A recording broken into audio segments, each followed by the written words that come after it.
Alrighty, we are about to begin. Hell yeah! Gonna play me some Indiana Jones. Unusual for one of these game streams, but I just love this game so much, and I just want to show it off on the channel. Even though it doesn't totally fit the theme of the channel, I just love this game so much. It's so cool. I just want to share it with you folks, that's all. That's all. So just, permit this one indulgence on an already super self-indulgent channel. Alright, how much time do we have? Okay, less than 30 seconds. Hell yeah. Greetings to you folks. Greetings, DJ Mexicano. Greetings, Retro Lover. Greetings, Doodle Bob. Welcome to the stream. Greetings to you, Zachary. Good to have you folks here. Greetings, one and all. We're about to begin in less than 10 seconds. Hell yeah. Hails to the yeah. Alrighty. Three Trailers Down says, ooh, I came early. Oh, man. You don't want to say that in bed, but you do want to say that in one of my streams. Let's begin.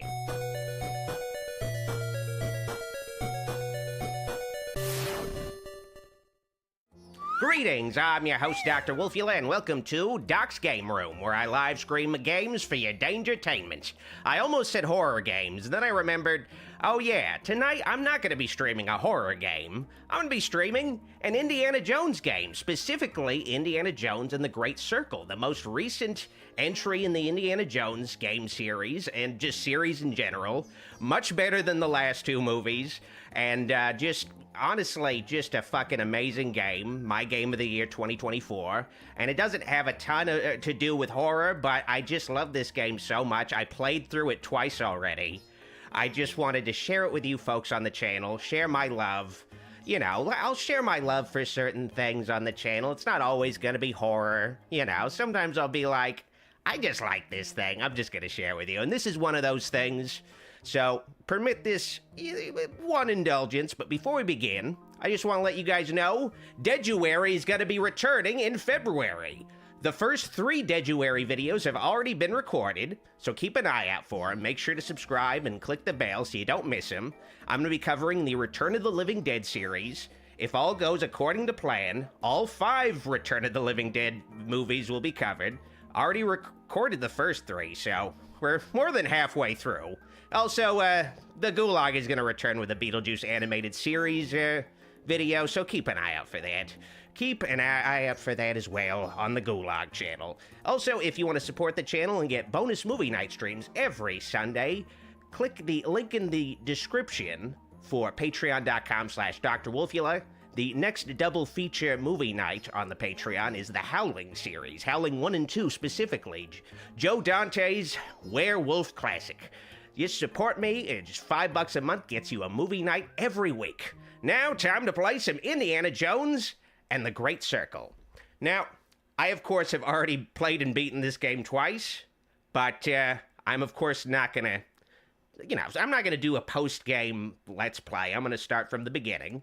So I'm gonna press New Game, and I'm going to overwrite this slot that I just pretty much did as a test. These 2 slots, I haven't done 100% completion on the 2 slots. I just basically did most of the side stuff and the main story. But let's just start again. We're going to go moderate with the difficulty. This isn't a super hard game, but, whatever. We're going to go moderate with the puzzles. There's no hard puzzles. I don't know what light puzzles involve. I don't know what they cut out of the light puzzles. Whoa! Alfred Molina! I almost said Willem Dafoe, and I was like, no, it's a different Spider-Man villain. Whoa, Alfred Molina! Hell yeah! It's so fucked up that the last 2 things I've seen Alfred Molina in are this game and that Spider-Man No Way Home, like just 2 things where he's just digitally de-aged.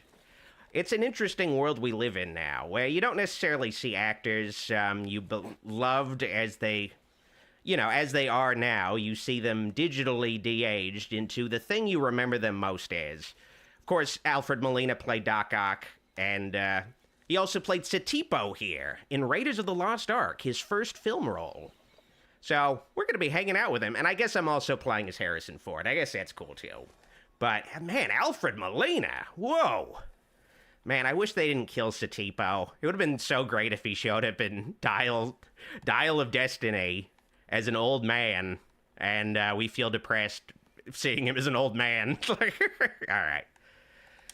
Time to relive the opening of Raiders of the Lost Ark. This is a very, very faithful, a faithful video game remake of the opening.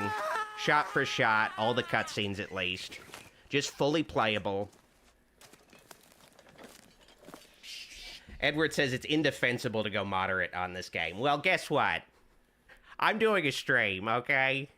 And I'm not totally on the ball when I'm streaming. It's just how it is. I gotta go moderate. I just gotta.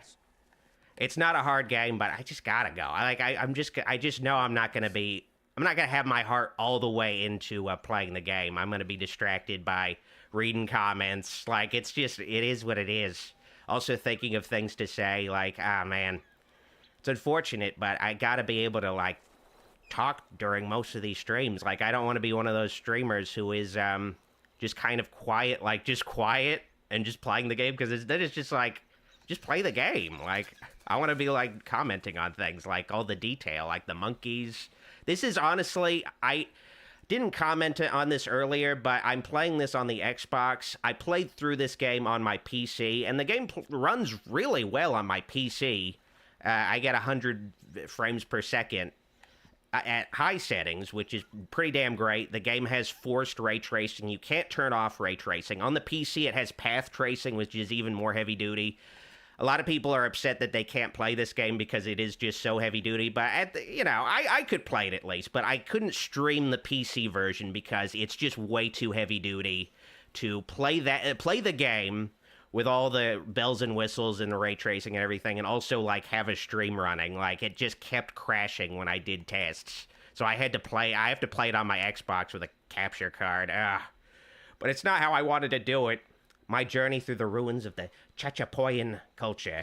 All right, well, I'll keep that. Okay, let's keep moving. KDB says, I can't even walk and talk at the same time. Exactly. It's just, it's just too much to process. All right, let's continue remaking Raiders of the Lost Ark in video game form. I can understand why they decided to make the tutorial a remake of Raiders of the Lost Ark, just because it is like the most iconic sequence in all of Indiana Jones as a franchise. So if you're making this, like, video game with this level of fidelity, you're going to be like, well, we want to, like, prove ourselves by being able to, like, faithfully recreate just the greatest sequence in just film in general. Like, Raiders of the Lost Ark is just one of the greatest movies of all time. And the fact that they were able to, like, basically just have the first 10 minutes or so of the movie just be playable like this, and it just works, is just pretty astounding. And it's a good showcase of just what their engine and what the gameplay has in store for you. You guys don't get any of my water, okay? That's just how it is. That's just how it is. Thrills Wilbury says, Sony should have made standalone Green Goblin Dr. Octopus movies instead of Madam Web. I mean, yeah, they have more popular villains. If you are going to be making standalone movies, but I guess their sense is, okay, these villains are total losers. Like, nobody's going to see Spider-Man fight Morbius in a movie. These movies, like, the Spider-Man movies take, like, years to make, and you wait years and he's, like, fighting Morbius or something, so they're like, let's just, I don't know, give them their own movies. It's whatever. It's whatever. Like, you have Morbius. Maybe people will see Morbius. It's one of those fucked up things where they just own all the Spider-Man characters and they can't put them all in the, Spider-Man movies. So they're like, we gotta use these for something. I can understand, like, the business sense of it. But it also meant I'm not going to be seeing Kraven or anything. I'm not going to be seeing these things. I'm not even going to be seeing... I only saw the first Venom recently, and I just thought it was okay. It wasn't enough for me to be like, I'm going to watch the rest of these Venom movies without Spider-Man, but, it is what it is. Mark Moynihan says the only thing inaccurate about this sequence is that they made Indy grab his hat instead of his whip when the door is closing on him. I wonder why that is. I mean, that has to be like a conscious choice. Like they made that choice for some reason. Whip beats gun anytime, but whip doesn't necessarily beat sword. Sometimes you have to use gun against sword, but whip beats gun every time. First good look at Indy in this game, just like in the movie itself. Raiders. It looks pretty good. Honestly, though, I feel like Indiana Jones's model in this is just so great. It kind of like sort of the other characters don't look quite as good. It's one of those things where I notice in video games, like the main characters will look so amazing in fidelity, and then you'll like talk to like an NPC and they'll look like so shitty compared to the main character. Like, or it's like I don't know, I feel that way in the new Final Fantasy VII remake games where the main crew look like so amazing, and they have like a certain artistic direction to, you know, their clothing and their haircuts and everything, and then you like talk to like a random guy and he just looks like a normal dude you'd see in the real world, and just really they look almost like a PS2 character. Thank you for the super chat, Steven. Best Indiana Jones media since Last Crusade. I agree with you. He was very, very good. This game basically gives me the feeling of like Arkham Asylum, where they adapted this character from this other medium pretty perfectly into a video game. Now, of course, this game is controversial, and I feel like a lot of people didn't give it a chance because it is first person. I do feel like they should have given the option to play third person, because some things are kind of awkward in this game in first person, but at the same time, I just love the immersive feeling of being Indiana Jones. But that also does come with, like, you don't get to see Indiana Jones for most of the game. You only see him in cutscenes, and sometimes when you're doing an action, it'll switch to a third-person camera. Or, like, when you reload your checkpoint, you know, when you start the game up, you'll see Indiana Jones, and then you load your game, and then you switch to first person. Like, it's one of those things where it's hard to market the game because you don't get to see Indiana Jones in a lot of the gameplay. So it's just, you know, I respect the choice for first person, but it does come with some drawbacks, some obvious drawbacks. But ultimately, I feel like the game works really well. And I ultimately understand why it has to be first person, because Bethesda, you know, Bethesda didn't develop this game. Machine Games developed this game. The developer of the recent Wolfenstein games. You know, they're no strangers to Nazi fighting simulators, of course. So they're a good fit, but they, of course, only really make first-person games, and Bethesda mostly only publishes first-person games. There are some, like, cases where they don't publish a first-person game, but they're mostly first-person. Oh, fuck. I do feel like the gore in this game is a lot more... I mean, not just because it's a video game, but also just because it's a T-rated game, and these movies are 80s PG rating, so they could get away with much more grisly gore. Like, when we see spoilers, when we see Satipo die later, his death looks a lot less grisly compared to the actual movie version. Oh, fuck! That's one of the reasons, like, why I set it to moderate. Because I'm talking, I'm doing the stream, I'm reading comments and stuff, I'm not paying attention. That's why I have to set it to moderate. I'm sorry. I'm not like this when I'm just playing a game on my own, but when I'm streaming, it's just how it is, unfortunately. Like, if I was playing this game on my own, I'd be through this tutorial section already. I mean, it says here, I'd be like in the Vatican already. That's how it is. I'm not proud of, not proud of what I'm like during a stream, but it's just how it's how I am. I'm sorry. King of the Fat says Temple of Doom was actually the reason why PG-13 was invented. One of the reasons. Steven Spielberg was definitely the main proponent of introducing a rating between PG and R, because he also produced Gremlins, and that movie was pretty grisly. It had some, like, grisly content in it. along with Temple of Doom. Like, Temple of Doom has, like, a guy getting his heart pulled out, like, some crazy shit.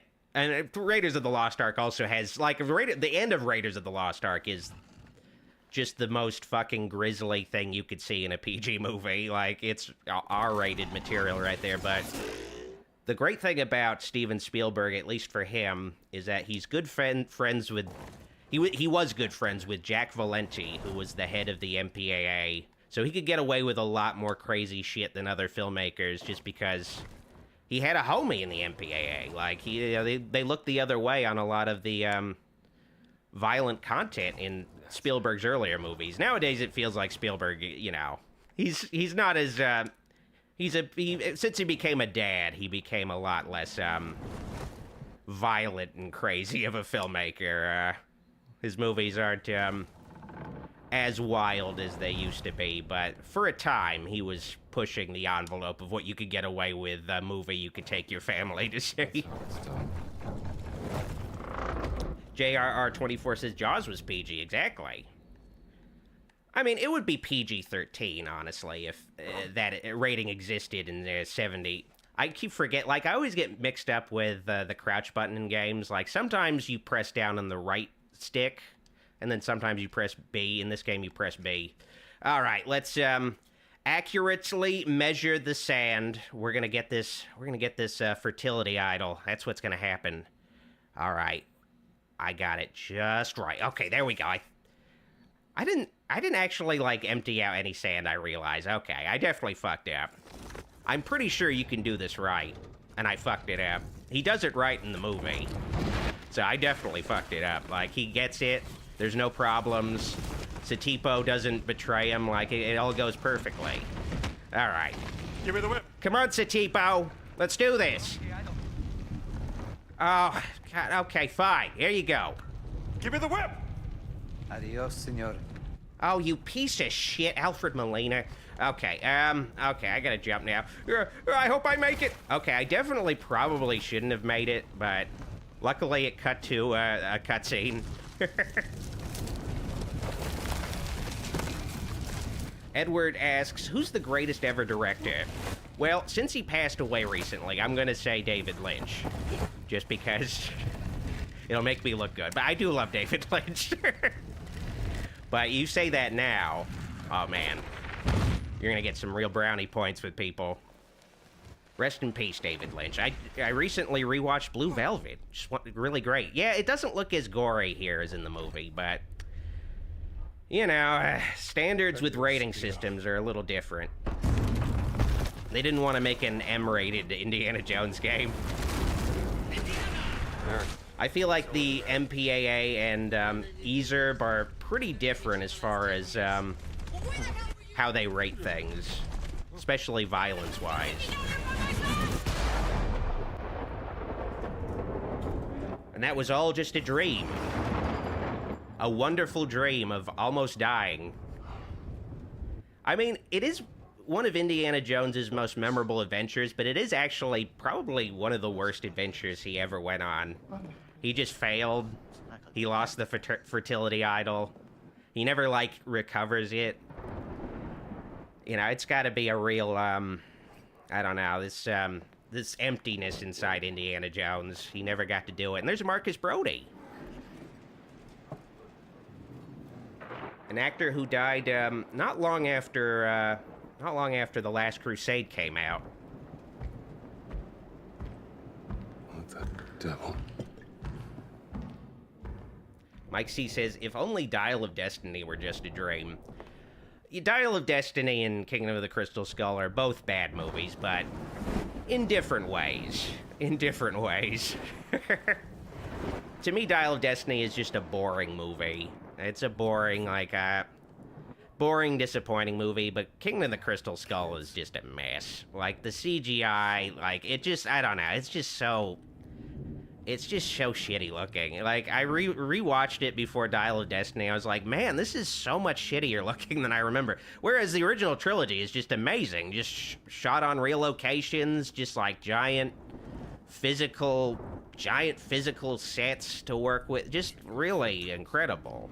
And just, I don't know, like, it just did not, do it. I mean, when it came out, King of the Crystal Skull, when it came out, I was like, yeah, it was okay. There's some weird choices, but it was okay. But yeah, rewatching it, I was like, yeah, this is... But this game definitely nails Indiana Jones. It can be done. I feel like the ultimate issue is Indiana Jones doesn't work as an old man. It's just, it's one of those things where, I'm sorry to be ageist, it works with a certain, it works with a certain age of an actor, and it doesn't really apply well to an actor in his 60s or 70s as well. It's just the unfortunate thing. It's hard to, like, I don't know, create a adventure around, you know, a geriatric adventure. Like, I don't know, it doesn't work as well. I'm sorry to say that. All right, I got a map of my own college. All right, sweet. And of course, Harrison Ford does not play Indy in this game. Troy Baker plays Indy, did the motion capture and the voice, and he works really well. It was kind of hard for me to accept the different voice, but eventually I got used to it. I do feel like, honestly, they should have made Indiana Jones into... Because, you know, Indiana Jones was created because Spielberg wanted to make an American equivalent to James Bond. So I feel like they should have just been like, well, Harrison Ford did 3 movies. He's the Sean Connery. They even had Sean Connery play Indy's dad. They could maybe just be like, well, let's get another actor to play Indy in a new trilogy. You know, it's same continuity, but different actor, and do a James Bond thing. But I feel like Americans, unfortunately, are just slaves to nostalgia. They can't move on from something. They can't, like, it's hard for them to, like, see. Like, it's hard for them to accept any changes. Like, so we're just stuck with, I don't know, 70-year-old Indiana Jones, and that's it. Oh, well.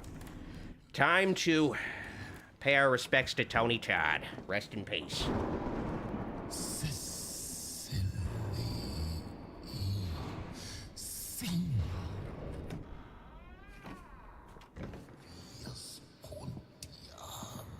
This was, of course, one of Tony Todd's last works before he passed away. I believe he passed away in November. Last November, I should say. Really sad. Luckily, this isn't his last role. It'd be really weird if his last role was an Indiana Jones game. He's gonna be in the next Final Destination.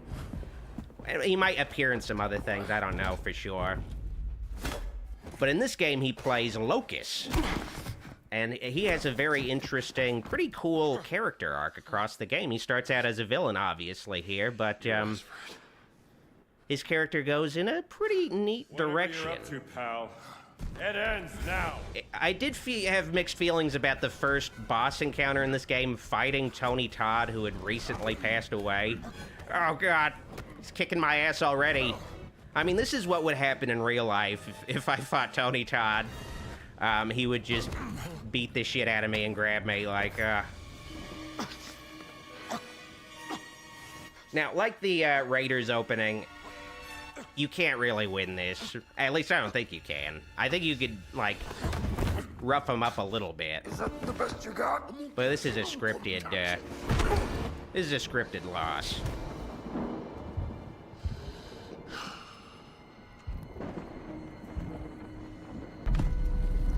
I am kind of on edge about how he's going to be handled in Final Destination 6. Sixnal Destination, whatever they're going to call it. I'm a little afraid it's just going to be like a cameo, or it'll just, I don't know, it'll just be like, maybe he'll just show up in a video in the background of something, like, I don't know, just something really disappointing. Where did he go? I guess we'll find out. The giant. I didn't see any giant. I caught someone breaking into the museum. He was tall. He took something. Well, did you see his face? Retro Lover 3 asks, thoughts on Scary Movie 6? Short. It's interesting that the Wayans are returning. Latin. But, Latin?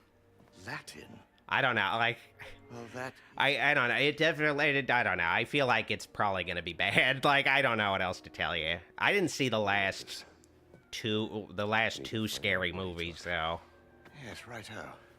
So I don't know, it's probably gonna be bad, though. I don't know what else to tell you, it's probably gonna suck. Hopefully it's okay. Guess we'll find out. All right. Okay, so this is the first real puzzle of the game. I have to match up the Look at this mess. wrecked exhibits to their featured relics. Okay. Babylonian out of Iraq. All right. Babylonian, Iraq. Let's see. Okay, let me see. Oh, man, I don't know the... Babylonian, let's see. Like, there's some certain hints. Let's find out. Okay, so this has, like, a Medusa chick. I want to say it goes right here. So, that's where the relief belongs. Okay, yeah, it goes there. Good. All right, thank God. Funerary mask, Brody. Okay, a mask. So there should be, like, other... Okay, so you can, like, look at the, Okay, funerary gold mask from home, Syria. It's remarkably heavy, given how... Let me see here. Given how small it is. All right, let's see. I want to say... It definitely doesn't go there. Wait. Yeah, definitely doesn't go there. I want to say it goes... Right... I guess we'll put it right here. No, this isn't. Nah, damn it! There. Okay, I'm gonna guess that's right. All right. Look at this. Ugaritic letters. Oh, it's like a duck. It must be from Russia. Duck-shaped cosmetics case carved in ivory and ornamented with Ugaritic letters found in Ugarit, Syria. All right, let's put this... Okay, I don't want to put it there. Let's try... It's an educational game. Okay, I no. don't think this. Indy, just tell me where it goes. Agreed. All right, okay, where's the other thing? All right, I know where this goes. A depiction of Bastet. Yeah, there you go. Goes right there. All right. Egyptian section. Looks right. Now, where's the last thing? There's like one extra... Oh, yeah! Let me guess, I didn't put everything in the right places.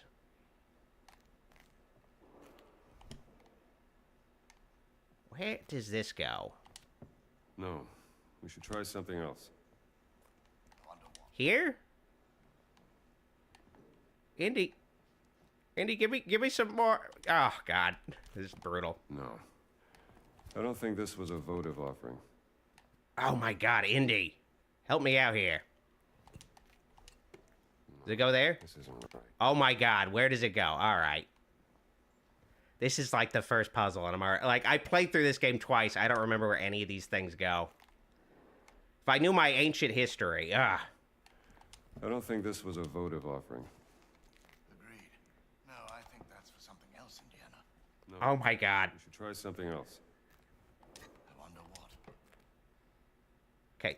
That goes there, though. Like, he doesn't, like, tell you if you do it right. So you're just, like, up in the air about where these things go. Okay, he doesn't say anything bad about that, so let's put that right there. No, this won't fit on that display stand. The mask. Okay, let's put... Funerary mask goes here. Okay, I think that's right. Is that all right? Oh, my God. Guys, you gotta help me. No, the display has a Syrian flag. This thing isn't from Syria.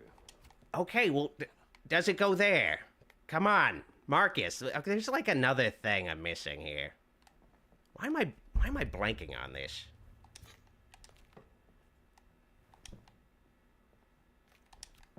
No, the display has a Syrian flag. I hate puzzles so much. I should have set this to fucking light puzzles, because I always fucking blank. This isn't right.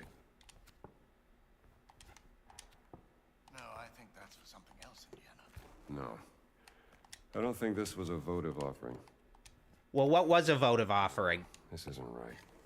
Oh my God, I hate you, Indiana. Just tell me where I put this. This won't Oh, fit on that display stand. The mask. Where do I put this? No. I don't Oh think my this God. was a votive offering. Why are you doing this to me, Indy? No, I think that's for something else, Indiana. No. This won't fit on that display stand. The mask or a helmet, right? No. We should try something else. Okay. Check the floor. There's like another thing I'm missing. Oh my God. Let's put that there.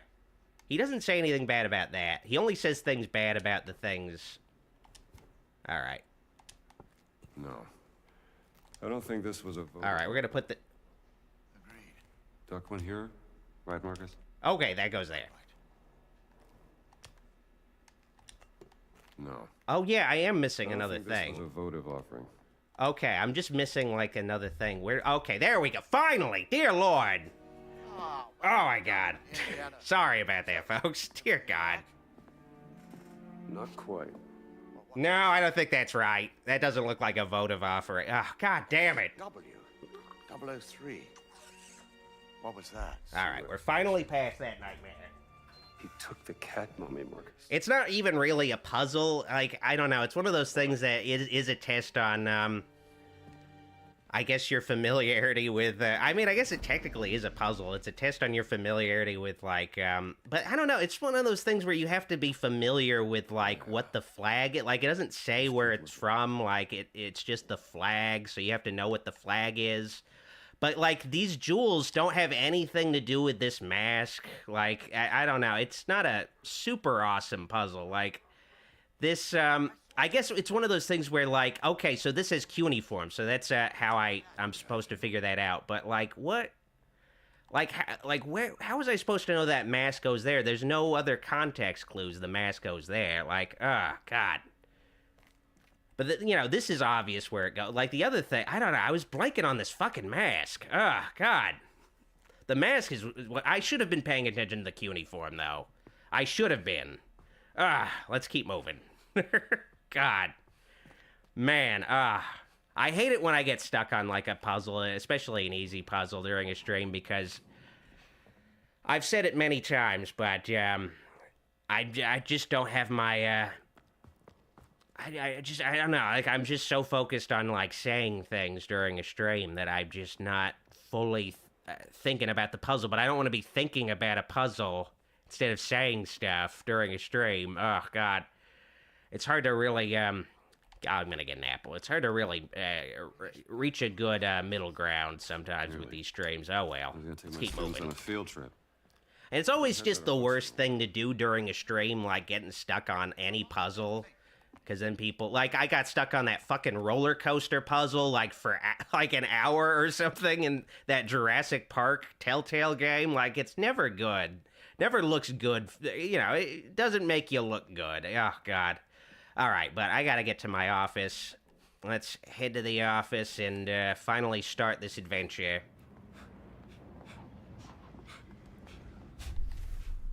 Alrighty. Well, okay, first I gotta move the bookcase. Oh, wait, Retro Liver says I gave you a super chat. Oh, man, I was just, like, fucking blanking on that puzzle forever. Okay, let me... Okay, Retro Lover has a super chat. Thank you, Retro Lover. Why Indiana Jones 5 cost $300 million budget, while Alien Romulus cost $80 million budget? Thoughts on Toxic Avenger finally getting released? Well, I don't really have much to say about the new Toxic Avenger just because they haven't really shown much about it. It seems like the Toxic Avenger in this film is played by that dwarf actor from Game of Thrones, who I'm blanking on, unfortunately, but he was also an elf. So that'll be an interesting take on Toxic Avenger, I suppose. Huh. But, left through the window. I guess my thoughts on why Indiana Jones 5 cost $300 million compared to Alien Romulus is Romulus took place in pretty much almost one location. The actors are complete unknowns. I don't know a single actor in that movie. The only actor I do know is the actor that played Ash, but he was just CGI. Like, it's just like a totally different kind of production. Like, I don't know. Like, of course it costs less. Like, it's just how you know. It's one of those things where, like, and also, you know, yeah, when you're dealing with, like, a big franchise like that, you're going to end up with, like, overinflated budgets, too. Like, it's just how it's going to be. You need to do lots of reshoots, lots of, like, test screenings and stuff, like, just to try to figure out how to make this huge investment work, and, you know, oftentimes it does not work.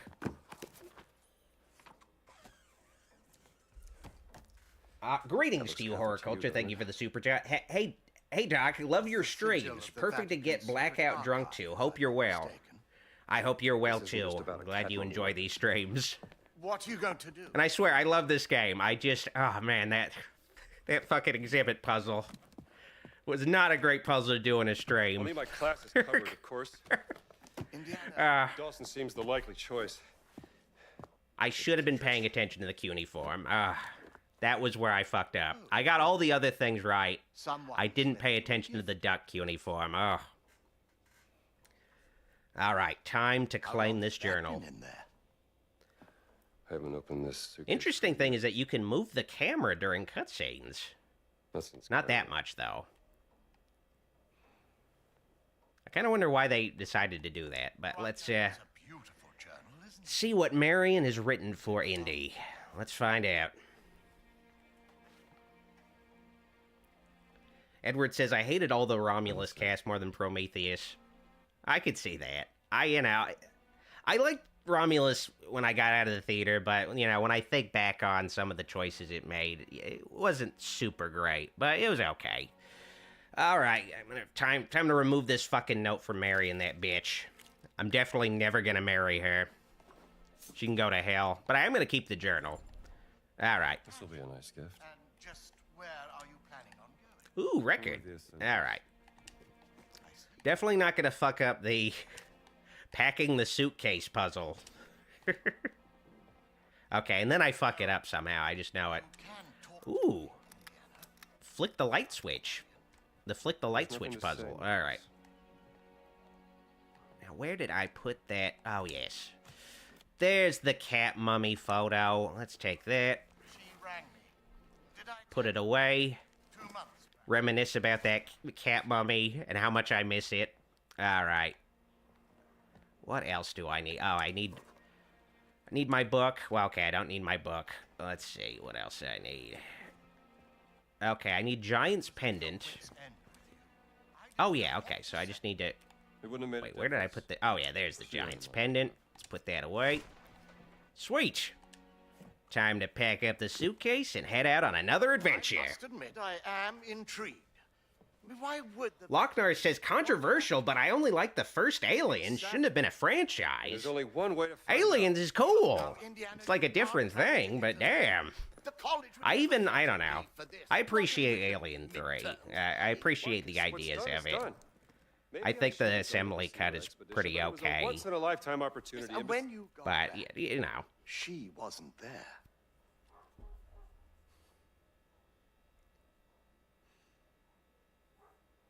I gotta go. I do feel this game tries to make Marion kind of more of an important figure in Indy's Just life. run away from your Because, she appears in Raiders, but then she's not mentioned again at all until she reappears in Kingdom of the Crystal Skull. Watch me.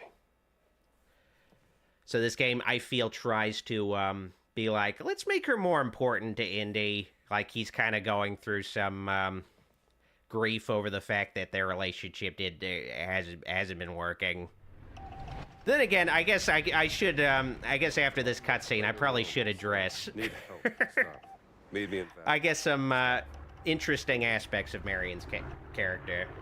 Thank you for the super chat, Nicole L. You need a NES/SNES/Genesis game stream.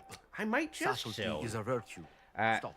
Jonathan has a super chat. Thank you. Been an amazing part of my life on YouTube. I stole your name for a few usernames. LOL, sorry. Well, hopefully you're not that guy who stole my username on Letterboxd, because I'm somewhat upset about that. I had to take the username DR Wolfula instead of DOCTOR Wolfula. I'm so upset about that. No consistency across my social media now. Then again, I don't use Letterboxd anymore. But part of why I don't is because that damn username is taken. Oh, I already fucking failed the first I'm just a tourist, pal. stealth section. All right. It's one of those things where Oh, fuck. I'm already getting my ass kicked.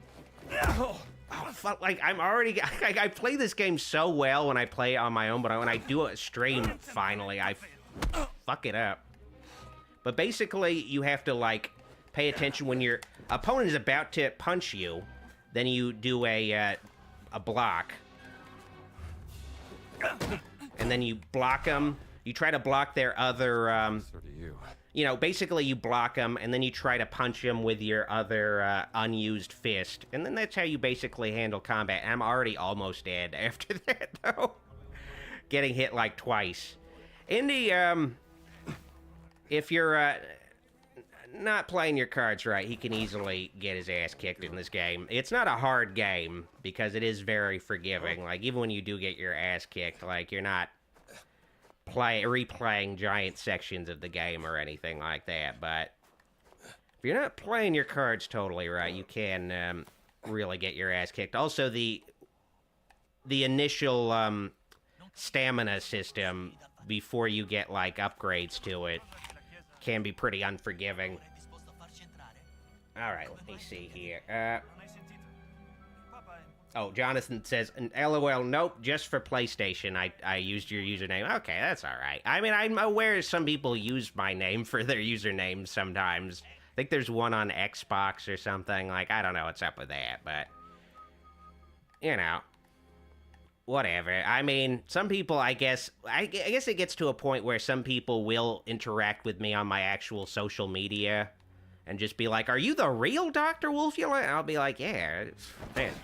So this game is primarily a stealth game. Nice and easy.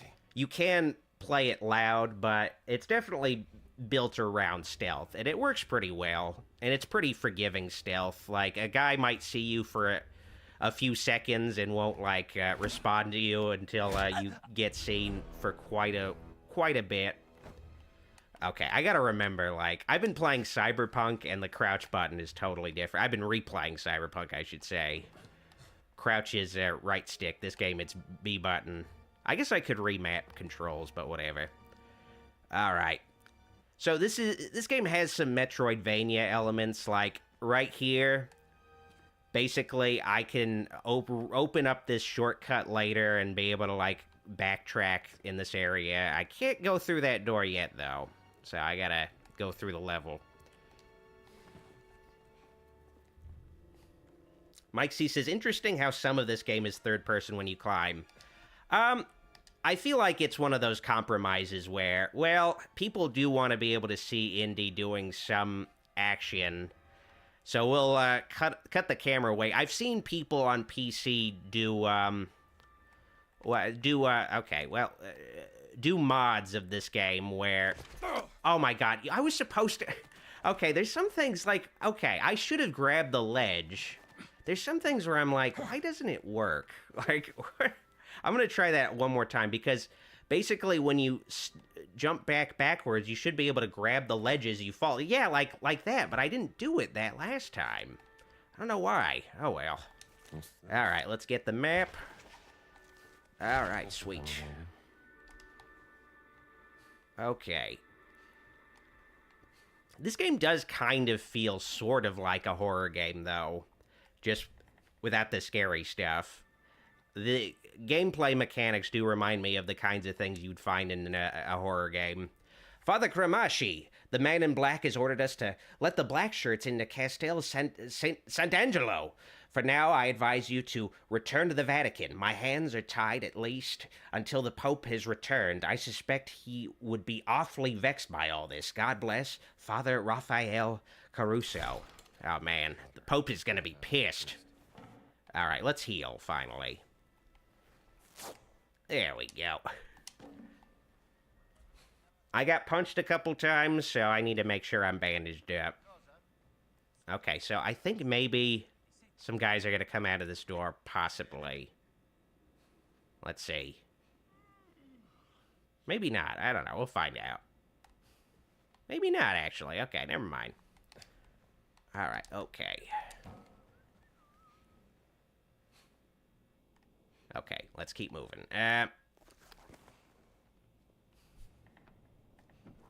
I should have replayed this game a little bit just to refamiliarize myself with the controls, because I did play it twice, but I have been playing very different games since. And I've kind of forgotten some things. Like, but the thing I love about this game is the stealth is really forgiving, because you can make tons of noise, like in the movies. Like, Indiana Jones will, like, punch a guy when he's sneaking. and it'll make like the loudest noise imaginable in the movies, and like no one will hear it or respond to it. Like it is a stealth game, but it's not like a super annoying stealth game. My Video Maker has a super chat. Thank you. Hey Doc, Reanimator turns 40 this year. Hint hint. Also, does your Discord link work? How do I get in? The Discord link no longer works. It only worked for a week. You might be able to get in again pretty soon though, so keep an eye out. It's just I don't like to, you know, I like to make sure I have a good amount of control over the server. Like a lot of YouTubers will just like leave their server up to like just a bunch of mods, and I do have mods in my server, but I'm always looking at my server, making sure I'm handling it all myself. So I don't want to have like a bunch of randos at any time coming in. But I am working on some Return of the Living Dead videos, and I might just make some Reanimator vids too. Oh my god, that guy almost saw me. Okay, he didn't really almost see me, but he did almost get into my view. So let's avoid that. Let's maybe take him out actually, or maybe no. Okay, I can't go that way. So let's. All right, actually. Okay. Ooh, uh-oh. Hopefully, he doesn't look to the side. Okay, we're good, actually. All right, cool. But yeah, I've been meaning to do a Reanimator video for a while. I am doing, like, a similar Brian Yuzna movie. Similar, like, Return of the Living Dead 3, which was partially inspired by what he did with Bride of Reanimator. So definitely am interested in finally tackling the Reanimator series. So keep an eye out for that. Will Scooby-Doo cameo in upcoming DCU Superman, asks Retro Lover with a super chat. Will Scooby-Doo cameo? I feel like, you know, it could definitely, I guess, work with the, I don't know, with the tone so far with the James Gunn DC universe. But something I am interested in is the idea that the James Gunn DC universe will have a tone like the comics, where it'll basically, you know, the world, like all the stories will take place in the same universe, but there won't be a consistent tone across all the movies, where maybe Scooby-Doo could appear in, like, one of the James Gunn-produced DC shows. He does show up, but they, you know, they don't reference that in something, like, else. Like, it just doesn't, I don't know. I feel like at this point with the MCU, they could, if they own Scooby-Doo, they could totally put Scooby-Doo in, like, you know, it's whatever. He's from another fucking universe. Like, that's just where we are right now. Anything can happen. I mean, maybe James Gunn misses writing for Scooby-Doo.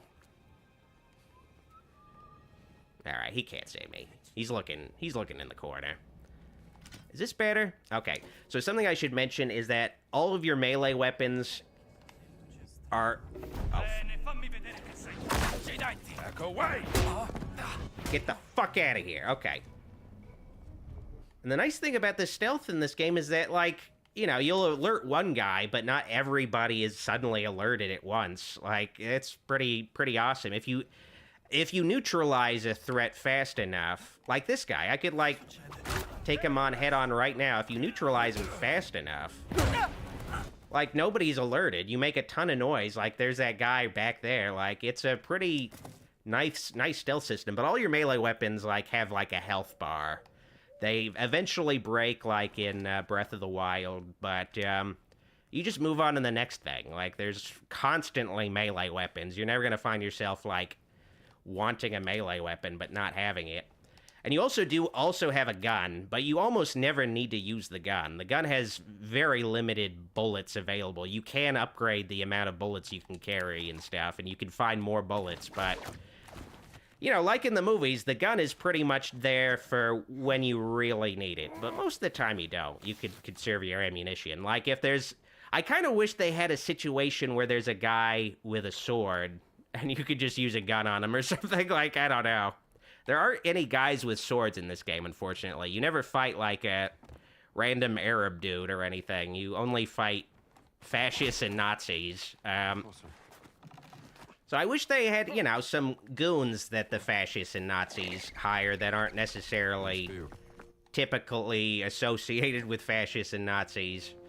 Oh, well. Then again, you know, the Nazis could use swords, you know, whatever. They could use swords. Retro Lover says Shaggy is canon in the DC universe. He could be. I mean, it's one of those things where like, Matthew Lillard has put out so many hints that he wants to work with James Gunn again and, like, have a role in something. And, like, I don't know, James Gunn keeps giving him the cold shoulder. Oh, well. Such a shame. Okay, let's see what I can steal. Okay, alright, sweet bread. Now, I should mention that this game has a food system. Bread basically makes it so you have extra health. Just like in real life, you eat bread and you have this extra health, but when you find fruit, it can give you extra stamina. Bread won't heal you like in real life, but it will, you know, give you an extra buffer. At least that's how it works for me when I eat bread. I'm able to, like, take one extra bullet when I'm shot. Masala has a super chat, thank you. Hey Doc, thanks for streaming. What did you think of the last Indy movie? I think I preferred 4's Aliens over Nazis again.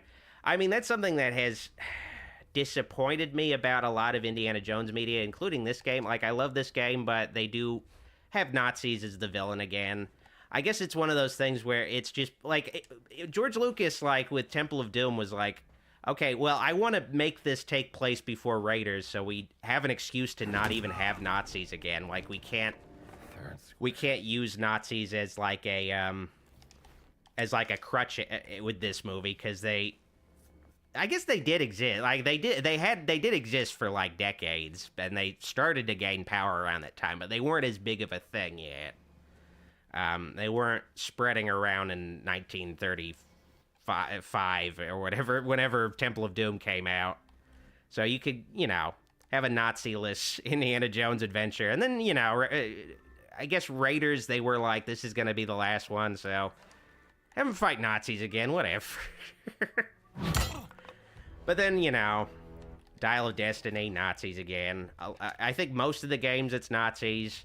And, you know, I like fighting Nazis. I got nothing against that. It's just, it's neat when I see Indiana Jones fight something else. I don't know. There's some other things he can fight. But, you know, admittedly in this game, they do have you fighting fascists initially. The Italian equivalent. Maybe not as bad Italian equivalent to Nazis. Definitely very bad, but not as bad. I mean, fascist is still, to this day, used as like a bad thing to refer to anybody. But Nazi has a lot more juice behind it. Alrighty. Sometimes you'll find these little special crates that have like money and ammo and just anything you'd want. Ah, yeah. Mike C asks, alien Nazis? I mean, that could have been interesting. They did the aliens in Kingdom of the Crystal Skull. You might as well do Nazi aliens next. Maybe, I don't know, that could have been like an interesting, God, like just making things worse, like where, you know, they reveal the Nazis were created by aliens. Like, oh God, just doing everything they can to like ruin their series, and also like take away from the idea that, oh yeah, Nazis were humans, and that's like says something about like the horrible extent humans can go to. No, it was like, no, aliens. Aliens did this to try to, I don't know, cause problems on Earth or whatever. Okay. That's fascinating. All right, Lucky Hat. Now, this game, I didn't really mention it. I, like, got my first upgrade without even commenting on it, but this game has an unorthodox sort of RPG skill system. basically you get adventure points for doing things in the game. Basically, when you complete a quest or you do some other challenge or whatever, you get an adventure. You don't get an adventure point. You get like a random allocation of adventure points, and you use these adventure points when you find skill books. Sort of like in Fallout 3, but you have to use your adventure points to actually use the skill books. It's, you know, it's not very immersive because in real life you don't have to get adventure points in order to read a book in real life. This game is very immersive, but when you do think about the mechanics, they don't necessarily make sense, but, you know, whatever. All right. I don't know. I do kind of wish they had a more orthodox sort of, made it more of like an Indiana Jones RPG where you get adventure points and you can just use the skills. You can just unlock skills right away. But instead in this game, you have to like find just random skill books and like, you know, get the ones you want. All right, is that guy going to pass by already? Come on. I wouldn't be so concerned about that guy, but he's got a dog. And dogs are a little tricky in this game. They're a little trickier. But I think it is just that one guy and the dog. So I just gotta make sure I hide, get around him. But yeah, dogs are a little bit more iffy in this game. You didn't see anything, dude. You did not see a damn thing. Alright, just gotta wait for this guy to turn around. Plus his dog. Mark Sherlock is a super chat. Thank you, Mark. Hey, Doc, ever read Irma? It's a good webcomic. I haven't heard about it. I might have to look. I mean, I guess... I don't know. I guess I'd need some more, information about what it is. Okay, I unlocked an extra thing. I don't think I need to go... Oh, wait, no. I think that way is actually an optional area. But let's check it out anyway. Now, that guy's sleeping. But there's another guy who's going to come out. I saw coming out that last time. He's gonna... Okay, so he's just doing like a patrol, sort of. Okay. So, maybe I can get him before he starts to turn around. Yeah. Okay. Go back to bed. Oh, God. I just realized. Give me that. Give me that. You seem pretty flimsy. Just go to bed. Go back to sleep. You were dreaming. Okay, we're good. All right. And yeah, the dog didn't hear it. The guy in the alley didn't hear it. It's very forgiving stealth. It's like the easiest stealth ever. I didn't read that. Oh, well. I do need to read that just to have an idea of this mystery I need to solve here.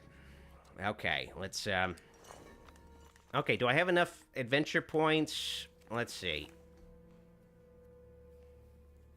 Masala Monkey says, real life is a terrible game. 0 out of 10 for me. I kind of wonder if GTA 6 will capture how terrible real life is. They've been making the games more realistic and more realistic. Maybe they'll finally just make it super bad. All right, okay. Getting my bearings again with the, okay. With the system. So, the bowls of blood. There's a secret hidden somewhere close to the angel courtyard. Alrighty. Okay, so Russo's note. Please instruct the janitor to clean the passage next to the fireplace. Last week, Father Raphael slipped on rat excrement, and he's been pestering me about it ever since. You know how he is. Okay, so this lets me know that there is a secret passage next to the fireplace. But I have to find another clue. Or maybe I could just do it. I already know what the puzzle is, but maybe I need to find the other clue. I don't need to do this puzzle. But, oh, I forgot that guy was asleep. Man, they always fall down. Just like kicking him in the nuts and everything, too. Wow. Alright. Sweet. That guy just didn't hear it. Meet me there at 15 if you change your mind. All right. Okay, Angel Courtyard map. What are the priests hiding? Is there something behind this wall? Cards with bowls found by fireplace. One of the notes points to a circled spot on the map. All right, let's do this. It's not really much of a puzzle. This is more my speed of puzzle, though. Just rotate. Honestly, I fucked up on that first, like, quote-unquote puzzle with the exhibits, but I forgot you need to pay attention to the clues on the actual relics, and it's easy. Okay, apprising you of recent developments in our plans to invade Camarino. The Duke languishes, and his army is ill-prepared for an attack. However, the city wall will prove difficult to breach. Therefore, I've enlisted Leonardo da Vinci, I know that guy, as military architect and engineer. Undoubtedly, his contributions will prove invaluable in overcoming the city's defenses. I will not rest until our power is absolute. Out Caesar, out not nihil, or however you pronounce that. Yours faithfully, Caesar Borgia. I like the lore. With the crest of the House of Borgia. Real life lore. It's crazy how many, like, things Indy discovers on this adventure, like, just crazy, like... I kind of wonder how famous Indiana Jones is in his world, because, I don't know. Some of the things he's... Even, like, the things he maybe can't talk about, like the Ark of the Covenant, like, still... Some of the other shit he's, like, been involved with would make... I don't know, would make him, like, the most famous fucking dude in the world, I would think. They don't really comment. I mean, in the last two movies, they just treat him like... Everybody's like, yeah, he's just like a lame old man. Like, who fucking cares about this guy? Alrighty. Who gives a shit about him? That's something I feel when I watch, like, the Die Hard movies. I feel like John McClane would be, like, the most famous dude in the world if a guy actually did the things he did. It's kind of nuts to me. How he, you know, like, he would be, like, recognized on the street. Like, nobody just seems to even know who he is. Like, I think at a certain point he just saves the world, like, in the fourth movie or something like that. But yeah, I've seen mods where they make this game in third person, because this game, it does have, like, a third person model for Indy. Like, you could see your legs and everything. Like, you're basically inside the head of a third person model of Indy. You just can't play him in third person. So I've seen mods that basically make it so the camera is right behind Indy, and it does look janky. But I do feel like, I don't know, maybe by the time this game comes out on PS5, because it is a timed exclusive, it will be coming out on PS5. By the time it does come out on PS5, maybe they will have a third-person mode. I don't know. Maybe they're like, okay, the Xbox and PC people are going to be, like, beta testing it, but we'll patch it into the pre-existing versions and then... make that on the PS5 version on launch. We'll give him the third-person mode. Give him Indiana Jones Uncharted, finally. Thank you for the super chat, Lochner. I appreciate it. Hey, Doc, I love your channel. I watch new videos as soon as I can. Have you ever reviewed The Devil Bat starring Lugosi? It's about bats and perfume. Well, I am going to be continuing June, Universal Horror Month. It's going to be like, I'm going to make sure June, Universal Horror Month, October, and Dejuary are going to be regular things annually. But I do feel like I'm going to run out of, like, actual Universal monster movies to comment on, or at least the most, you know, iconic ones, like the ones people think about first. So I'm definitely going to be, like, covering stuff like Devil Bat. I haven't yet, but it's definitely in the cards. I'm starting to get into the groove of this game again, though. Like, it was kind of rough starting out playing this game, like, after not playing it for, like, a month or so. But now I'm back in the groove. I'm back in the groove. I remember how to play this game now. Sweet. It's just kind of rough remembering how to play a game during a stream. I really should have refamiliarized myself before the stream started. Oh well. I got too confident. Next time I do a stream like this, I'm definitely gonna need to make sure I remember, like, everything goes smoothly. Thank you for the super chat again, Retro Lover. Will you do a Patreon watch stream on the Mighty Kong? Is basically King Kong, but as an animated musical, which was a style at the time.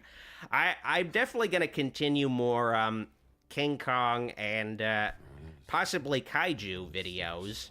In fact, okay, I don't want to say it because probably someone already has this, but Kaiju Universal Horror Month could be a possibility, though maybe someone already has taken that pun. I'd have to call it something else and probably make it a different month. But something like that could happen. Definitely going to continue more King Kong stuff, and I do like to go for completion now when I can, so I'm definitely going to review Mighty Kong at some point. All right, here we go. I don't know why I keep whipping dudes. You don't have to do that. It only really works well. You can, like... The cool thing is that you can whip different parts of their body. If you whip their dick, then they jizz in their pants. It's pretty crazy. Like, he just jizzed. Alright. You can also throw weapons. I haven't really been doing that either. I gotta get some variety in. But yeah, I do plan on reviewing Mighty Kong at least. I don't know if I necessarily will stream it, but I am aware that there is an animated musical King Kong movie that is official. One of those weird things, one of those weird things that, like, gets through the cracks. Father Ventura? My video maker asks, you said you majored in African American studies. Did you get your PhD, Dr. Wolfula? Assuming you're a doctor. I am a doctor. That's how I got my doctorate. I got it in African American studies, but I have multiple doctorates. I went to a community college, so I don't know. I just got any subject I could get my hands on. I got a doctorate in it. The initial doctorate was in my community college African American studies, learning all about African American history. I've learned I've forgotten all about it though, unfortunately. But the great thing is that when you get your doctorate, if you've forgotten what you got your doctorate in, you still have the doctorate. That's like the amazing thing. Like, that's the cool thing. There isn't like a guy who's like, okay, you don't get to keep your doctorate anyway. Once you get a doctorate, like, you're good. You have it. It's awesome. Alrighty. Time to hang out with my Catholic priest friend. Hopefully he's not one of those Catholic priests that hangs out with their choir boys after sermons. Alright. Let's go.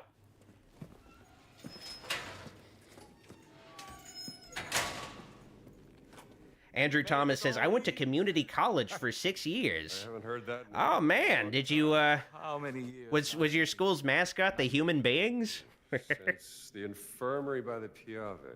Those were dark times. Unbearable without a good friend at my side.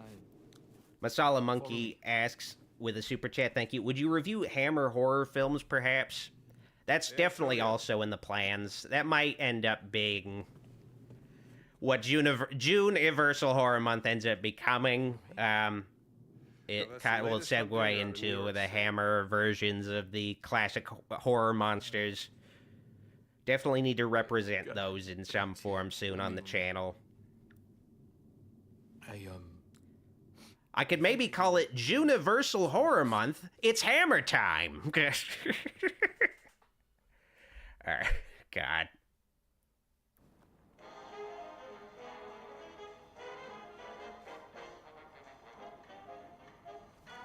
Retro Lover has a super chat saying, you should be Skeletor instead of Morbius Leto.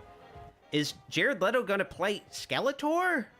Okay, this is weird. Jared Leto shouldn't even be in movies anymore. Like, he fucking sucks now. He sucks. I think once an actor, like, gets up their own ass about how good of an actor they are and, like, getting way too method, like, alright, we need to, like, they need to stop showing up in things, like, I have cornetti if you want something to eat. Alrighty, sweet. Oh man, I already have too much bread. Okay, I'm gonna make some room for some more bread. I'm gonna eat this bagel. Alright, sweet. Okay, now I can get some cornetos. Sweet. Hell yeah. Very tall, like a giant. He stole something from me, and I mean to find out why. Yeah, this is a good album. Well, a cat mummy. I kind of feel like Unusual for where it was found. you give like the 1930s equivalent, like the 1930s version of gifting a guy a record like this is like gifting a guy a Blu-ray in like 2010 or something. Like, whoa, I'm gonna like do a serious favor for you now that you gave me this Blu-ray. It looks like the sigil of the Vatican secret archive, but there's something different about it. Are you sure you want to investigate this, Indy? Look, things don't add up, and it's driving me Masala crazy. Monkey says, unfortunately, yes, Leto has been Not cast letting as that giant Skeletor. off the hook. I feel like, I don't know, the way that comment reads, it almost reads like, unfortunately, they hit the Pentagon. Like, I hate to inform you, like, oh my god. It's one of those things where, luckily, I have never been streaming when, like, something equivalent to 9/11 happened. I don't even know if something like equivalent, fingers crossed something equivalent to that doesn't happen again. Oh yeah, what's that? Yeah, fingers crossed, but thankfully, nothing like that has happened during, like, the closest thing was, I was doing a stream, and someone told me, the actor who played Black Panther passed away. Yeah, it was a bummer. I was doing a stream of the live-action Casper movie. I was like, oh man, yeah, it really sucks. You know. You wanted to investigate this. It's a lead worth... And I guess another tragedy, MCU-related tragedy that happened while I was streaming was they announced Robert Downey Jr. would be playing Doctor Doom. Broke my heart. Broke my fucking heart. Robert Downey Jr., come on. Such a gimmick. This will save the MCU.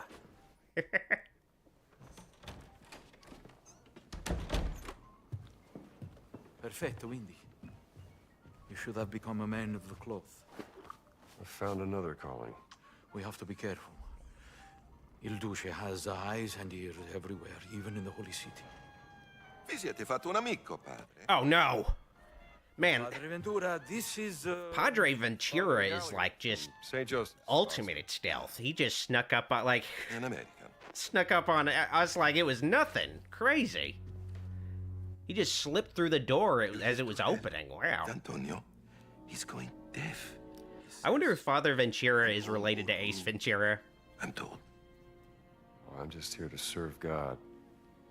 Aren't we all?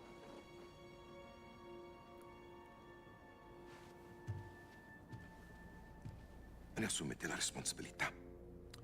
Credo che il Santo Padre sarebbe in quanto contrariato se introducessimo individui discutibili nella sua città. Naturalmente, Padre Ventura. I do like the fact that they don't question that there is, you know, just this random American priest at the Vatican while the fascists are taking it over. I guess maybe, well, then again, you know. He's a jolly fellow. The great thing about this game, timeline-wise, is that it doesn't really take place during World War II. Yeah, you know, U.S. has not been involved with the scary shit that had been going on in Asia and Europe yet, but they will soon. So I guess we were more neutral. You know, we maybe weren't liked by our future enemies, but we could be tolerated. All right. Time to find our first secret. See if this works.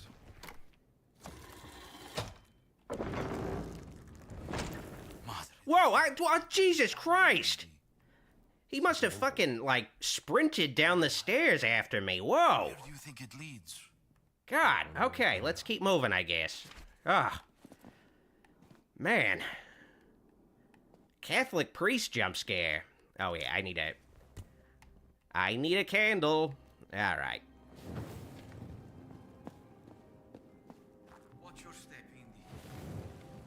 asking to have the library renovated for a very long time. I'll be careful. I'll be careful. You'll be dead. All right. I kind of wonder how involved with this game George Lucas and Steven Spielberg were. Been it for centuries. Because, you know, I am aware when Lucas still owned Lucasfilm, he would advise on the games to a certain degree, at least some of them. And Spielberg was a gamer at some point, not as much, and he produced, like, the Medal of Honor series, at least, like, the first few or whatever. He had, you know, they did get involved with some gaming. I kind of wonder if they, like, if Machine Games reached out to them at all. Where are you going, Indy? Throw these. Oh, you can't throw the candles. Ah, fine. I can't hear you. I can't hear you, Padre. I'm already under the water. All right. Here we go. Honestly, the way this area looks, it's reminding me of Baldur's Gate 3. This feels like what every other fucking dungeon looks like in Baldur's Gate 3. Get that gate open for you. Okay, yeah, I gotta open the gate. Okay, there should be a thing. Oh, yeah, there it is. Pull that chain. Gotta pull that septum ring down. Here we go. It's very dark. I think we need some light.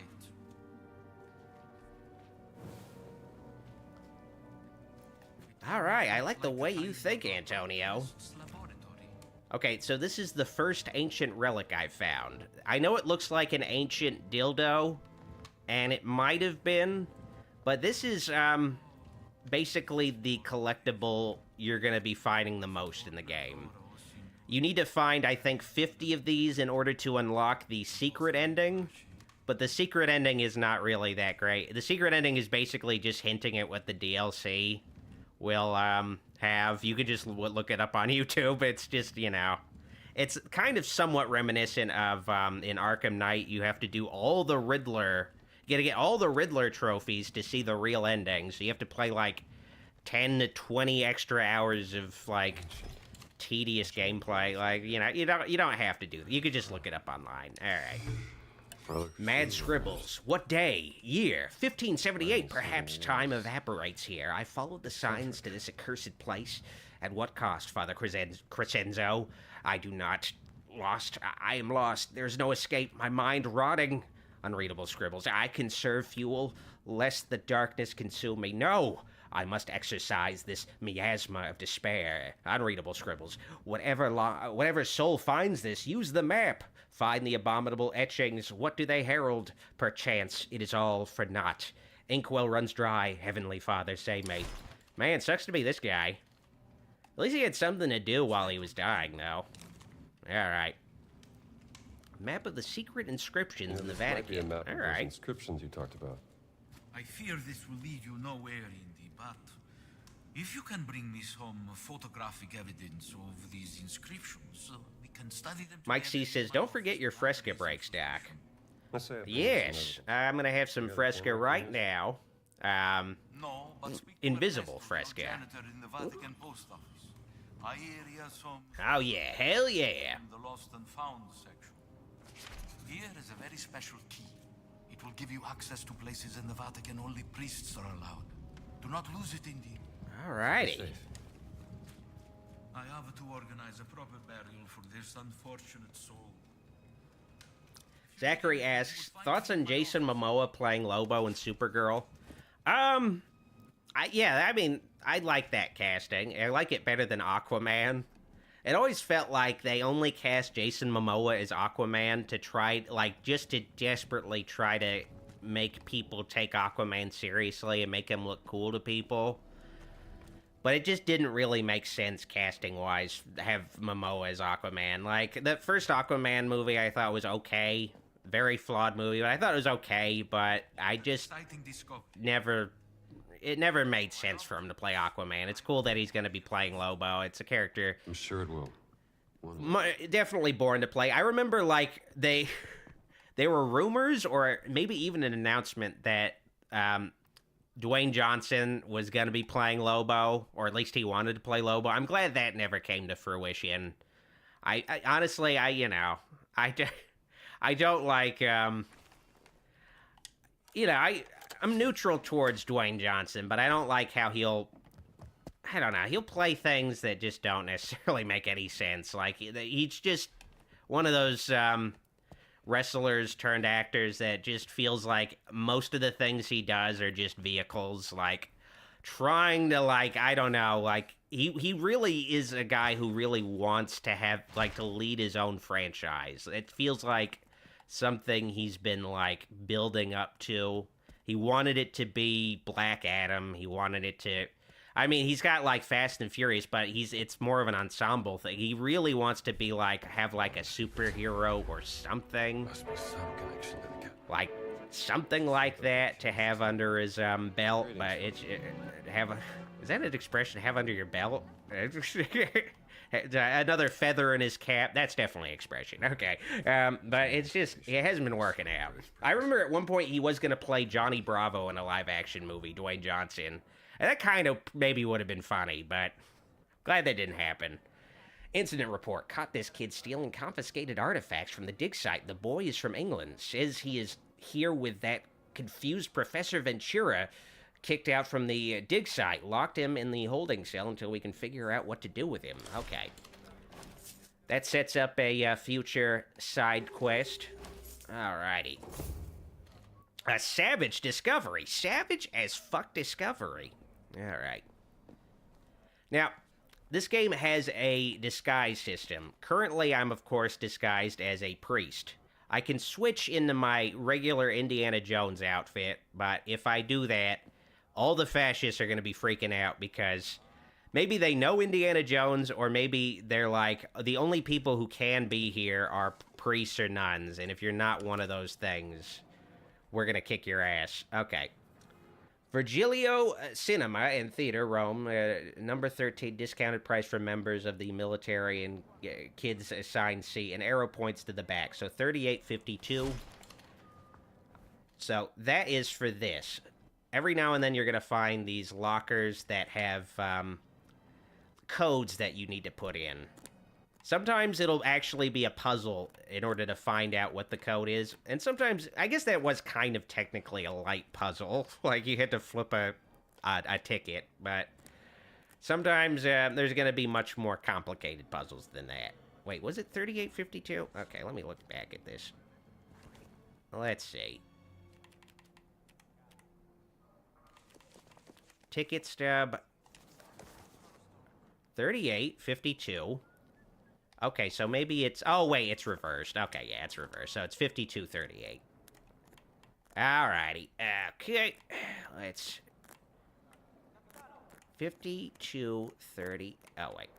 There we go.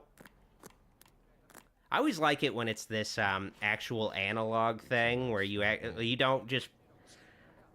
Where you actually, like, physically move the dials on, like, the code thing in a game. It's always kind of cool. All right.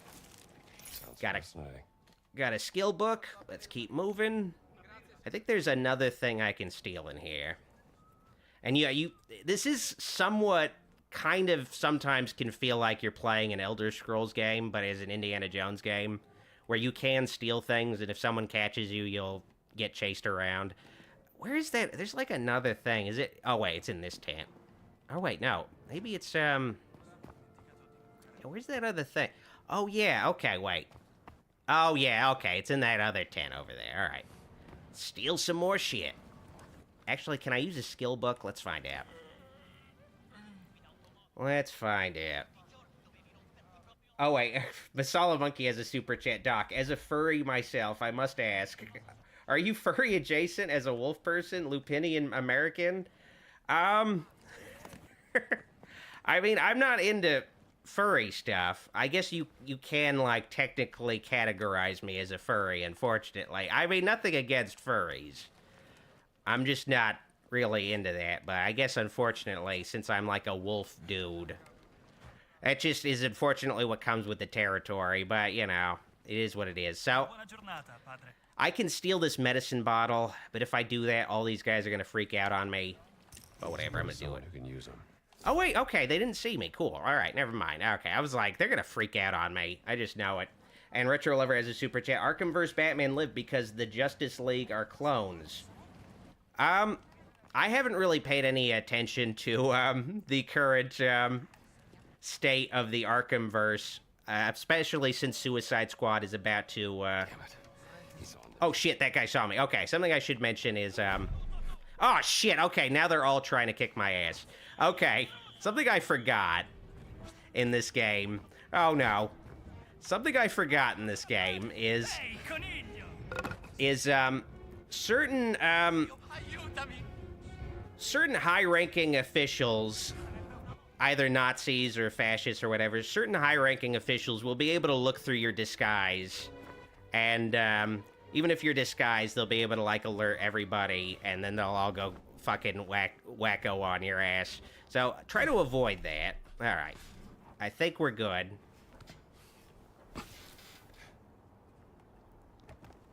Benny says, already better than a Bethesda game. Entire village will attack you over a missing fork.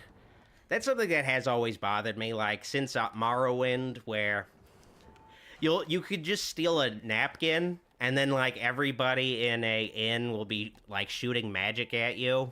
It's just nuts. It's fucking nuts. It's like, oh, God, I just stole a napkin. Okay, so I gotta get to the post office. I know, it sounds super exciting, guys. Okay. Alright, but I got interrupted. Let me use my skill books. Okay. Okay, so survival, lucky hat. I'm not gonna need that yet. Climbing ace, drains less stamina, enables faster movement by using the L stick. Brawling. Okay, brawling. Deal increased damage in armed hand-to-hand melee combat. Okay, that sounds good. All right. Sweet. Let's keep moving. Mike C says, at least they don't hug you like those kids in The Grinch. Oh, man. Just brutal. Just fucking brutal. Okay, we're almost at the post office. Oh, wait, okay.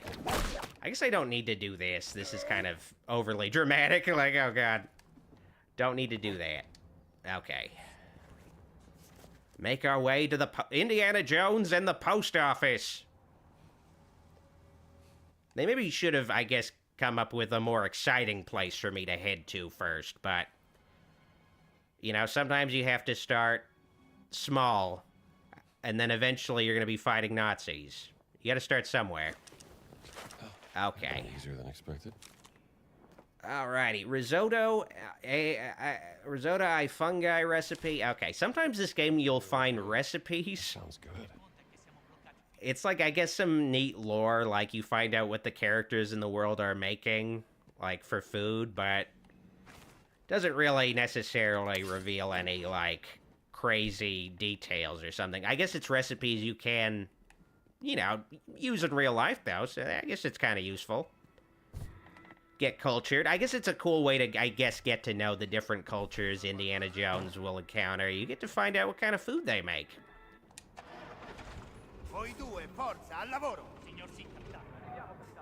Retro Lover says, wait a minute, does that make Wolfman a fury? A furry? I mean, that's what I'm saying. If I'm a furry, then Wolfman's a furry. And, you know, there's nothing wrong with that. If Wolfman is a furry, that's fine. But, come on. Just because I'm like a wolf dude doesn't mean I'm like a furry. Like, but I guess it's just, it is what it is, you know. Yeah. Can't escape it. Antonio tells me you have some special deals. Antonio sent you? He's a friend. Antonio is a lousy bum who cheats at cards. Good. Man, this guy really does not like Antonio Banderas. Let's work something out, huh? I only have one camera, and it is very, very special. Mike C says, Quite Indy small. never cooked in the Maybe movies. this big, and you can take photos in color. Oh, Yeah, I'm trying to think. I don't think he ever cooked. you would But, need, you know, he probably, I don't know, when he's at home, maybe make something to eat. then you could He seems like he's a very I cultured need to take some dude. pictures, and there's no other camera in this place. So what do you say? Multi-talented. Maybe he cooks. Well. But this game does go out of its way to, you know, say that maybe Indy doesn't regularly shower when he's out on adventures. He doesn't have time or the opportunity to shower. So they imply that he doesn't shower, like he doesn't carry out proper hygiene most of the time he's out adventuring. Really that good, huh? All right, sweet. Time to buy a camera. I wish this game had a proper photo mode, though. You can take pictures, but you can only take pictures of, like, this guy. Thanks, Ernesto. I just pay $300 just to take a picture of that guy. Great. But now, basically the way the camera works in the game is, you know, you use it to gather evidence, but you can also use it, it's also one of your collectible things. You take pictures of random landmarks, and, you know, it just adds to your collectibles. And in addition to that, you also use the photos to reveal hints about puzzles. So it's an interesting use of the camera. I do wish there was also some kind of photo mode where, like in Cyberpunk, you can, like, see Indy in third person, you know, and have him do wacky stuff. Oh, well. All right. Let's keep moving. Okay, I have to find Senor Smushki, a missing cat. He is missing. Poor cat. I'll have to keep an eye out for Senor Smushki. Oh, shit. Oh, shit. Another one of those guys. Oh, great. I do have to say the mechanic of... Like, sometimes you're in a situation where you don't even fucking see... Like, I don't know. It's really annoying when, like, the guy who can see through your disguise... Oh, God. They're relentless, too. It's really annoying when they, like, are placed in a spot where it's really hard to sneak past them. So I'm gonna have to wait this out. So in the meantime, though, I'm gonna take a picture of this sewer bridge. Hell yeah. I thought it'd be quick. Nicolo asks, what is for the movie night tomorrow? Thank you for the super chat. It's gonna be the Howling movies by Joe Dante himself, the director of Looney Tunes Back in Action. All right, let's take this guy out. Actually, I realize... Okay, I could use this to knock him out, but you know what? Actually, oh, I don't have my gun. I was like, I'm gonna use my gun and just shoot this guy while he's sleeping. I can't do that. Ugh. Don't have my gun. Oh, well. Oh, whoa. I kind of thought he'd instantly get knocked out. Now, I didn't have to do that, but I just decided to anyway. Can I go this way? Okay, I don't have a sewer's key. All right, so, okay, I gotta photograph inscriptions. Let's do that.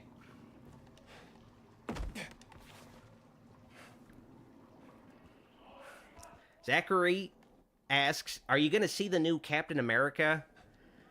You know, I'm kind of up in the air about that. It's gonna definitely depend on if people really like it. If I hear good things about it, I'm gonna see it, because I'm not really that into Marvel or the MCU either. Oh, fuck, this guy knows I'm down here. Oh, God. It's so annoying because they can't, like, follow you all the way. Oh, shit. I really hate this game's wanted system. Duck soup. I guess it's neat that it's there. Okay, oh wait, okay, the wanted system is finally gone. All right, sweet. But the way the wanted system works is it's time-based, so you have to wait until you're no longer wanted. Ugh, God. It's not a great wanted system. It's kind of like the old version of the wanted system in GTA games. But basically, your Indiana Jones icon will flash, and when it stops flashing, you're no longer wanted. Okay, so I have to find... Okay, so I have to find 4 inscriptions. Alright, let's head to the first one. And try to avoid getting spotted by that guy again. Okay, sweet. They put that guy in the most awkward spot, but I'm past him. Retro Lover says, release the Dante cut of Looney Tunes Back in Action. That's what I've been saying. I want to see more of Brendan Fraser's antics with Daffy. God. All right. Okay, where's the... Oh. Aw, he's feeding birds. Aw, that's cute. Taking This game has great graphics, but I feel like a lot of the animals, I don't know, they feel like they're way too detailed, where they kind of look a little uncanny, like the way the feathers, like there's just, it looks like there's too many feathers. I feel like they should have stylized some of the animals, because I'm about to show you guys what cats look like in this game. And they're also kind of uncanny. They look a little odd. All right, where's the other thing I want to... Okay, so here's the first cat. It looks cute, but the way the fur is rendered, you could see, like, the individual strands of fur, and it just looks a little odd. Like, it's just a little too detailed. Okay, but yes, let's try to find Senior Shmushki. The goofiest name for a cat, like, possible.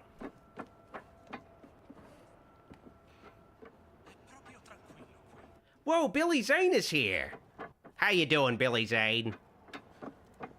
It's always a great stream when Billy Zane is here. Okay, so is this Senior Shmushki? Oh yeah, it is him. Whoa. Senior Smushki, there you are. Senior Shmushki, yes. Now you can't pet the cats, unfortunately. Such a huge flaw. It's one of those things where, I don't know. I'm just like, why, I don't know, why do they always forget to put the option to pet an animal in these kind of games? Because it's just like, it's just nice, and it shouldn't be too hard to implement. And you also, you know, there's like accounts that are just dedicated to, can you pet the dog or cat or whatever in this game? Yeah, you can. And you get some like little extra social media exposure. All right. So let's, well, okay, let's just focus less on Senior Shmushki. I found Senior Shmushki, but in order to complete that, you have to, like, go back to the bulletin board and put the photo of Senior Shmushki. Like, oh, God. It's got to be immersive, though. Huh. Azaz says, I've watched the Crow remake last year, and it wasn't as bad as others said, but it should have been a different character and not Eric Draven. I mean, I'm sure it's, like, decent, but I don't know. Then again, I don't know.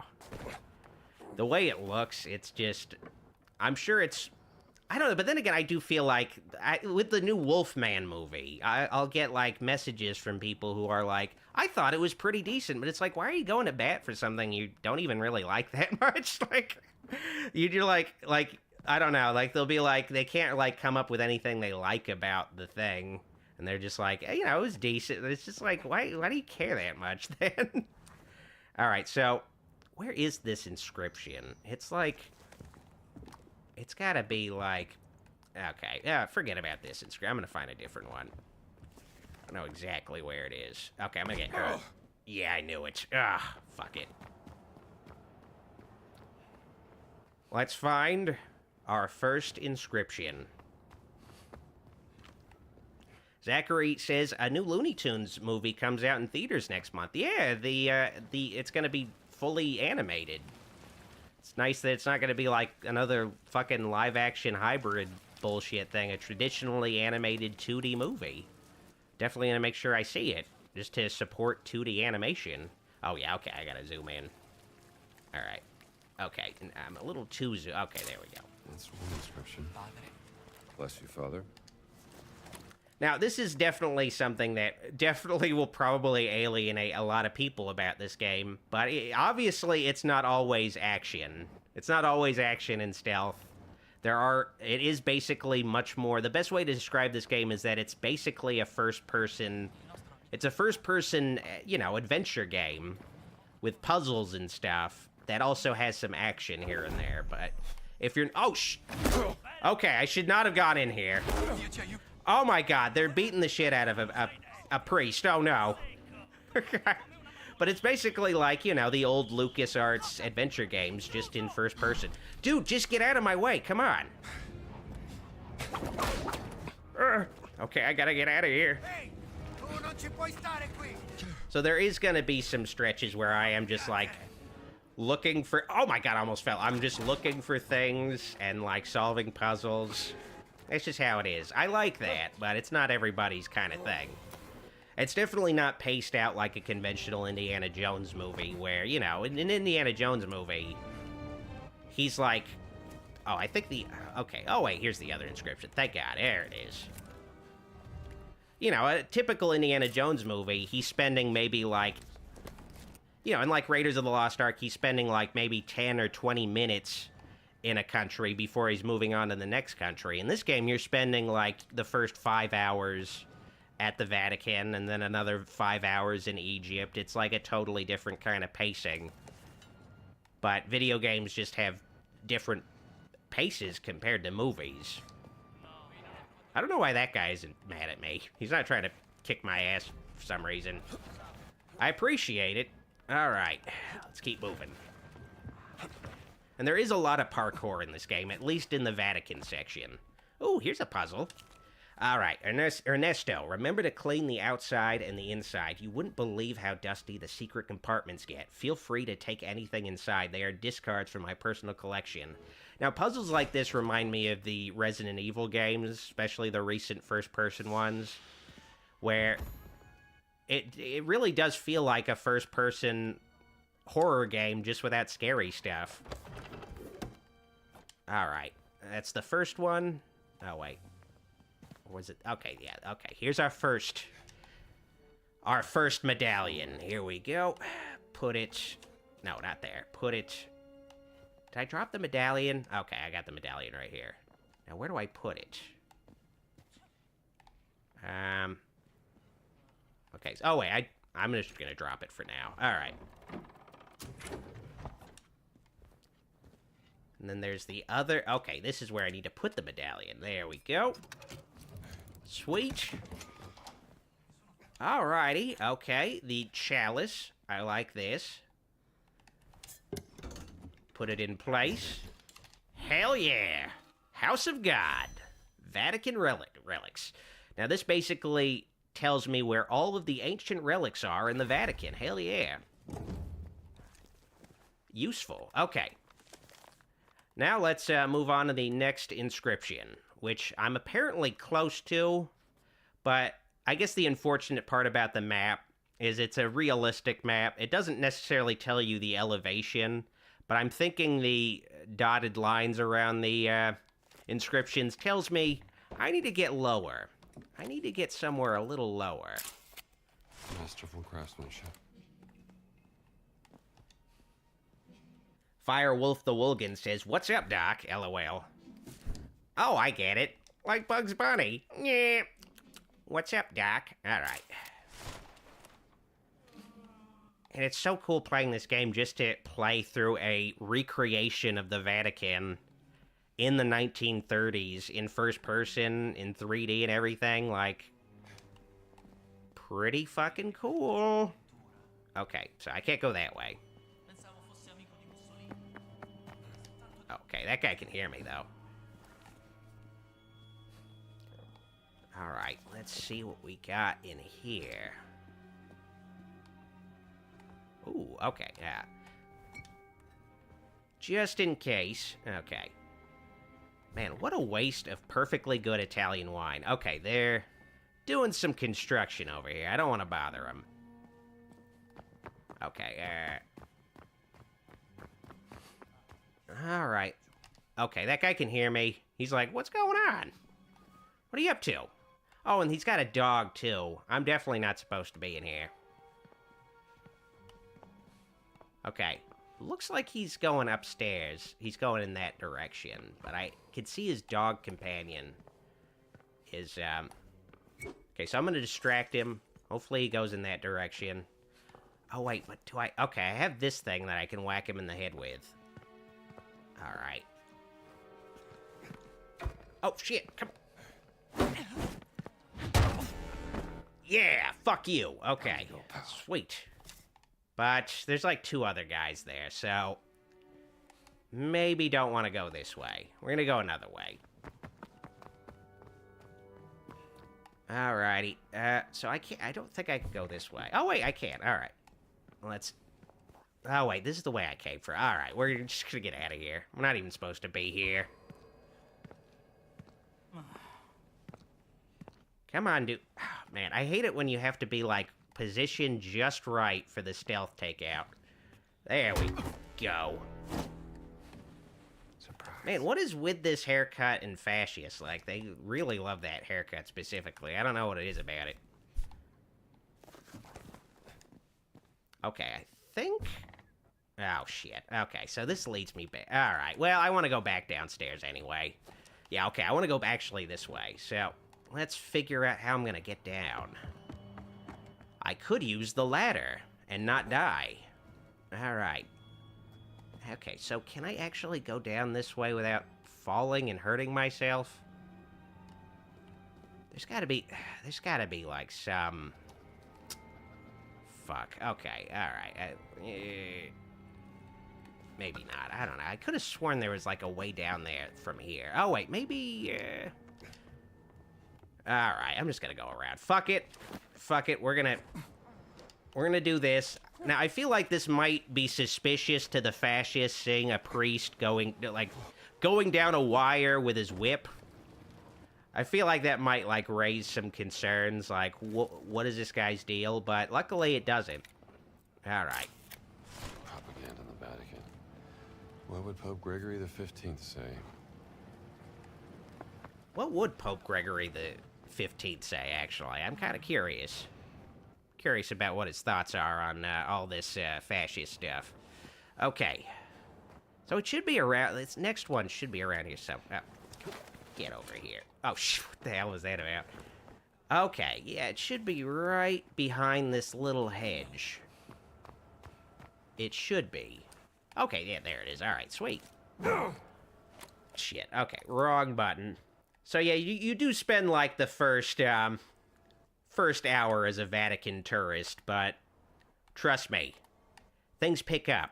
All right. This angle's no good. No, I got it. No, I got it. Bad angle. There we go. Got it. Sweet. It's good to know I can beat the shit out of somebody with this paintbrush. All right.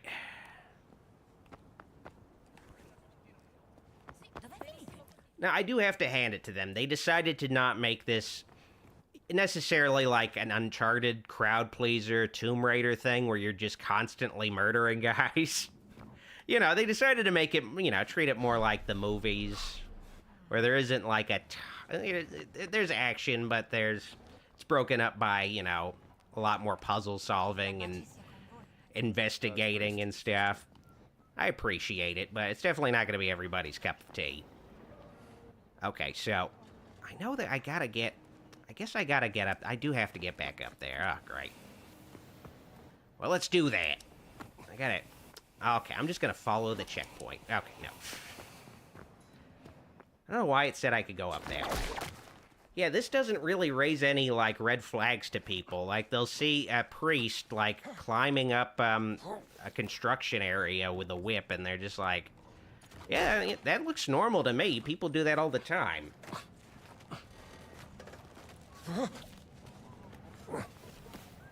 Alright, here we go. Let's see. Okay, I definitely want to go... Yeah, wait, okay, let's go. Up this... Okay, I guess that guy was like, alright, this guy's using his whip, this is definitely suspicious. Fuck this guy. But he can't do anything to me. He can't get me. He doesn't have a gun. But now they're on alert. Alright, so there's gotta be like a way down there without getting hurt. Okay, alright, let's try actually going this way. This is probably the right way. Alright. Somewhere new at least. Alright. Got this. Okay, can't go through these doors. I don't even think they're doors. Oh wait, this is the way I was, but... Okay, this... Move it along! Yeah, I don't think so, dude. Sweet dreams, pal. Alright, can I actually go in here? Nope. Alright. Alright, let's take a picture of this construction area. Oh, wait, no. Different angle. There we go. This is where the professor worked before they were kicked out. Alright, where is... I want the map. Okay, so the next relief is... Wait, is it down? Okay, it's somewhere around here. There's a lot of fascists around. So I don't want to raise any, alarms. But there's another one, a little bit more... Oh, wait, is that actually... I think that little fountain thing is where it is. Yeah, there it is. Oh, come on! Oh, come on. I just want to take a picture of a fountain. Come on. Ugh. Great. Alright, I can't go through these doors. Okay, oh no. Come on. Please, guys. Just hook me up. I just want to take a picture of a fountain, then I'll leave.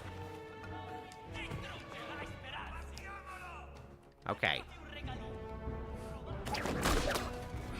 It's crazy how much of a difference streaming this game is from actually playing it on my own.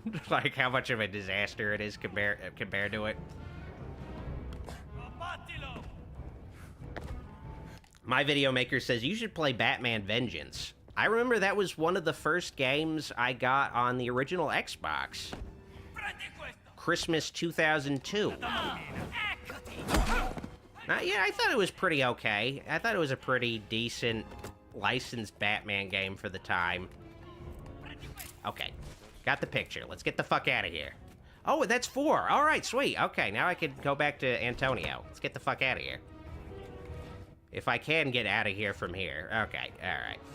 Let's just focus on getting out of here, get back to Antonio. Okay, I need to remember to eat my fruits and my vegetables and my breads. Definitely come in handy. Also, I want to heal. No, heal. There we go.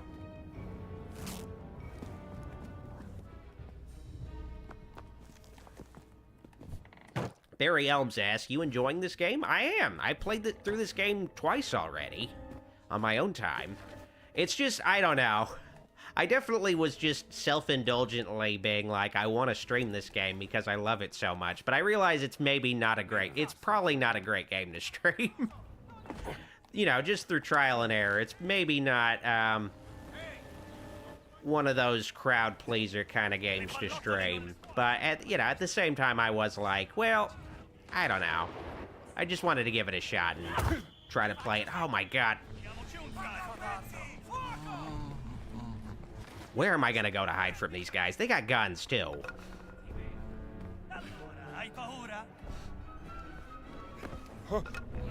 Okay. Did he drop his...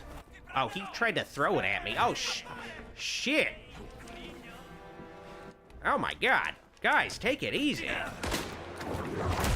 I don't even remember why you guys are mad at me. I do wish... God. I do wish when they, like, catch you, they weren't, like, just relentlessly surrounding you. Like, oh god. Dear Lord. Damn. Okay, so did I... Please tell me. Oh, I didn't get the 4th one. I gotta get it again. All right, let's do it good this time. Ugh. All right, gotta make sure that guy doesn't see me this time. Yeah, the wanted system, it's one thing I don't like about the game. I don't like how relentless and, like, omniscious the enemies are when you're wanted. Like, they know exactly where you are. They all know that you're wanted. Like, it's just, they have, like, a hive mind. I'm not as into that. I wish that wasn't the case. So, okay. Is there, like, another guy? Okay, I don't think there's another guy in view of these guys, so I think we're good. I just need to get a... Okay, I have this... Okay, my staff is broken, though. So I gotta use this. Just gotta hit him over the head. Take the picture, and then we'll get out of here. Oh, wait, what the hell? Oh, no. Okay, hopefully, okay. I just got, like, I don't know, my YouTube just suddenly cut out for some reason. Oh, God. Pause that. My YouTube just suddenly cut out for some reason, and I was like, what the hell's going on? Okay. That should be enough photos for Antonio. Okay, I got the 4th photo. This time they don't know I'm here, so that's good. Let's get the fuck out of here. Try not to alert him. Oh, God. That guy's about to see me. Ehi, non è divertente. Come on, dude. Turn around, please. Oh, please don't see me. Okay. Just get... Oh, they found the other guy that got knocked out, though, and now they're looking for me. Oh. Okay. Okay, How do I get out of here? Where's the exit? Where's the exit? Oh, the exit's back that way. Oh, God. Okay. Okay, I think I'm good over here. Alright. I think I'm good. Hopefully I can just, like, sneak through... Oh, I think that's locked. This way's locked, isn't it? No, wait, okay. Alright, sweet. Alright. Fuck, yes. Alright, let's get the fuck out of here. Okay. It is kind of a horror game when you're wanted. When they're, like, looking for you. Okay. Please tell me I can get out. Okay, yeah, alright. I can, should be able to zip line down this way. Alright, sweet. Wait, alright. Let's find out what's in this, chest. Here we go. Some cash. I wish I could grab some of this other stuff. Like, I really want that pocket watch. That looks really good. Barry Elms asks, please review Smile and Smile 2. I have been somewhat interested in the Smile, but I don't know. At the same time, maybe I'm not actually all that interested in them. That's why I haven't covered them.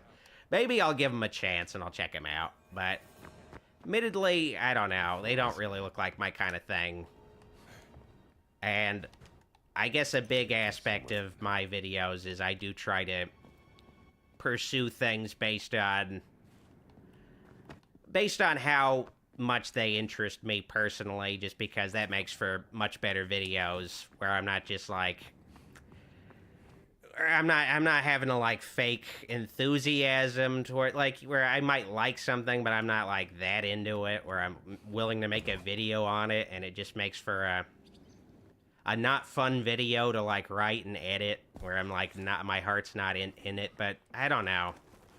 I'll maybe finally see the movies, and if I feel like I'm interested in them enough to make videos on them, I'll finally do just that.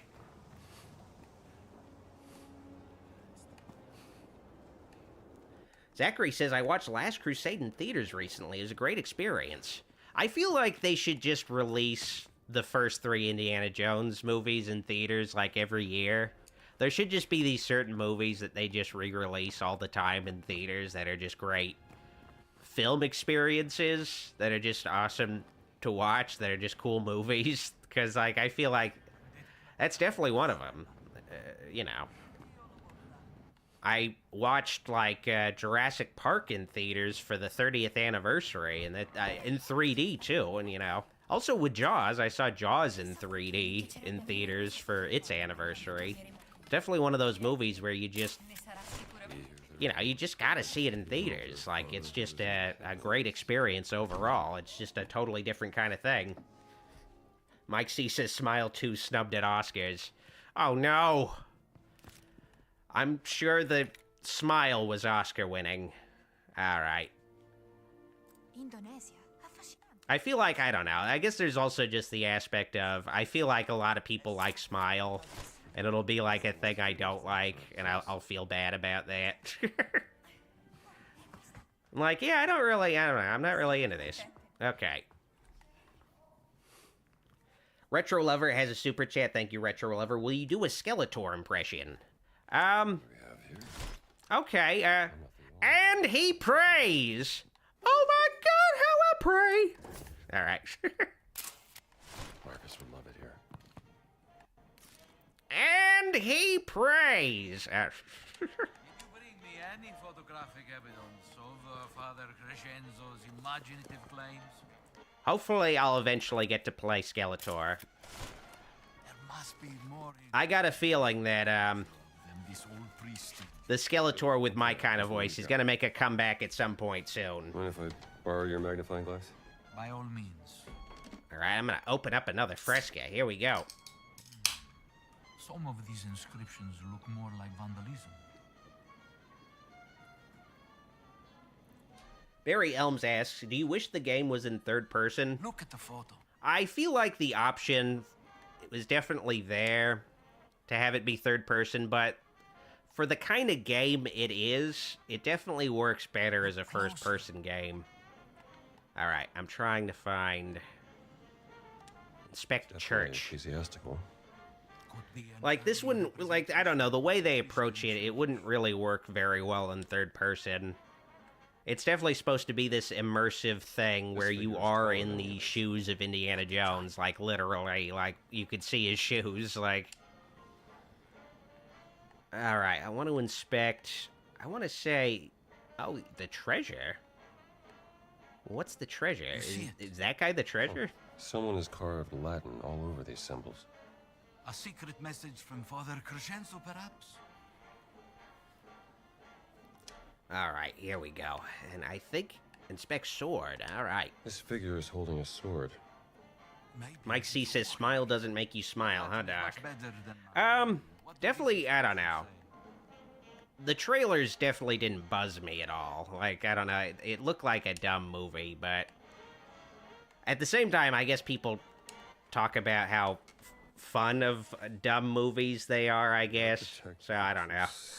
This maybe I'll check them out. Happen. The door of the fallen angel lies beneath his mouth. I'll try to check him out in time for Smile 3 this year. Crusader did not have... I think Smile 3's coming out. The papal bull. Yes. After the fall of Constantinople, Pope Nicholas V tried to declare a crusade on the Ottomans, but... It didn't happen. Nicholas V, his tower. That's his monument. Let's keep looking. Admittedly, I love the Indiana Jones movies, but I do feel like making an Indiana Jones game, especially after like the last two movies. Especially after the last movie just completely flopped out. I saw the last movie in theaters, but it just didn't. It just fucking suffered at the box office. I feel like it is the equivalent of.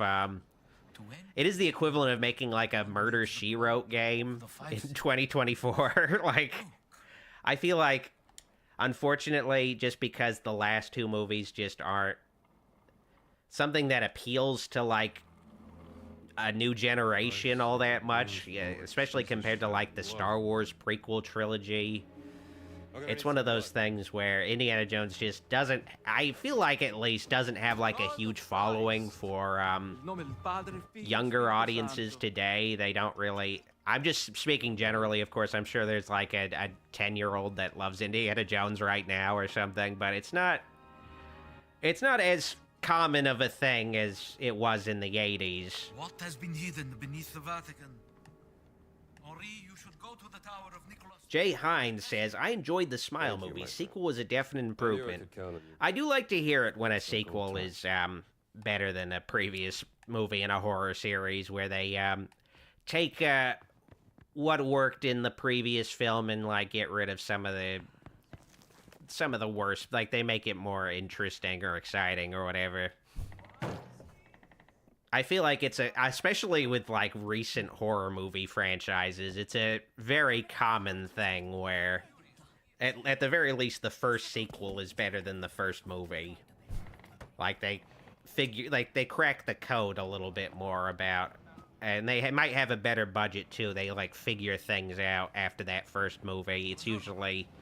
First movies in horror franchises feel like a pilot episode of a TV show. And then eventually they start to figure it out. And it gets a little better. I mean, Saw 1 just is...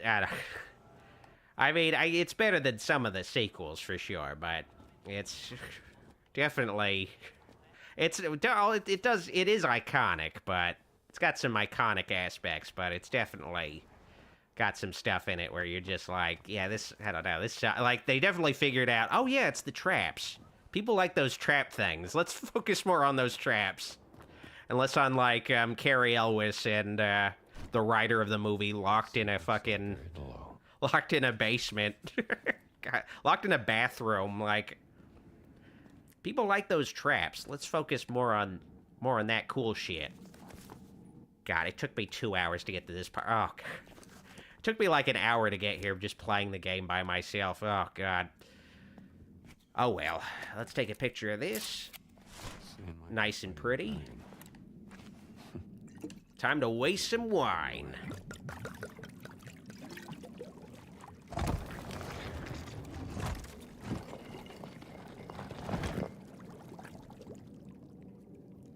Mike C says Saw 2 and 10 are the best in that series.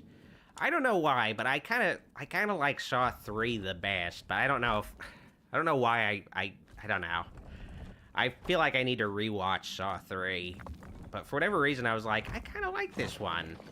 Kind of like this one a bit more than the second one. I don't know why. Because I feel like rewatching it, I didn't feel that. I don't know, for whatever reason initially, I was like, I really like that one for some reason. Time to step into the underworld. But then again, I guess it's one of those things where a lot of modern horror franchises, I'm just not super into it. Like, I've seen all the Saw movies, except for Book of Saw. Nobody saw Spiral. Nobody was like, let's see the Chris Rock Saw movie. But I've seen most of the Saw movies, at least, except for that one. But for whatever reason, like, I mean, not for whatever, like, for, you know, I'm just not that into those movies or Paranormal Activity, like most...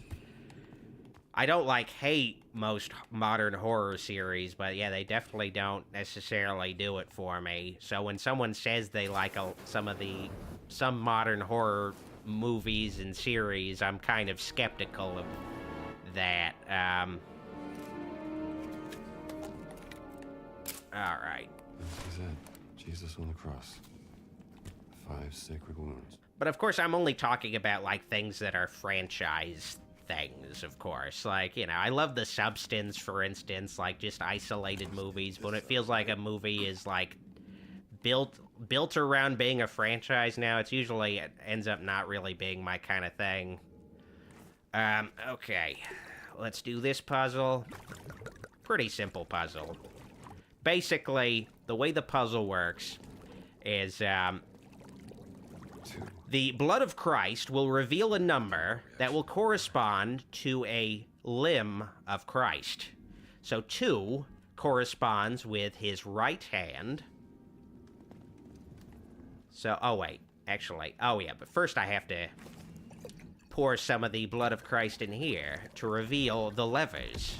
I'm jumping ahead of myself here with this puzzle. So this is my blood of the covenant, poured out for many. So, make this 2. There we go. That's the first one. We just gotta do that, like, 5 more times. Alright. But I do love the atmosphere of this game, and just, like, being Indiana Jones, like, being in Indiana Jones's perspective, being in these catacombs, solving this kind of puzzle. It's fucking so cool. It's like a different thing. It's one of those things where people will, like, watch... And, you know, I'm, like, talking about being skeptical of a lot of recent horror movies, but people will watch gameplay of this game, and they'll be like, this doesn't look good, but it's really all about just the vibes, being Indiana Jones. It's a different thing from playing, like, a different thing watching the gameplay and actually playing it. Like, once you get into the groove of things, it's pretty, it just feels like you are Indiana Jones, like, for real. Retro Lover says, Indiana Jones and the Passion of the Gibson. That's something I do appreciate about this game, is that the first level is the Vatican. They, like, just go full on with the Christian thing that all the most of the Indiana Jones movies follow. So 2 is his left hand, so let's get out of here. All right. Let's grab this. Oh, wait, no. Okay, I gotta...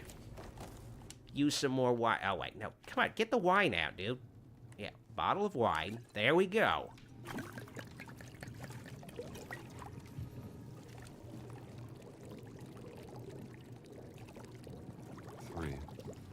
Mike C says Mel Gibson for director of Indy 6. I'm interested in seeing that, because that'll be the first Indiana Jones movie where the Nazis are the heroes. Okay. I'm sure so. Keep moving. Okay, so the spear is 3. Okay, so the spear is 3, which means, you know, Jesus was stabbed, so that's going to be his torso.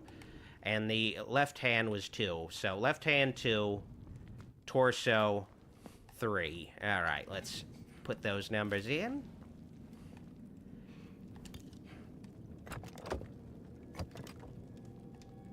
All right. And then left hand 2. Admittedly, I probably, you know, probably shouldn't have been streaming a puzzle kind of game. But at the same time, you know, you don't really realize these things until you actually do them.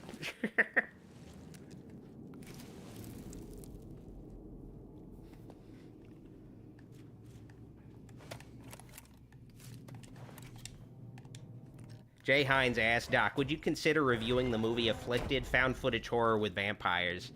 The unfortunate thing about, like, running a horror channel is that there's, like, the horror genre is probably the genre with the most output of media. So, like, there's, like, there's, like, multiple new horror movies released every day. So, it's one of those, and I'm, like, one dude, so I can only, like, release a video, like, every week if I'm lucky, like... So there's just gonna be lots of stuff that I just can't get to, like, just feasibly. Like, I wish, like, I guess one of those things where maybe I could at the very least, I guess make, like, roundups of horror movies where maybe it'll just be a video with, like, reviews of a bunch of, like minute-long reviews of a bunch of horror movies. I guess that's one of those things I could start to try to do. But it's one of those things where I wish I could, like, review all these things, but there's also just going to be some things that, you know, that buzz me. And then there's going to be some stuff where I'm like, you know, I'm not that interested in it, I guess, admittedly, but I don't know, I'll keep an eye out for it at least. But it is one of those things where it, like, there's just so many horror movies I've never even heard about, like, I have no familiarity with, where I can't even, like, say... I could maybe make it, like, I can't, like, say for sure, like, just because I just don't know anything about it. It's one of those things where it's got to be so much easier to be, like, a superhero movie kind of channel, because there's maybe, like, a new superhero movie every month or two, and you could just make news videos about, like, just make tons of news videos about just this one superhero movie. It's just a whole different kind of thing, I guess. All right, so this should be 3. And there we go. Puzzle solved. Hell yeah. See ya, Jesus. I'm sad that you were crucified, but now you are basically a Scooby-Doo puzzle. Okay. I do love, like, oh man, the way fire can, like, just pass. I know it's like a, you know, it's something that's been in lots of games in Breath of the Wild, but it's always still cool that anytime you can, like, just be near another torch, the fire will spread to the other torch. Oh man, it's always so cool. Okay.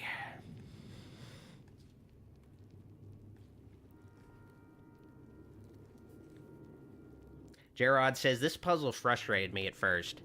I didn't necessarily, like, the thing I like about this game is that it doesn't necessarily hold your hand. You can get, like, hints for the puzzles, but the puzzles definitely feel like the kinds of puzzles you'd see in an Indiana Jones movie, where they're a little bit more based on, like, context clues and, like, trying things out. They're not necessarily, like, a lot of puzzles in video games where they're a little bit more, like, logic puzzles. Alright.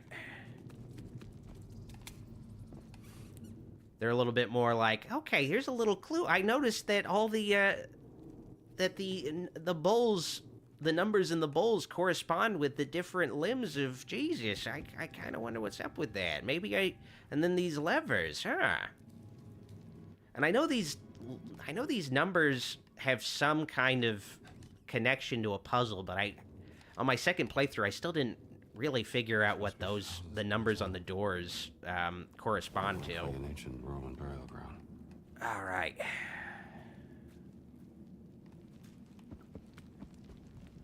Ooh.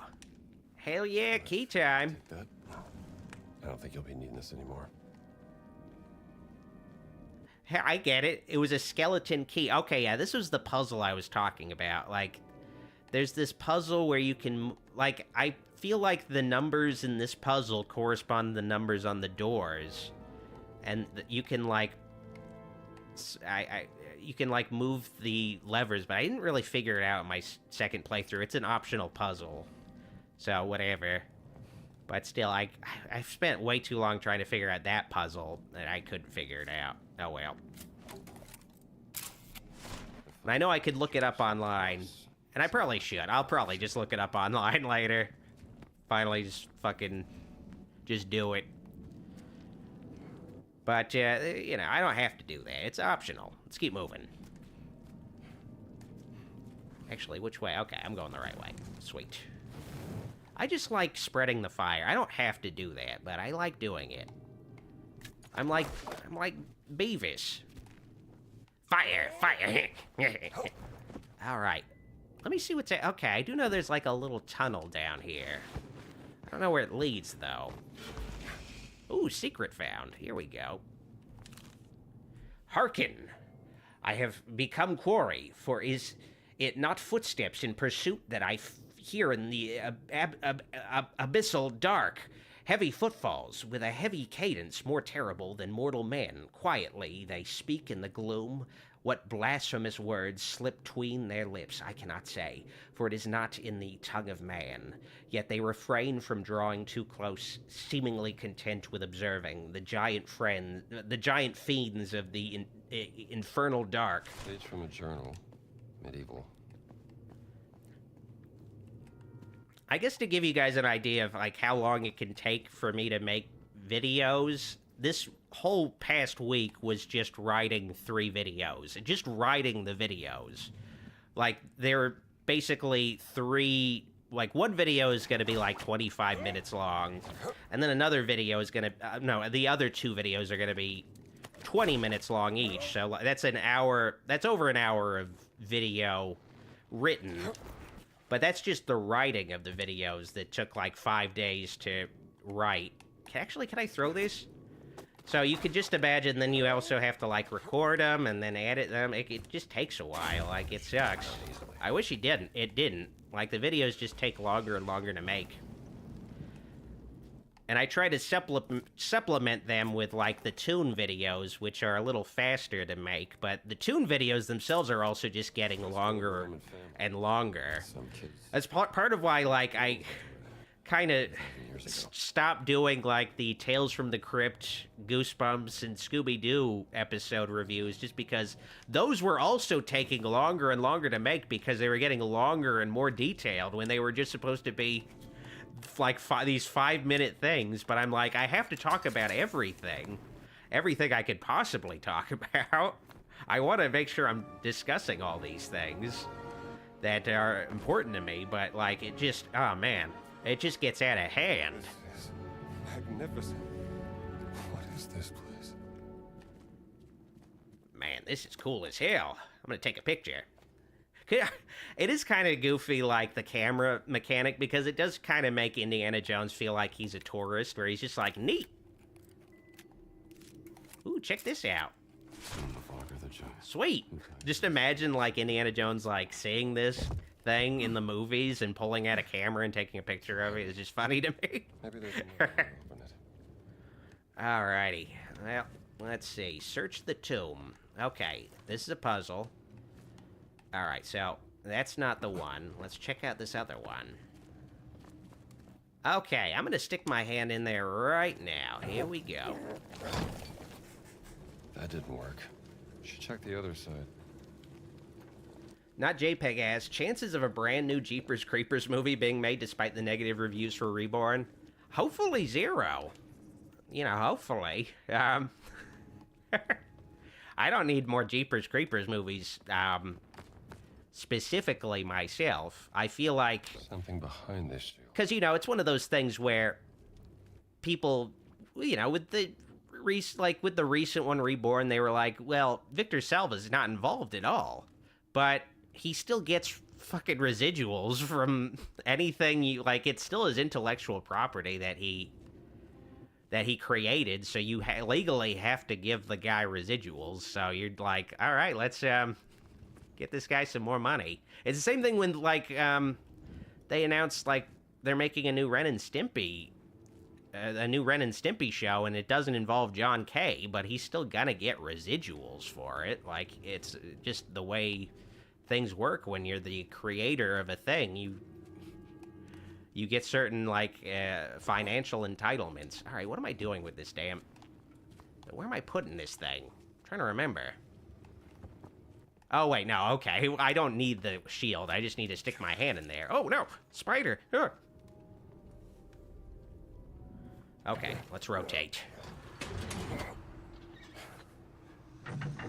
Retro Lover has a super chat. Thank you, Retro Lover. Scrappy roll is harmless compared to early draft. What is that? Is that in reference to the movie? Or... Let me see. Okay, I don't know what that's in reference to, but Scrappy roll is harmless compared to early draft. Looks like it could almost be like a Screen Rant article headline. A Screen Rant article that goes on for, like, fucking... It has, like, 100,000 words, like, and half of it isn't even about Scrappy Doo. Retro Lover says the 2002 film. I guess, I haven't read the different drafts of Scooby-Doo, the movie. It's interesting, like, you know, you can, like, read earlier drafts of movies at all. I kind of wonder who gets a hold of those and, like, leaks them. Because, I mean, that has been a thing since Scream 2. Like, someone will sneak onto a set, or, you know, a crew member will sell a draft or whatever to somebody online, and then it'll just get leaked that way. Sure you won't mind.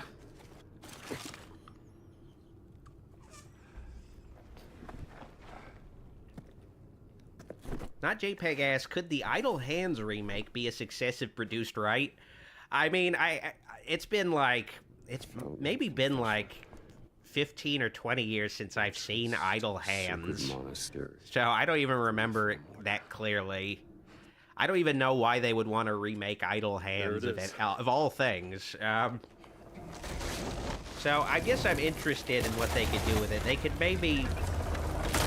I mean, it's probably just gonna be like, we're gonna do something about how texting turns a guy's hand evil or something, like, I don't know. It's just something stupid.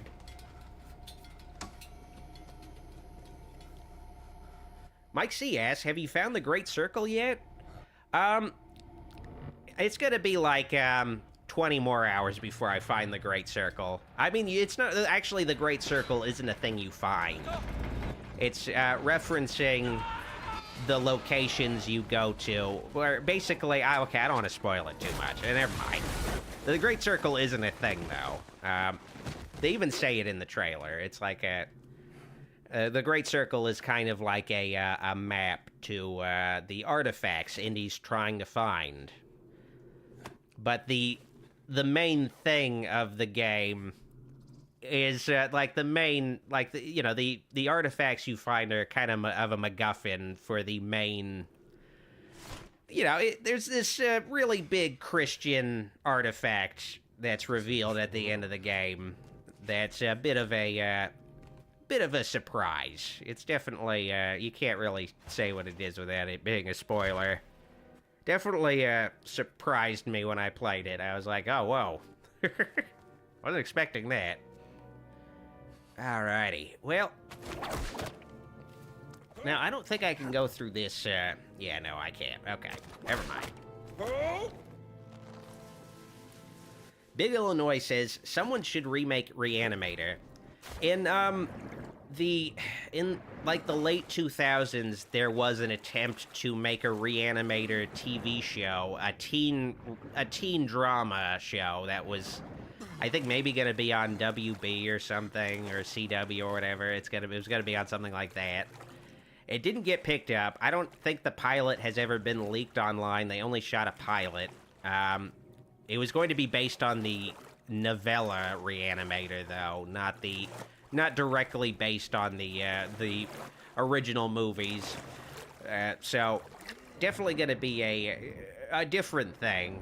It didn't look good, so it's for the best that it didn't see the light of day. Personally, I don't know if I really need a Reanimator remake. It would be interesting to see Jeffrey Combs, Needed a bath anyway. like, them do, like, a Breaking Bad take on, like, Reanimator as a TV Luciano's show. sons. But, I don't necessarily need more Reanimator stuff. I do love Reanimator, but I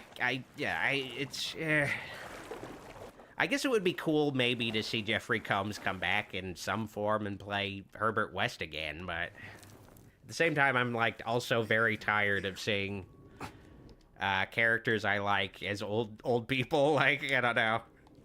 So it's become a really big trope of the last 15 years. I guess maybe ever since Kingdom of the Crystal Skull came out, where they said, yeah, you could just bring back the original actor, and he's just old now. It's like, it really opened up a Pandora's box of, all movies are that now. Half the movies coming out are that. It's a bunch of movies that are just an old folks' home. Okay. Alright, okay, I should definitely heal. It's been a while. The Anime Hero asks, hey Doc, ever seen Chud? I like the ambience in it. It was one of the first movies I covered on the channel. I think back in 2012. So, if you're curious, you can go back and watch that 13-year-old video and see what I thought about it 13 years ago. Should be great.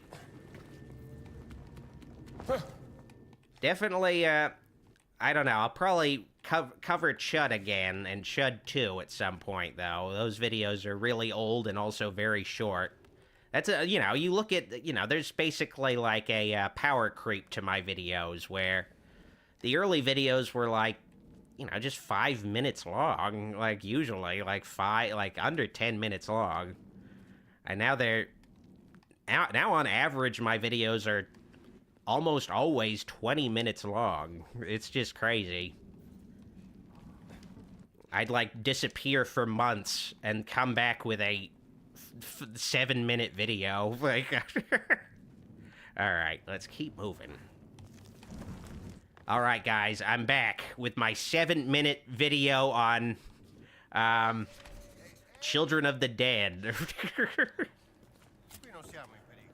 I'm actually kind of surprised my torch isn't raising any red flags for these. Like, they're not seeing my torch. Very forgiving stealth, like I said. Alright, gonna carry this guy, get him out of the way. Okay, let's hide him right here. Okay, I feel like you could probably still see him, but whatever. Let's keep moving.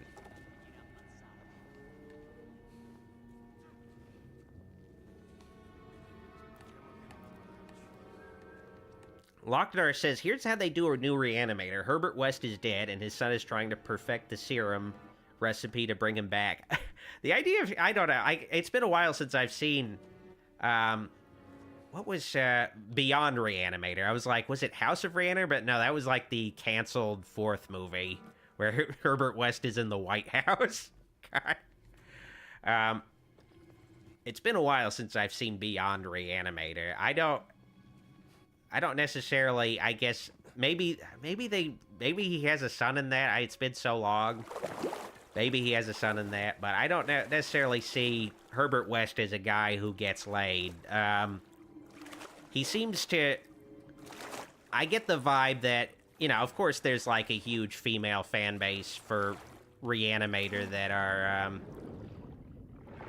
that ship, it requires the breathing device. I gotta get out of here. That's for later. The game's spoiling it. You get a breathing device later. But, there's a big female fan base that's, into the Spock/Kirk idea of Herbert and, his his male pal in the movies, them getting together and being a couple. But I interpret Herbert West more as, Dan. Herbert and Dan. I was like, what was that character's name again? Yeah, Dan. I was like, what was his character? His male friend. Like, I think of Herbert West as more of an asexual kind of character. A guy who just does not care about anything but his work. He just does not, I mean, I don't know. I just don't necessarily see him getting laid, I guess. It's hard for me to imagine him, a situation where he would get laid and have a son, but I don't know, I guess there's something there. Maybe Dan's son. He meets up with Dan's son. Dan gets laid. Dan definitely fucks. All right.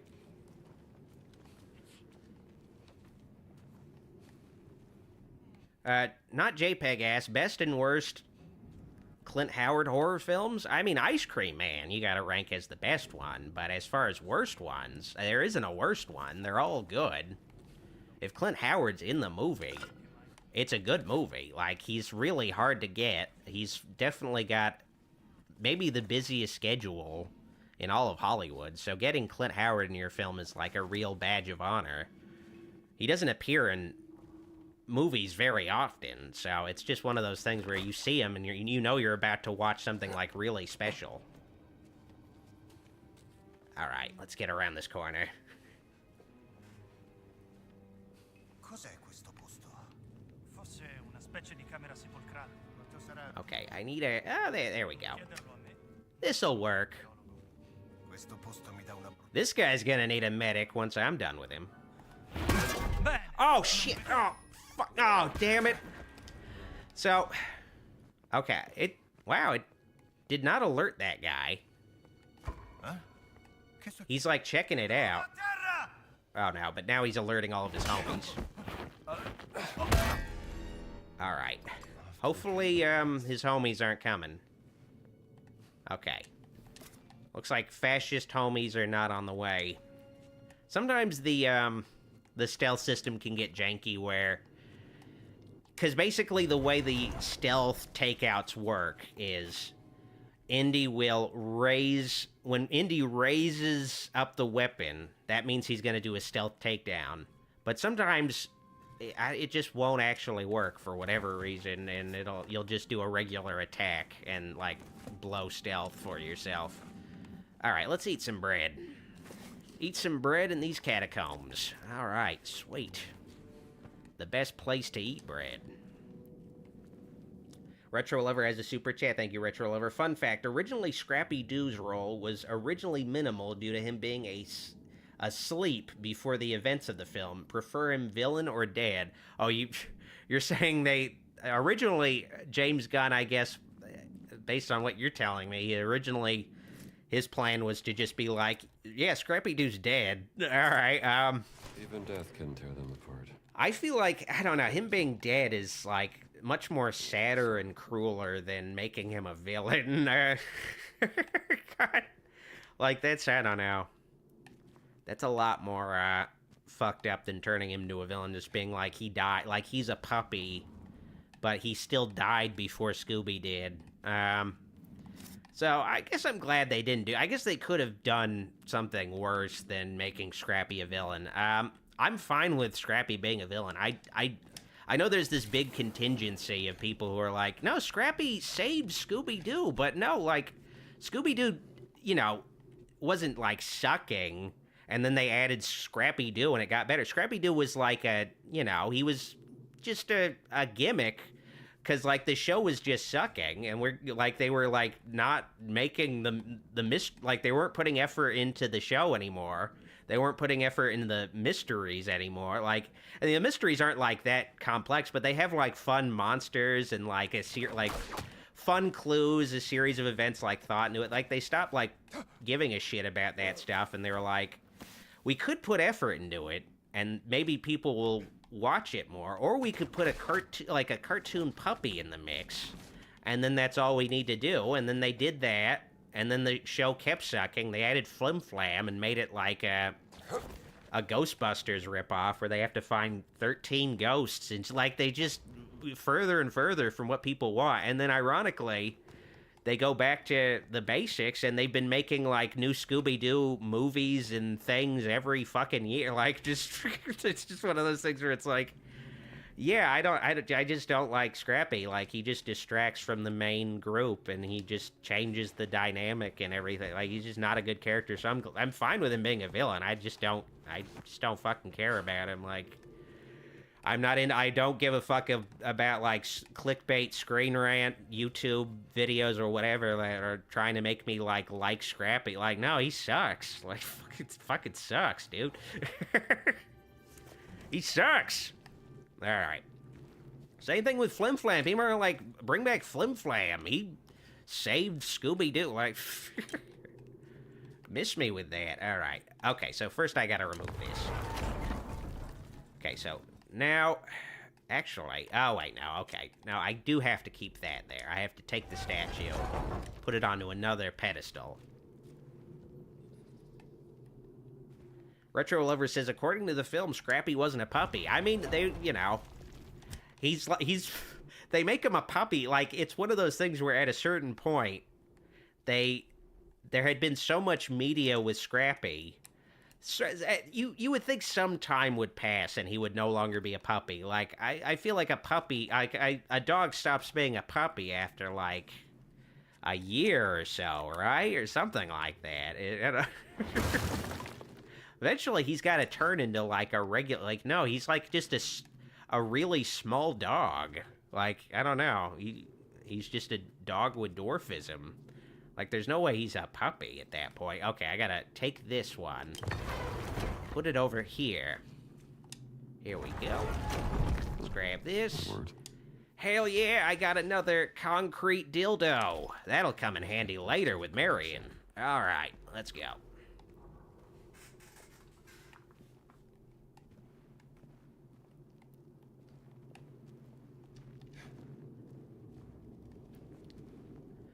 Mike C asks, who would you cast as live-action Flim Flam?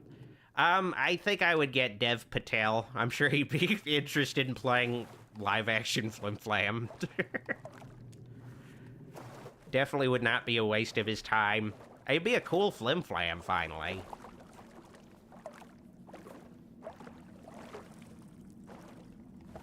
They brought back Flim Flam recently, and he's an adult. I don't know, like, and they, like, reference the fact, why are you suddenly an adult, Flim Flam? We're still, like, canonically teenagers for some reason. And they just are like, no, I guess Flim Flam was always an adult. He just had a growth spurt or something, like, weird. Okay, that guy's suspicious now. But I don't think he can enter this room. Oh, wait, maybe he can, actually. Oh, wait. Oh, yeah, he can. All right, okay, good thing he turned away from me. All right, sweet. Nice and easy. Yeah, go fuck yourself, dude. All right. Okay, let's see. What's in here? Man, I wish I had the torch still. But actually, I don't want the torch, because this is a stealth section.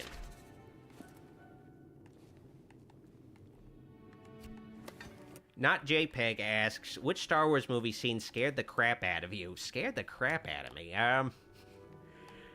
Back where I started. I'm trying to think of something that actually scared me in Star Wars, and I'm kind of drawing a blank. Like, I don't know.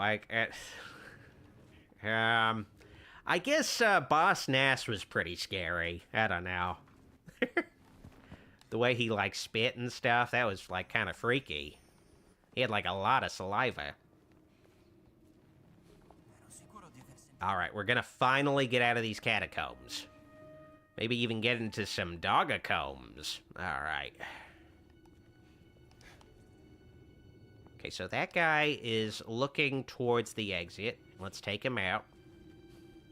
Maybe take out his other homie, too. Let's see.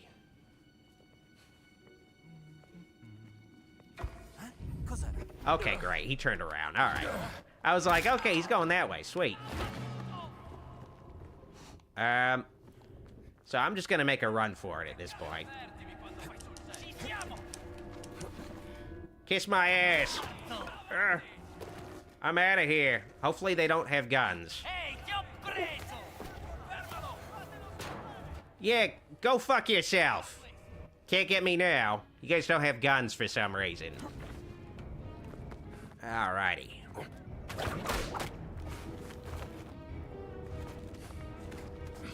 Noah Alliston says trash compactor had a weird unseen underwater monster.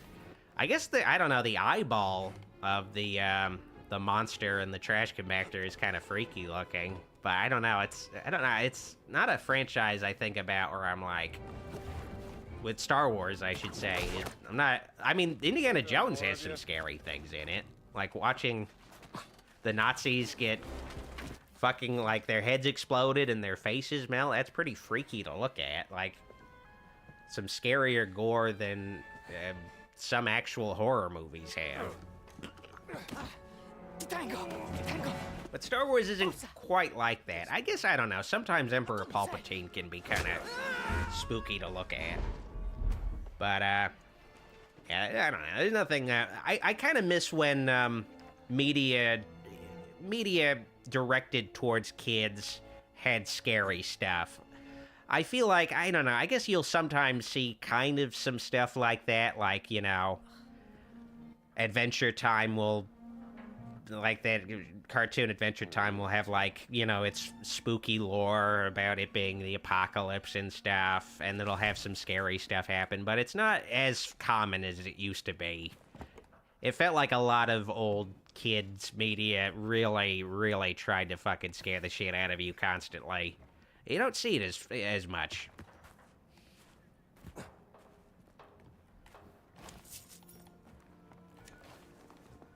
Retro Lover has a super chat, thank you. Imagine Flim Flam appearing in Velma. I mean, it's kind of ironic that Flim Flam didn't appear in Velma, though, because they were like, let's make a South Asian interpretation of Velma, and Flim Flam is already a South Asian character, and they didn't put like a pre-existing character in there. Like, I don't know. I guess no one cares about Flim Flam though. Like, it's not a, it's not a, I don't know. It's not a character people are like, whoa, they brought back Flim Flam. Awesome. I didn't even mention what the medicine bottles do that you find. Basically, you find a certain amount of medicine bottles, and you take it, you basically donate them to somebody, and they'll essentially give you an upgrade book that can upgrade your health or your stamina. So make sure to find those medicine bottles. Alright. You can't use the medicine bottles on yourself, though. Again, this game has a very unorthodox skill and upgrade system. Very unorthodox. Nantao surprised by lack of warding. A Japanese air raid has shocked Nantao, a district in the city of Shanghai, killing hundreds of Chinese civilians and wounding many hundreds more. No warning had been issued by the Japanese army, which it had previously promised to give time for the civilian population to leave the area. Around 3 million people live in Shanghai, making it one of the largest cities in the world. We are living in troubled times. A little bit of foreshadowing. Maybe Indy's gonna go to Shanghai in this game. Maybe. Definitely not gonna see Shanghai tonight, but possibly he might revisit Shanghai, a place he is in the opening of Temple of Doom, where he meets Steven Spielberg's future wife. Future second wife, I should say. Well, at least it fits. Anyone see a nun? Retro Lover says, I'm imagining Flim Flam as a drug dealer in Velma. I mean, his whole thing is that he was like a scam artist. So you could, I don't know, make like an edgy version of that. I'm kind of surprised they didn't just make him like one of the, I don't know, one of the teens at Velma's high school or something.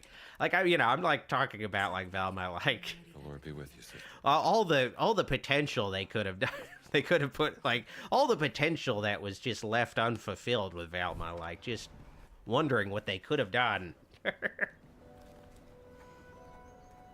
Gavin asks, thoughts on Epic Mickey Rebrushed? I played the original game on Wii, and I'm glad that the game is available on modern platforms without having to use a Wii remote. Sister. But I would definitely wait for it to go on sale for like under $10 on Steam before I'd get it again. I thought it was a good game, but you know, I don't need to. These remasters cost almost as much as a totally brand new game, and it's just too much. It's just too much. It's just too much in some cases. I mean, they got to make their money back from touching up the games and preparing them for modern platforms and stuff, but I don't know, it could just be way too expensive. I feel like dirigibles gave... the Nazis gave dirigibles a bad name. We need to bring back dirigibles. I miss them. They were cool. I mean, sometimes they would blow up, but I don't know, they were cool. There's the main villain of the game, Heinrich Voss, who I think, honestly, might be one of my favorite video game villains ever. He's just a really funny take on a Nazi bad guy. I don't know, it's just, I don't know if we're gonna get to meet him tonight, but The Lord revealed pretty solid villain in this game. Definitely memorable. Dr. Indiana Jones, Professor Archaeology Department, Marshall College, Bedford, Connecticut. Not JPEG ass. Is it possible for the ending of Venom 3 to be connected to Spider-Man 4? Nothing about me. I mean, I guess that depends on if Venom in Venom 3 becomes the guy from That 70s Show. And if he doesn't become the guy from That 70s Show, then I don't know if I don't know if they can make it happen. Very dear to me. I mean, I don't know. Admittedly, I don't. Outside of, I don't know. The only real Spider-Man things I care about right now are just the video games by Insomniac and the animated movies beyond the Across the Spider-Verse and Into the Spider-Verse. I feel like all other Spider-Man media just fucking sucks ass right now, unfortunately, because Spider-Man is more popular than ever. Because a giant Just stole it from me, I need to figure you know, just he's kind of stuck in some hard times right now. So don't ask.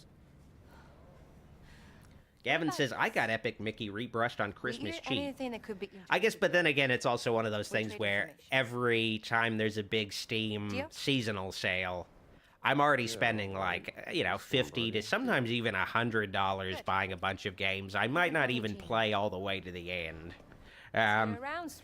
So, I don't know. It just wasn't on my radar as far as one of the games I got. I'm trying to even remember, like, Definitely bring this back to the library. what games I got on the last Steam sale. Let me check my Steam real quick. Let me see what games I got recently. I did get Bully. I got Bully on Steam last Christmas. I still haven't replayed it, though. It's one of those things where you stockpile a bunch of Steam games, but then you might not play them anytime soon, or even ever in some cases. It's the unfortunate thing. I also got Star Wars Empire at War. So I got that in the last sale. I got all the other the older Indiana Jones games in the sale.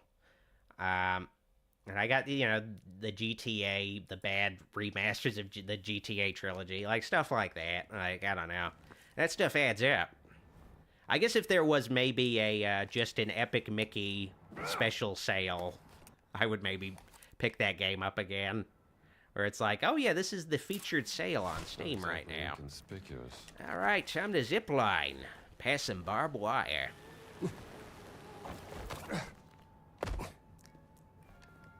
Ooh, another skill book. I haven't been using these skill books. Might be something I could pick up from this. Okay, let's see here. Let's find out what I want to use next. Splinter Smash. The last hit before an improvised weapon breaks. Deals additional damage. That sounds decent. Fruit bag. Guy's a fucking fruit bag. Yeah, let's get fruit bag. Carry twice the amount of fruit. Sounds good to me. Let's get that.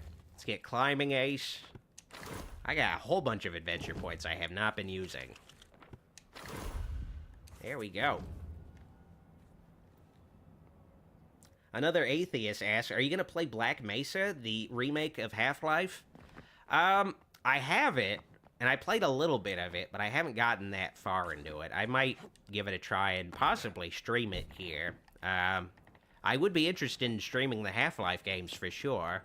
I don't know how I would feel if I would want to stream just original Half-Life 1 or Black Mesa. Because Black Mesa is a good remake of Half-Life 1, but it also just kind of has like a whole different vibe to it and different kinds of mechanics. The way it, I don't know, functions is just a little different, and I end up kind of missing stuff about just regular Half-Life 1. But, I don't know, it is what it is. It's one of those things, though, where it's cool that something like Black Mesa came out, though, because Valve is, besides Half-Life Alyx, which I loved, hasn't been much in the way of anything new from the Half-Life series, at all, actually. Like, there was a 10-year gap of no Half-Life stuff, and then they make a VR game, and now 5 years later, they seem to maybe possibly be hinting Half-Life 3, but they've been doing that for 15 years now, so who knows? Who knows, like, when they're gonna finally actually do it? Like, who knows? It's... I mean, at this point, I accept that it's probably, Half-Life 3 is probably never gonna happen, and they're probably never gonna make another Half-Life game at all. Like, I feels like the only reason why they made Alyx is just because they basically made a VR rig that cost $1,000, and they needed a game that can take advantage of all the features that most VR games don't take advantage of. It's one of those things where, like, I don't know, I loved Alyx, but it definitely ruined all other VR games, at least up until Batman Arkham Shadow came out. But it sucks that, like, I don't know, like, I can't get my PC VR rig to work now because the Meta app doesn't fucking load up on Windows 11 now for me. Like, it's just so frustrating dealing with VR sometimes. Like, it's just such a, I don't know, like, it's just so, there's so many different VR rigs and so many different platforms to use VR on that it's just not a great platform at the moment. I guess maybe Meta is hoping it's going to be the end-all, be-all of VR. But I don't know. Alright, anyway, I gotta get to Antonio. Tell him what I found out. You're back. Did you find anything beneath the tower? Damn right. Oh, did I? Let me see. Another atheist asked, was that Mussolini on the poster? This is, the Vatican. So, definitely you saw Mussolini. This is, First Crusade. when the fascists, the fascistas, were taking over the Vatican. Taking over all of Italy. This is astounding. Grazie, Indy. So where are you going next? Found the confession. Azaz says there's a horror Star Wars novel called Death Troopers, an Imperial prison ship that comes across an abandoned Star Destroyer, and they got trapped with, you guessed it, a zombie stormtrooper. I've heard about that, but I'm honestly, I want to make videos on Star Wars horror things, but the Star Wars horror things are maybe not gonna be Death Troopers. I want to make videos on the Galaxy of Fear books, and if you're not familiar with the Galaxy of Fear books, they're basically Star Wars novels that tried to capitalize on the success of Goosebumps, where they're kind of like what that Skeleton Crew show is like now, but basically horror scenarios involving kids that go on Star Wars adventures. Before Disney, of course, changed the canon, these Goosebumps Star Wars books were also totally canon, like they happened. Now they didn't happen, at least in the current canon. It's kind of funny to think about that. Alright, I gotta go investigate the fountain next. Alright, sweet. Oh. Clerical key. Didn't unlock this one. Man, I feel bad taking a photo of this guy just doing his job. There'd be light. I don't know why I would want to take a photo of a guy, like, installing a light bulb, but I don't know. I guess they're like, because I can also take a photo of these guys and add it to the collection. I already did that. I think basically anytime they do a unique animation in this game, they're like, okay, we need to, I don't know, make it this thing you have. We require the player to take a picture of in order to get 100% completion, just to make sure they're seeing all of these animations. Loose ends in the Vatican before I head to the Fountain Confession. But yeah, I've been meaning to do Galaxy of Fear videos for a while. But then again, it's one of those things where I did mention it earlier. There's just so many horror things. I can only do so much. I'm finally just now going to get to the Return of the Living Dead movies. I'm going to review all of those next month. But I've been, like, making these videos for fucking 15 years, and I still haven't gotten to. There's so many things I just haven't gotten to. And admittedly, it's one of those things where it does frustrate some viewers where they want me to, like, review all the, you know, all the most famous horror movies, but then, all the, like, I don't know, the most important horror movies and stuff, but then I'll be like, I kind of want to cover these things nobody else covers, like these more obscure things that nobody really gives a shit about. It's a mixed thing. Like, sometimes I'll, like, cover the most mainstream thing imaginable, but then other times I'll cover, like, just something that's a total obscurity. Like, make not only, like, an audiobook recording of one of the Halloween young adult, two of the Halloween young adult novels, but then also do a limited animation reviews of both of those books that go on for 20 minutes each, where it's just like, this is just not what anybody really cares about, but it's just stuff I want to do and I have fun doing. But it's just, it's vexing. It definitely vexes some viewers, and it's one of the many reasons why I haven't had a ton of growth on the channel. Any growth that I've had on the channel has been very slow and gradual. Ooh, can I take a picture of this? It's just way too, I'm just way too all over the place for people. I'm fucking doing a stream of, like, an Indiana Jones game, for instance, just because I want to do it. Like, it's just... Didn't look like this back in the It's day. just, I'll never learn. It's just how it is. But I always do the things I want to do, though. And that's what matters. I'll never learn. I'll never understand what it takes to be, like, a successful YouTube channel. But I'll have fun doing it, though. And that's what matters. All right. Let's open up this chest. Get this key. Hell yeah. All right.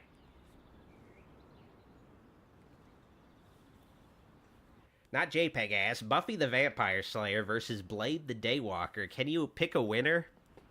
Now, I guess I'm not totally familiar with what their full capabilities are between Buffy and Blade.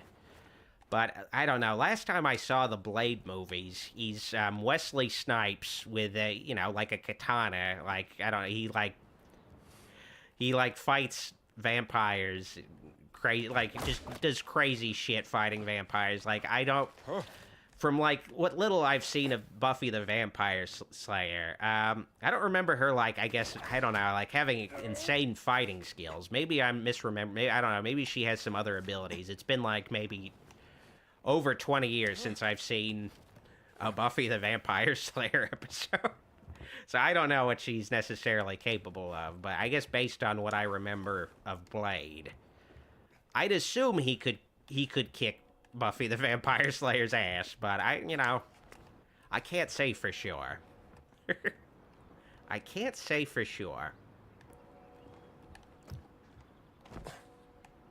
All right, okay, so first, okay. This, honestly, it's fucked up. It took me way too long to solve this puzzle. Like, I would, like, overthink it way too much, but it's one of those fucked up things where the game just doesn't really tell you that the thing you need to solve the puzzle is off to the side over here. Like, you might not even realize there's anything over here. Like, Hey, Strombo! Oh, Jesus! I really hope Strombo isn't a slur that she keeps calling me. Retro Lover 03 has a super chat. Thank you, Retro Lover. Will you talk about unmade horror film?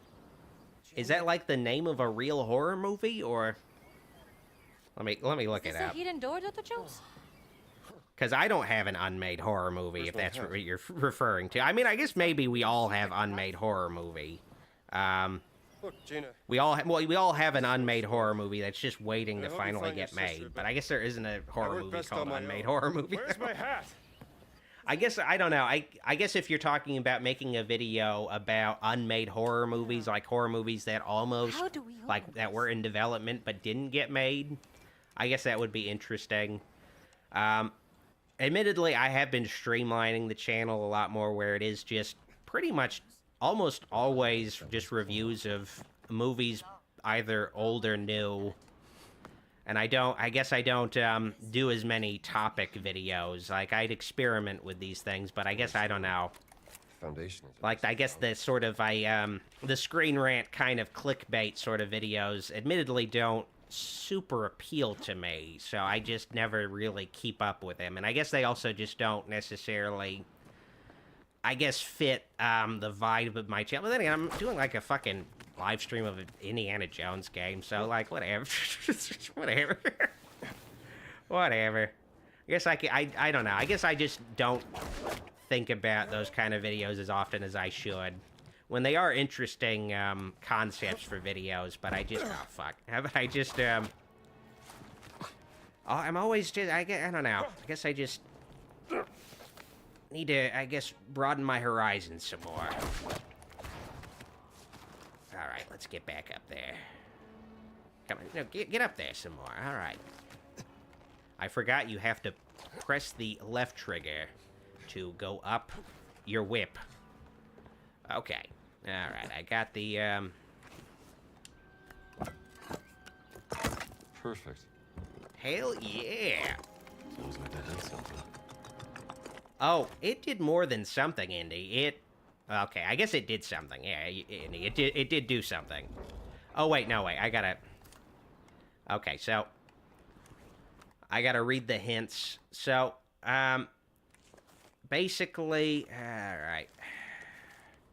So, wait. So I have the right tower inscription. So the right tower says, a dark beast looks upon the light, and the den of dragons opens. So, okay, so that dragon needs to look this way.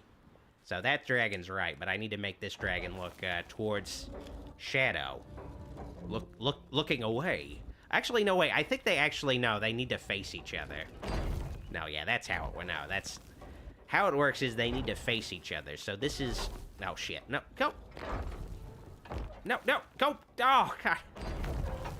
I hate how the direction he moves in No, it changes based on, like, the position you're in. Alright. Okay, just keep moving, Indy. Just keep moving. Alright. I gotta make this dragon face the other dragon. That's basically the puzzle. Come on, Indy. You can do it. There we go. Alright. Heading to the Shadow Dragon. Okay, let's twist this. Shaking hands. Oh, Retro Lover says, I want to know what Michael Bay's Halloween was about. I guess I do. I don't know. In the last Halloween comics review, I do go into some... Well, I guess, I don't know. I guess an alternate idea of what Halloween 8 could have been, based on Daniel Franz's pitched version of Halloween 8. So I guess I have done that kind of thing before, and I would be... Oh, shit. I would be interested, like, I guess in covering some of the unmade Halloween movies, because there's 2 books. Dude, why does it change direction? Like, I'm pushing him in the direction, but then he'll, like, go backwards. Like, no, why is he doing that? I'm literally, like, pressing in the direction of the stick. Okay, I guess maybe... I don't know. Let's see. Let's try this. Okay, so I think it is just you press forward. It's very misleading. You can't, like, change direction. All right, we got it. Okay. But yeah, I would be interested in covering, like, the unmade Halloween movies, for instance, just because I'm so obsessed with the Halloween series. It's definitely a subject I'd be up for, especially since there are 2 books on just the unmade Halloween movies and, like, their scripts and stuff.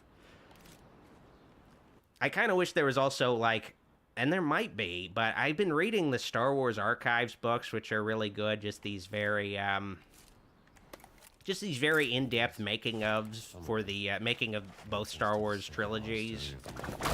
And I wish there was an equivalent to that, or just like, I don't know, like a new documentary about the Halloween series that's just really in-depth. It's just such a, I don't know, it's such a shame.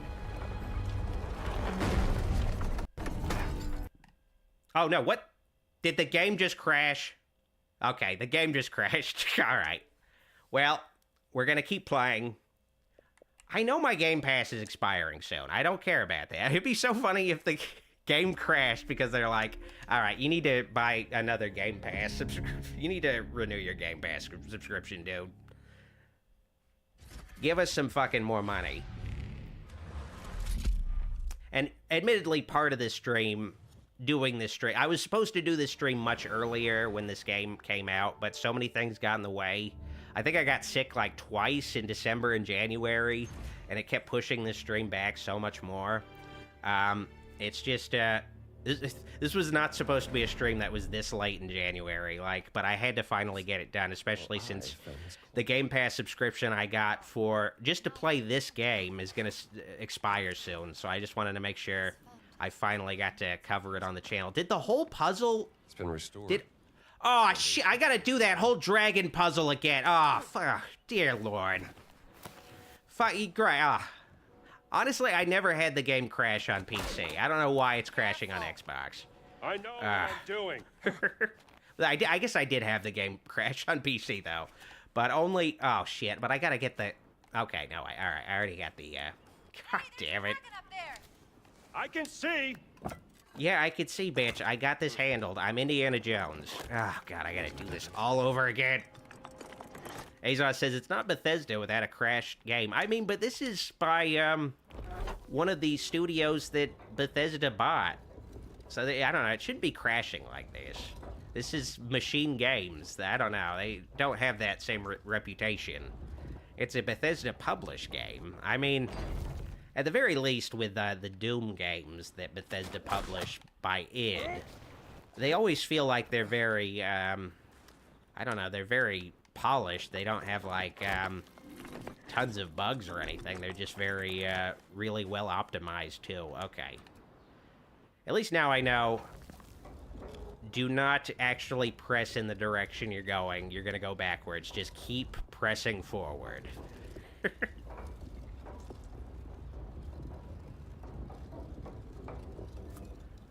Alright, there we go.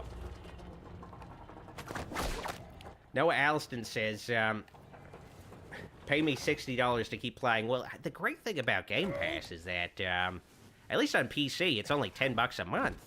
So you can play this game for just $10. So, you know, there's that. Alright. Thank you for the super chat, Horror Culture. I just rewatched the Jurassic Park stream the other day. Do you still have nightmares about the puzzle? Yeah, I definitely... I knew that puzzle was going to give me issues, which is why I was like, once I got to it in the first part, I was like, okay, I'm going to come back, but I'm going to know how to solve the puzzle. I don't know why I didn't just look up how to solve the puzzle before I started that stream, because I knew it was going to give me issues. Like, I don't know what I was thinking. Like, just, I don't know. I want to... It's one of those things where I need to definitely... Okay, so what... I need to definitely... Okay, no, I need to pull this lever first. I need to definitely stream here on the channel more frequently, just because, like, I'll take so much time away from doing these kind of streams, and I'm just not... I don't know, I don't have enough time to, like, get used to it. And I do get, I guess... I do kind of feel iffy about these kinds of streams, which is part of why I don't do them super frequently, because... Some people will be like, oh my god, you're doing another game stream or something, you're not making videos anymore, when, like, that's literally all I'm doing. I'm still making videos, like, but they'll be like, I don't know. I don't want to give that impression, but, I don't know, at the same time, I should just kind of loosen up and just keep doing what I want. Okay, first I need to get water into this bucket. Alright. Take it back. This is a very sophisticated ancient puzzle. I don't know how it can detect that there's water being poured into it, but you know, they were pretty crazy back in the old days.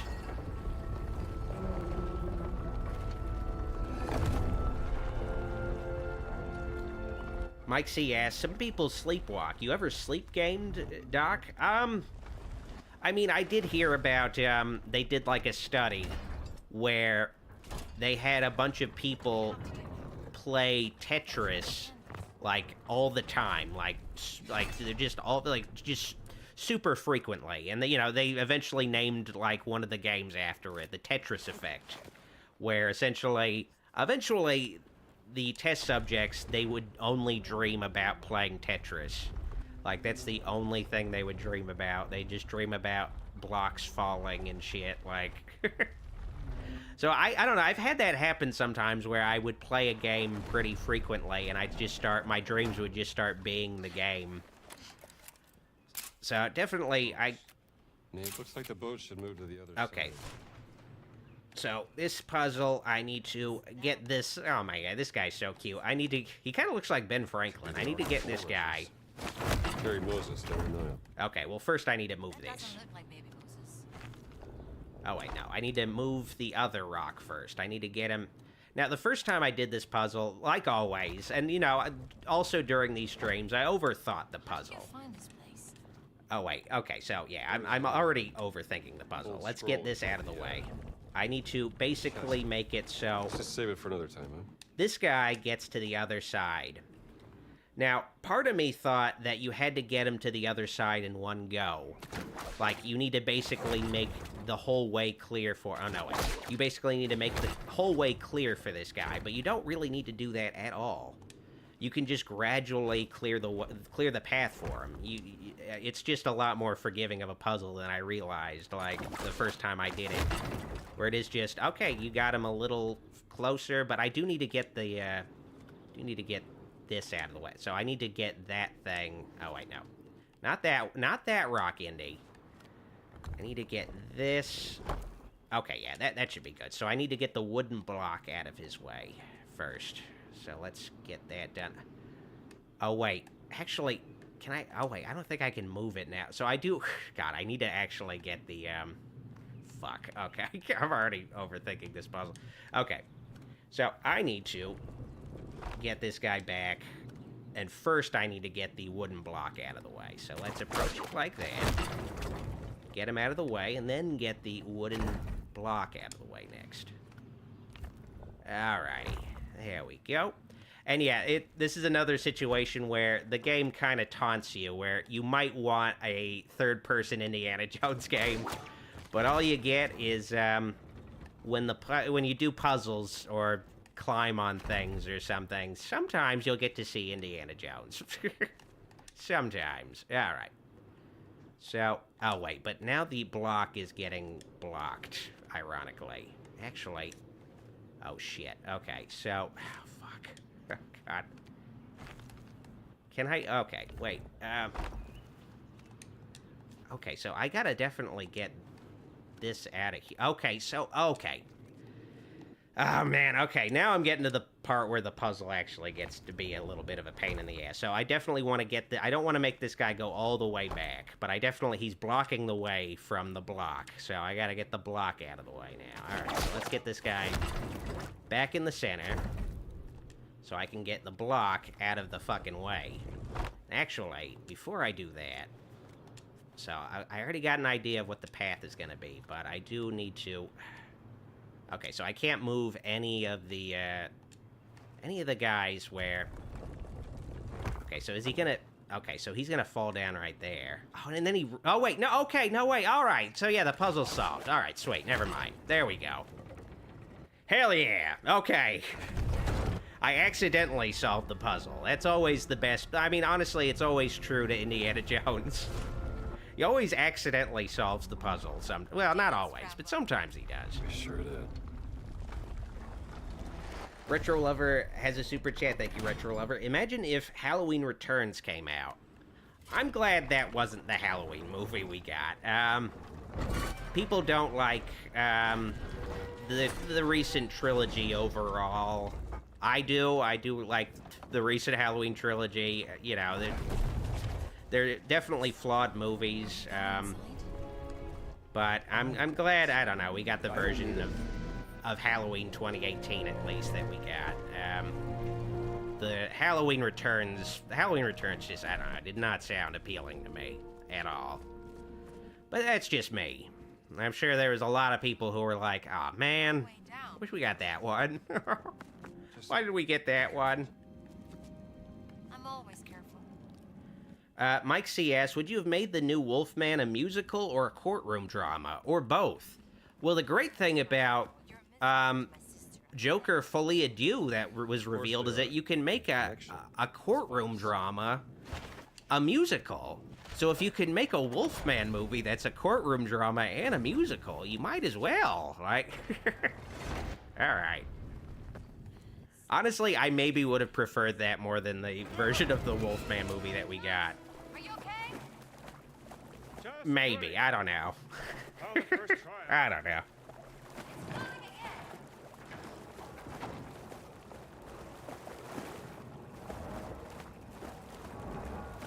Oh, there you are. Get up here. Yes, ma'am. Alrighty. Well, that wasn't so dangerous. It's kind of weird because it makes it seem like this is going to be a much more deadly situation for Indy. Like, maybe the oil down there gets set on fire, but no, not really. Most cultures have tests of courage or agility or wisdom, often meant to prove that a person is ready to be. Alright, now this is a real kind of Indiana Jones sort of bullshit. Okay, this is some real Indiana Jones shit right here. Okay, let's jump. Okay. Don't worry, I got this handled. I'm a professional. Professional what? Watch it.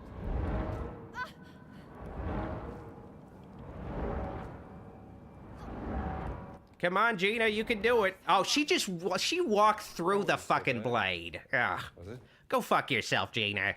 You were clipping. Ah.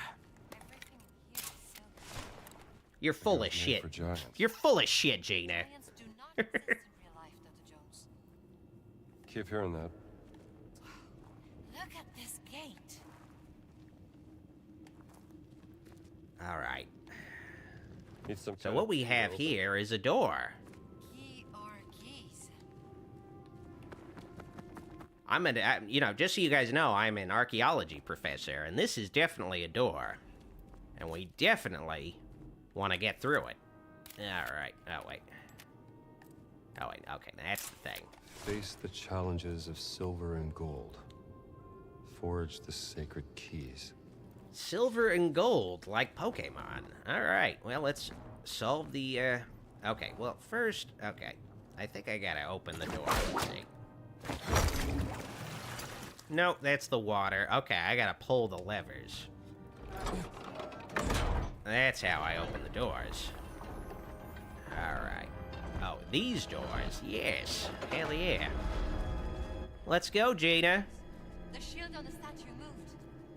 Yeah, Gina, I know. I walked through the door. I know the fucking shield on the statue moved. You stupid fucking... Ugh. Harlot. She's a harlot, okay?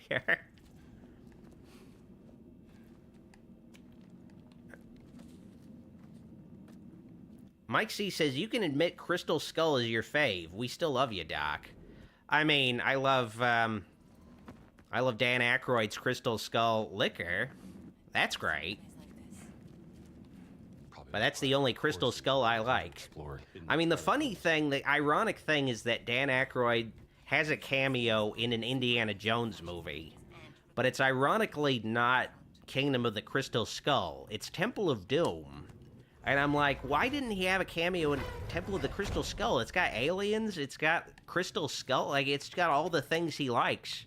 And he wasn't in that one. Like, I don't know Let the light guide your what path. they were thinking. Does not make any sense to me. Like, they really dropped the ball. What's wrong? He could have played the same character he played in Temple of Doom. He was still alive by the end of that movie, so they might as well have. He's the guy who hooks Indiana Jones up with a plane at the start of the movie. So it's clear that he's got to be like a good friend of Indiana Jones. Like he's got to like he came in clutch for that. Oh wait, okay. So I got to move. Basically, you got to move these until they light up. let's see. Okay. Oh, wait. Now it's lighting up. All right. Okay. There we go. Mike C says, where was Dan in Temple of Doom? Basically, the thing is you can't, you have to, like, be paying close attention. Like, only on my recent rewatch, I realized that it was Dan Aykroyd, but you only see him from a distance, and he's, like, he has a mustache, they, like, dress him up and stuff, but it is Dan Aykroyd. He basically gives Indiana Jones the plane he gets. Yeah, he's there. Trust me. There's even a photo of Harrison Ford and Dan Aykroyd next to each other. Retro Lover has a super chat asking, you heard of the Pokemon leaks a few months ago? Man, they're always leaking those Pokemon games. Always.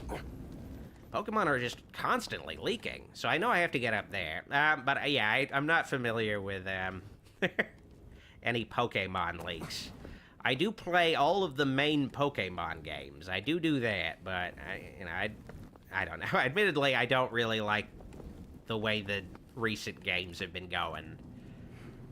The series has been, at least for me, the Pokemon series has been sucking since, like, I loved Gen 5. I loved Black and White. And Black and White 2, and then that was basically it as far as Pokemon 4. I mean, I still play them, but they're just not as good. All right. Oh, wait. Okay. That's how I get up. All right. Sweet. There we go. Man, Indy's got to have some serious upper body strength. Oh, wait, no, I got to swing to that. All right. All righty. There we go. Gina, help me with these chains, will you? I do hope eventually this game gets patched to have an optional third-person mode. Sort of like, you know, how you could play... You could play, like, you know... Okay, wait. You could play the Elder Scrolls and Fallout games in third person if you want to. Just give the option, I think. I think it could definitely be playable and work, and you could switch between them on the fly. I'm hoping they do that. I prefer playing a game like this in first person primarily, but having the option when I want to switch in third person, because, you know, I mostly play Elder Scrolls and Fallout in first person. But every now and then I like to be able to look at my character walking around, so it's nice when I can be able to switch to the third-person mode just to, you know, have something else to look at.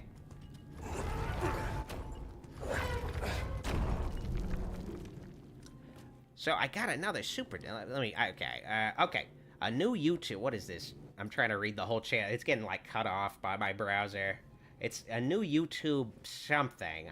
Let me try to go to the channel. Okay, go to channel. I can't read the whole thing. A new YouTube account. Okay, that's the name of the channel. A new YouTube account has a super chat. Thank you. Greetings, Doc. Let me get sappy and say you really put a smile on my face through tough times. You're the best. Much love from Quebec.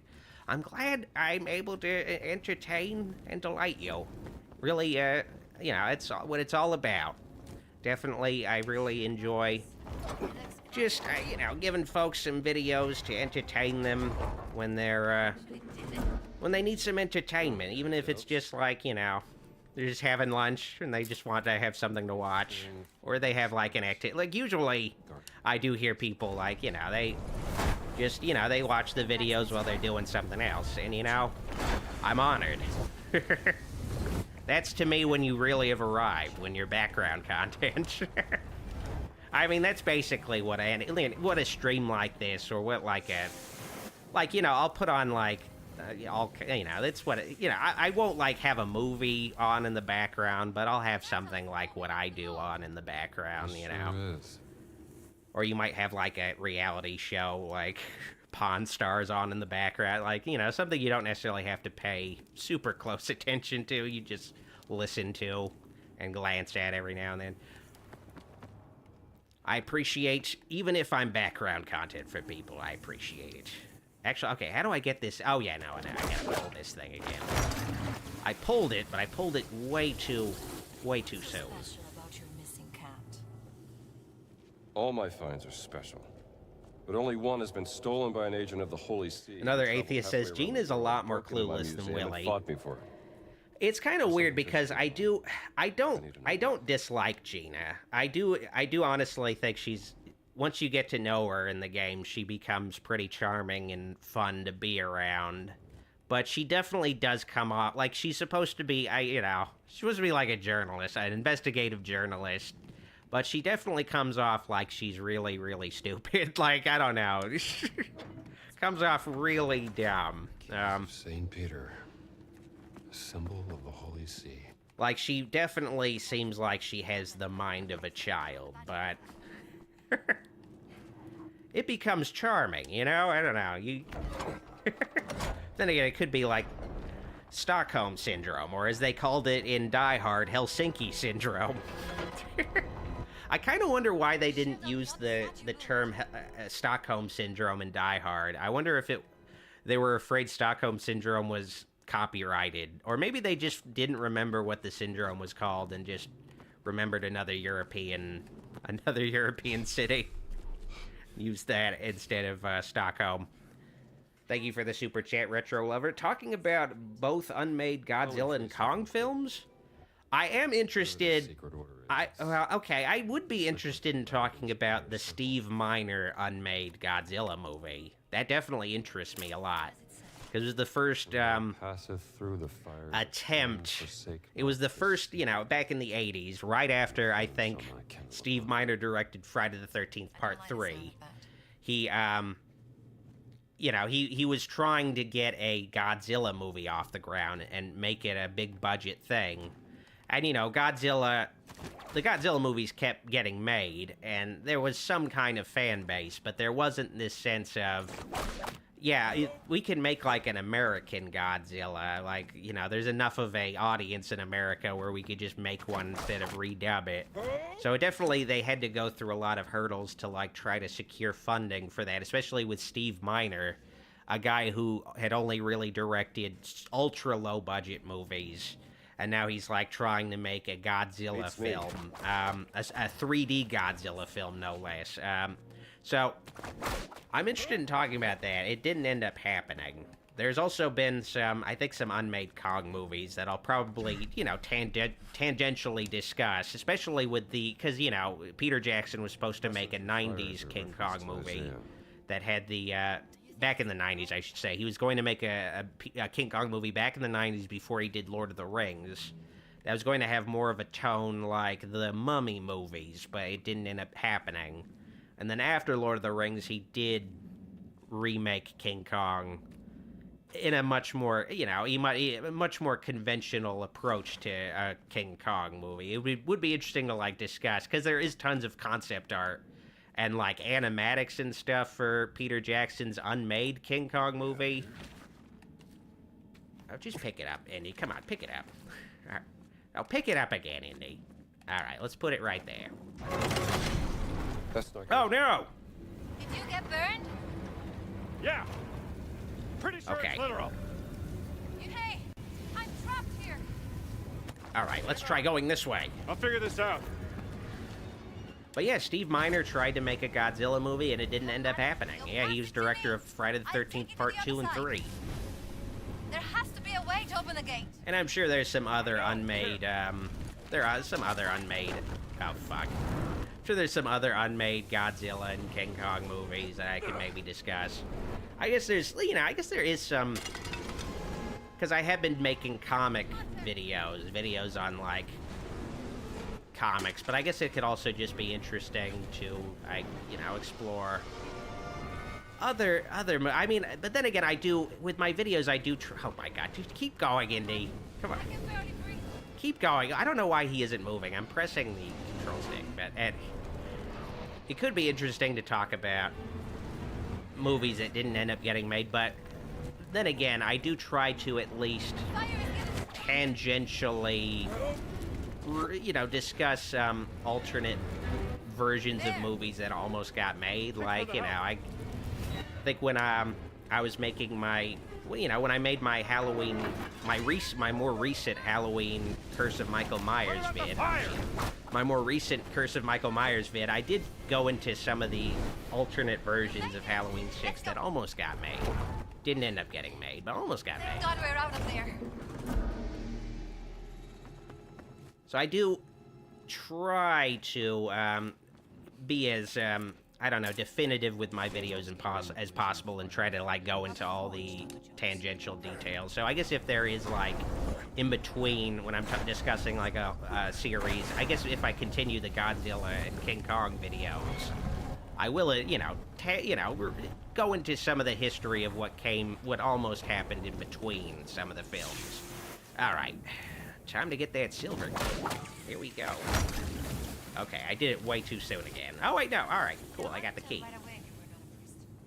They're usually very clean and tidy. A new YouTube account has a super chat. Thank you again. Would you rather take the substance, inject the T-virus, or use the Bane venom? Let me think. I feel like, well, let me think. I mean, T-virus isn't good. I guess maybe sometimes a guy will take the T-virus and they become like a badass monster zombie that fights Leon Kennedy or whatever. I don't know. But it feels like a bad thing most of the time if you take it. Venom is addictive. You become reliant on it, and I guess maybe it can have some bad side effects like any steroid, so there's that. And then the substance... Home to a secret organization. It's been working in the Vatican. I don't know, it's weird, because the movie, like, the guy, like, whoever's in charge of making the substance, they do treat it like, oh, this is just you. But no, it's so clearly, like, it creates this other person. Like, it's like in Severance, where you have an innie and an outie. Like, it's this totally different person that is, yeah, actually, like, it is just, like, honestly, I mean, thinking about it more in the substance, it is just this unconventional way to give birth to someone. It isn't you. Like, I don't know, Margaret Qualley was not Demi Moore. It's just, I don't know, they sell it as, okay, you become younger. And I guess maybe initially they have your initial thoughts and memories and stuff, but then eventually it diverges and you become a separate person. So for all there would be like a younger Dr. Wolfula. If I took the substance, there would be a younger Dr. Wolfula who wears like a pink baseball shirt and has like a white neck. Like I don't know. There would be a younger version of me, but that wouldn't really be me. That'd be like eventually become like a different guy. But at the same time, I don't know. I feel like I'd make peace with that. I'd make peace with it. Yeah, he can make all kinds of. You can make like 10-minute videos about, yeah, like direct-to-video movies or whatever. Go ahead, I don't care. All right,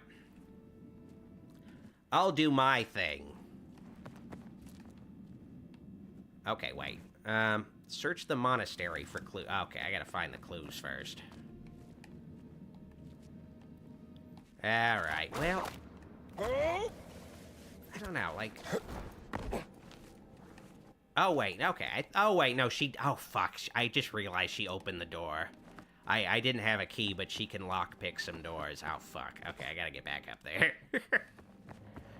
Oh. Actually, let me think. Where did I... Okay, so how can I get up there? How do I get back up there? Where is that? Is there, I got up there, but now I can't get back up. There's gotta be like a, Oh, wait, no, there's a staircase. Oh, fuck me. I was like, there's gotta be, like, some way I can, like, parkour back up there right now. Alright. Guess another issue with these streams is I'm talking so much, I'm just not paying attention. Alright. And I know people will give me the, you know, the advice of, why don't you just pay attention then? And I'm like, but I don't want to pay attention. You know it? So, that's just how it is. Parts that look like cuneiform. Mike C says a substance video game would be neat. You're an expert. I don't know how that would work. I am. I'm trying to think of how that would even work. They would probably just make it like a, I don't know, an 8-bit 2D platformer or something. But I guess I didn't really answer the new YouTube account's question. I just kind of broke down the options. But I guess I did kind of, I guess I would go with the substance, just to definitively answer it. I feel like Venom, like you're gonna get fucked up no matter what. But I feel like the substance, you can kind of handle how it fucks you up. You know, I feel like you can kind of manage that level of getting fucked up. And as Noah Alliston says, and you do perfect splits. That sounds appealing to me. I'm assuming, like, anybody who takes the substance could do perfect splits. Actually, I sort of wonder, like, they don't really necessarily address, like, it seems like the Demi Moore character and the Margaret Qualley is just a totally different person. It's not even Demi Moore younger. It's just this young person that came out of Demi Moore. So I'm just like, because of course people would, like, be able to clock, hey, wait, aren't you just a younger version of that Demi Moore chick that's already famous? Like, what's going on here? So, like, they're already a different person. So I sort of wonder if it is just you get this young... I guess I don't know. They don't really break the movie down, like what the substance does specifically. If it's, like, younger version or just a young, sexy person who's a different person from you who comes out of you. So I'm kind of wondering, I guess if I took the substance, would it just be like a young, sexy dude that's just totally different from me in every way who can just do splits? Because when I was younger, I couldn't, I'm not doing split. I'm also not like, I've never been like a guy with Brother Locust received a six-pack or anything, but would my substance counterpart have a six-pack? Is that how it works? Like, I don't know. They only show like two people who take the substance, and I don't know. It's not as clear. We have to find this treasury, Gina. I guess we're gonna have to find out in substance Maybe there's some clues in here. Something strange about this painting. Oh yeah? All right, is that the last? Is it two? All right, I gotta get one more clue. There it is. Concerning the origin of the Nephilim order. Nephilim? What's that? Hebrew for giant. Children of fallen angels in Judeo-Christian mythology. This looks like some Acid Psycho says, I love you, Dr. Wolfula. I love you too, Acid Psycho. A tribe of giants swore loyalty. And I hope you're on acid right now. Man, could you imagine, like, it's one thing to be on acid, but then it's another thing to also be a psycho. Just being a psycho on acid, like, oh, man. Oh, God. Myth or history? It just sounds chilling. Just different ways of interpreting the past.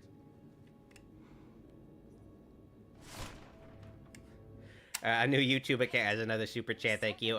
Other than Bill Cosby, can you do your best impression of a celebrity or character? Secret door. Okay, let me try Christopher Walken. I'm Christopher Walken. Okay, no, all right. Okay, that's not Christopher Walken. Okay, who's somebody I could do? I feel like, I don't know. I feel like I can do... Okay, I think I could do... Okay, this is... I could do an impression of Louis Armstrong. Then again, I don't know if I feel like I need to drink some more Fresca before I do that. Okay. Oh, wait. Noah Alliston says CCH Pounder. God damn it, Dutch!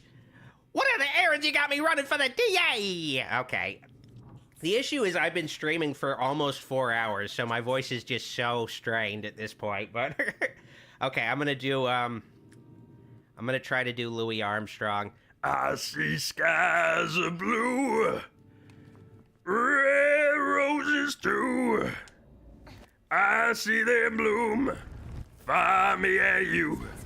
And I think to myself, what a wonderful world. All right, God. Let's keep going. There's got to be an exit. Probably shouldn't do impressions of famous black people. The Book of Enoch, the Nephilim corrupted God's creation. Probably should not do that. Okay. Cleanse the earth. I hope I never meet one of those. There's no door, Gina. Come on, we gotta get out of here. That doesn't make sense. I did see. Oh God! Like I don't.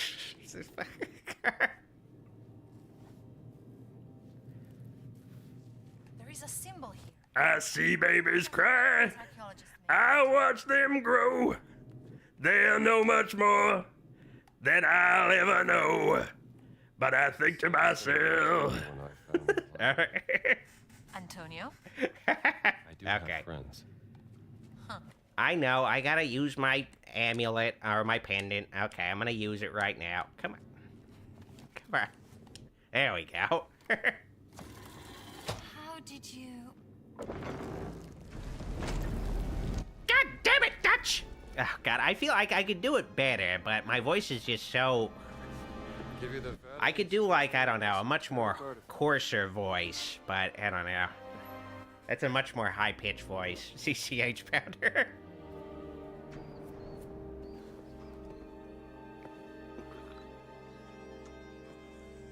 Michael Diaz says, do Ray Charles. You're halfway there already. Shadows. Yeah, I guess you're more referring to my sunglasses. I realized. I was like, does Ray Charles sound like Louis Armstrong? They built quite the collection here. This your cut, Mummy? I feel like, I don't know, I'm trying to think of another thing I could do an impression of. I could kind of make up for the Louis Armstrong one. It's not just Louis Armstrong, but oh god, I can't remember any of the other things I could do impressions of. Oh shit! It's like the Oh, lost sweet! Nurgle clay idol of Ada. Oh wait, no, that's not the cat mummy, Gina. It summons a Sumerian death curse. If you believe that sort of thing. Of course not.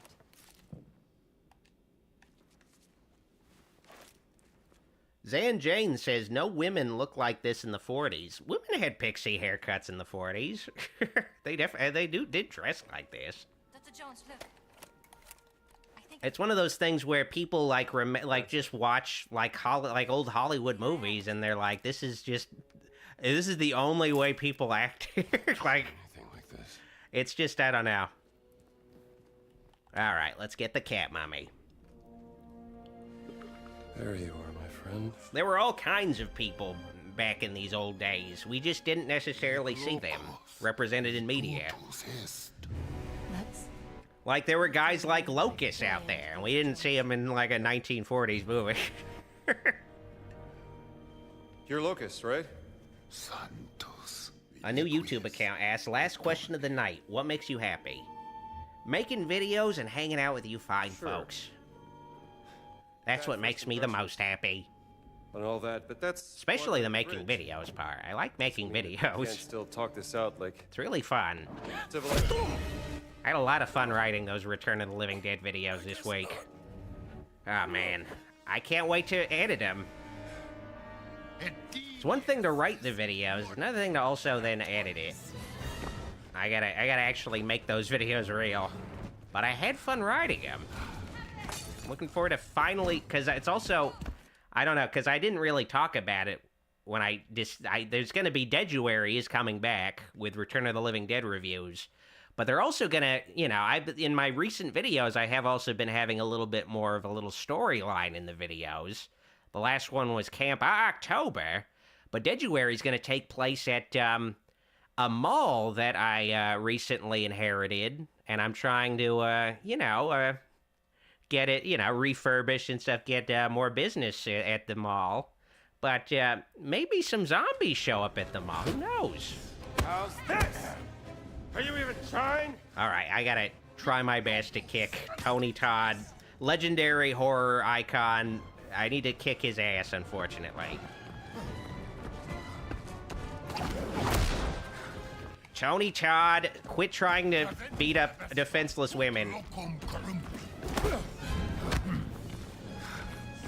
These hand-to-hand fights are honestly kind of a pain in the ass. Oh, shit. I'm probably gonna die this first time. Oh, man, also when he grabs you, it's the worst.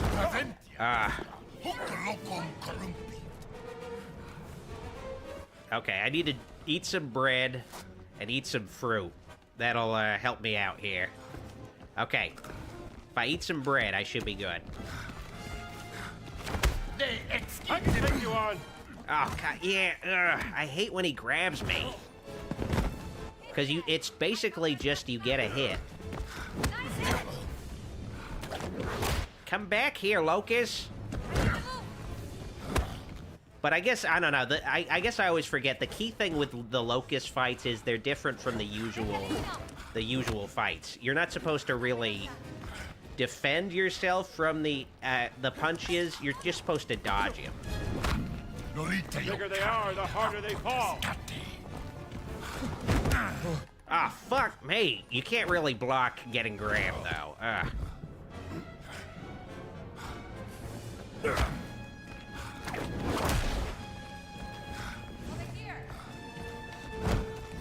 Okay, when he starts to drop his guard, that's when you know he's gonna try to grab you. That's what I'm noticing. Yeah, so yeah, he's trying to grab me. I guess it's the tell. It's one of those things in this game you have to learn the tells of the enemies. So his guard is dropped right now, so he's definitely trying to grab me. So he's gonna try to grab me right now. Gotta make sure that doesn't happen. So yeah, now he's trying to punch me. So he's gonna try to grab me now. I don't want to let that happen. Oh my god.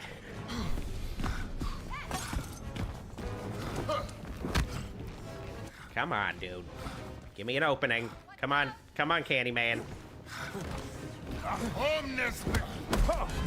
Oh shit. Okay, I gotta heal. Oh god, this isn't good. Okay, wait. I don't want to eat a fruit. I want to heal. Oh shit! Oh, God. Let go of me, Locust. Okay, I got a super chat from a new YouTube account. Last question. Last question. Can you do an impression of 2013, Doc? I don't know. It's been a while. So I don't really rewatch my videos, so all I can really do is I guess an interpretation of my memory of what I sounded like. Let me think. Greetings, I'm your host, Dr. Wolfula. How you guys doing? Hopefully you're doing just fine. I guess something like that. I guess. I chilled out, you know? People don't like that I chilled out. I kind of chilled out a little bit.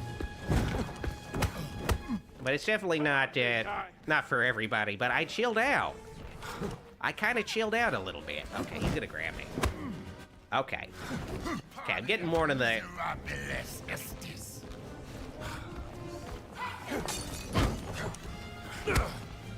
Getting a little bit more into the groove of this fight.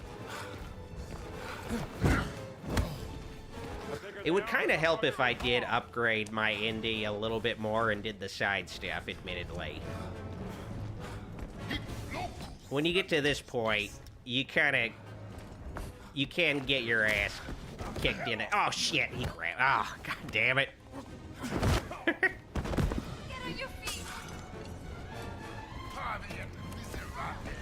Alright.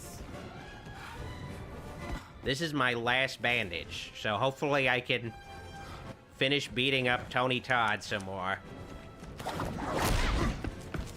Yeah, unfortunately when you fight Locust, your whip is basically useless, and the game kind of sets you up to be very reliant on the whip.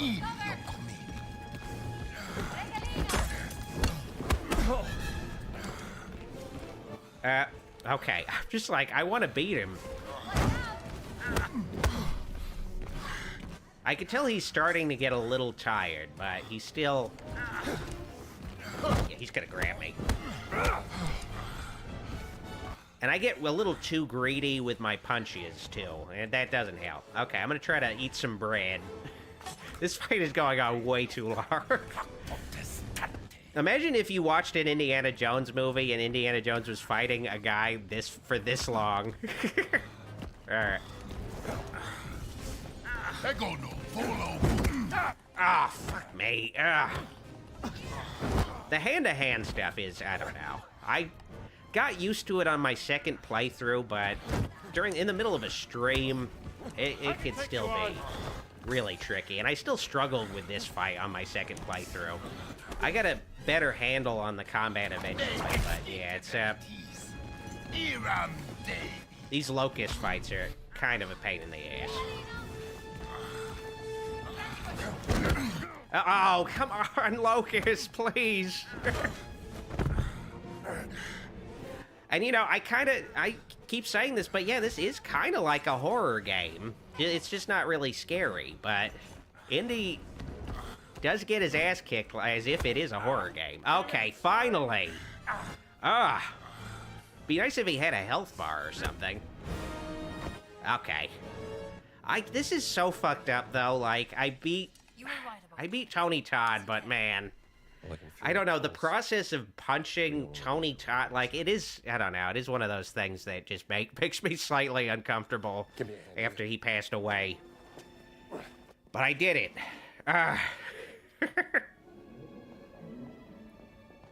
Se il Papa lo viene a sapere, sarà la fine per me.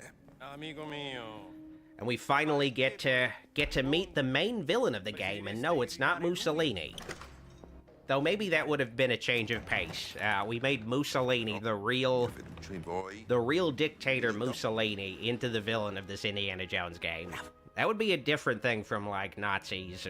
I don't know, it'd be at least somewhat different. But no, the real villain is a Nazi. Nicht wahr, Herr Voss?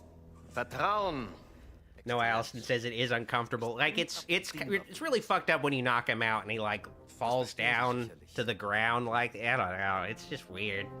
But, you know, they weren't,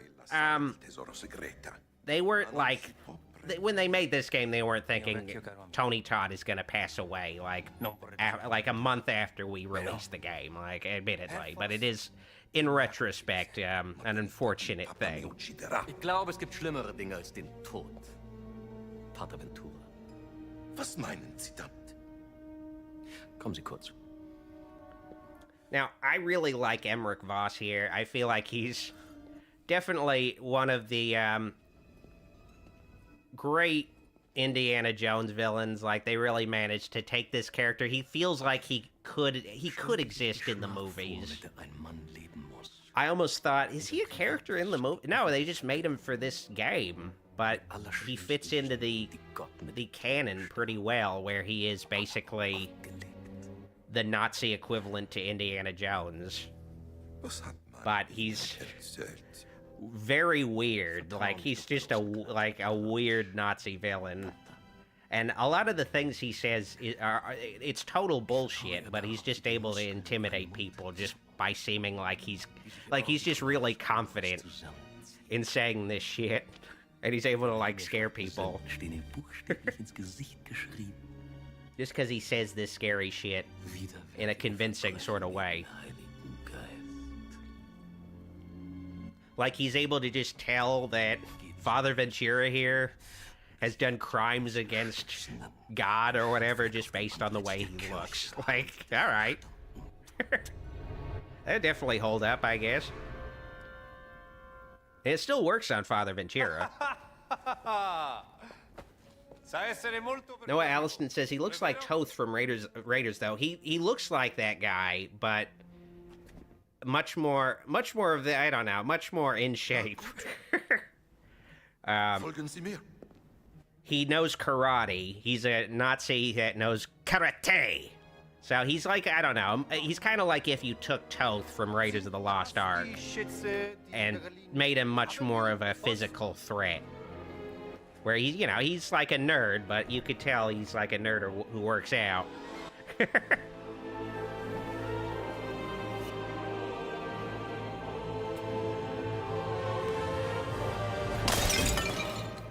Oh, it belonged in a museum. And this is where, you know, the story finally starts to really pick up, and then you know the stakes. Admittedly, the Vatican section is a lot more of a chilled-out section that I showed. Not as much action compared to, the rest of the game. They kind of want to set you up and also get you used to the game a little bit. But now you know what you're dealing with, and now it becomes more of like a, you know, much more conventional Indiana Jones adventure.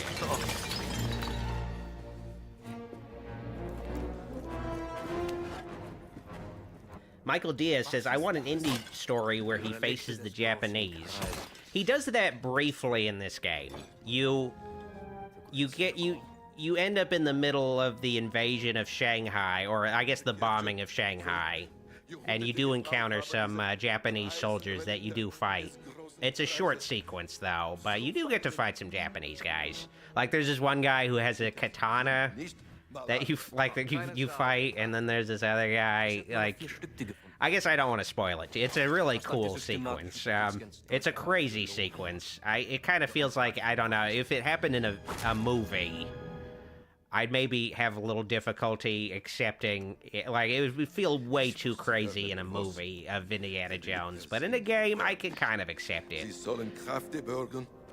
Not to get too spoilery, but the, I do kind of wish we got to know more about that one Nazi guy that works for Voss who has, like, he's got, like, a plastic face mask, like, because, you know, in World War I, people who came back from the war with, like, facial injuries would have, like, creepy face masks. We don't get to find out too much about that face mask guy, unfortunately. He's kind of creepy, but oh well.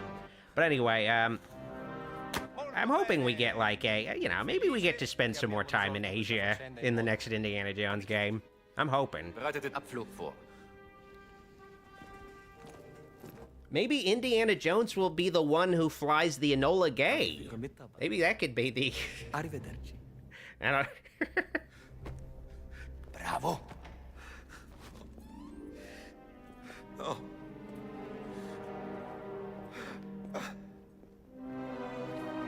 Father Ventura sold out the Vatican and its relics to the Nazis, and now he realizes the error in his ways.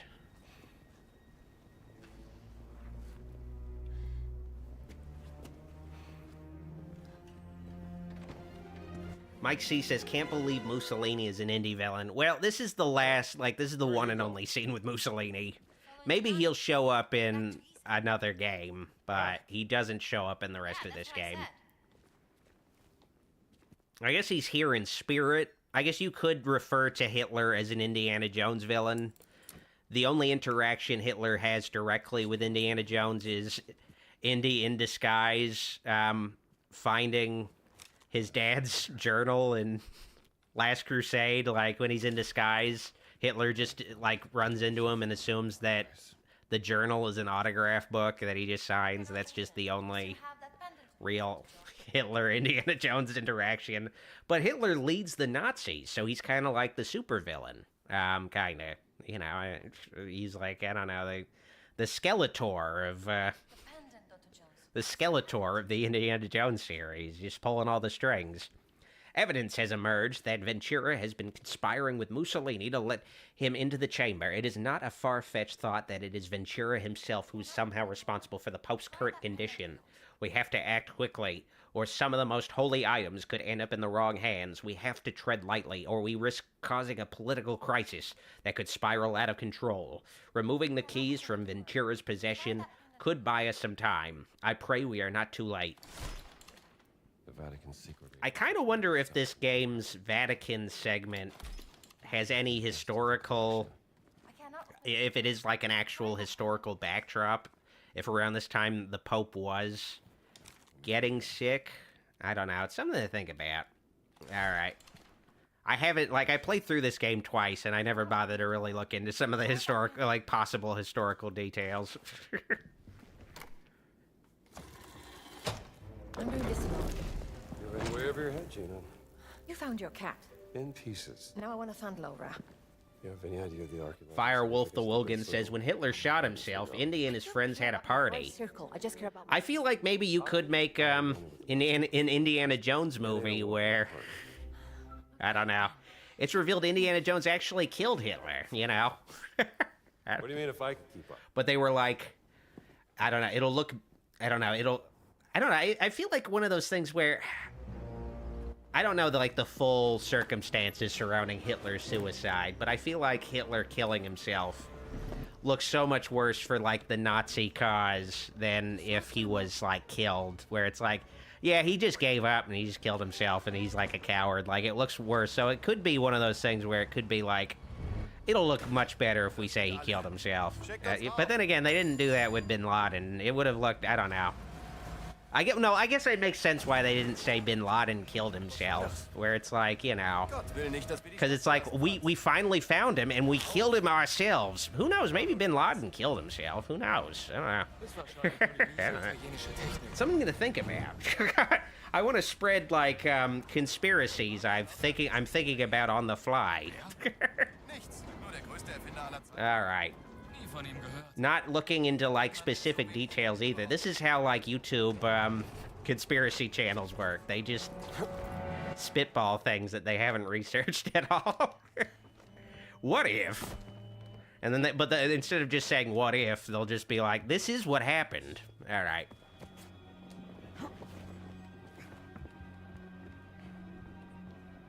Alrighty, here we go.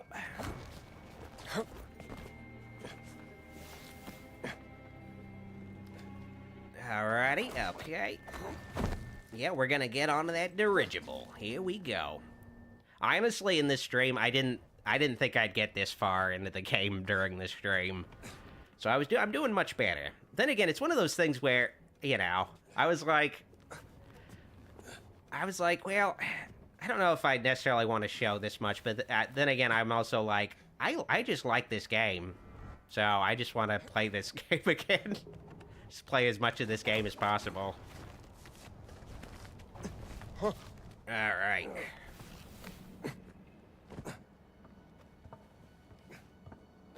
Retro Lover asked, did Jason Voorhees cause 9/11 after Part 8? Well,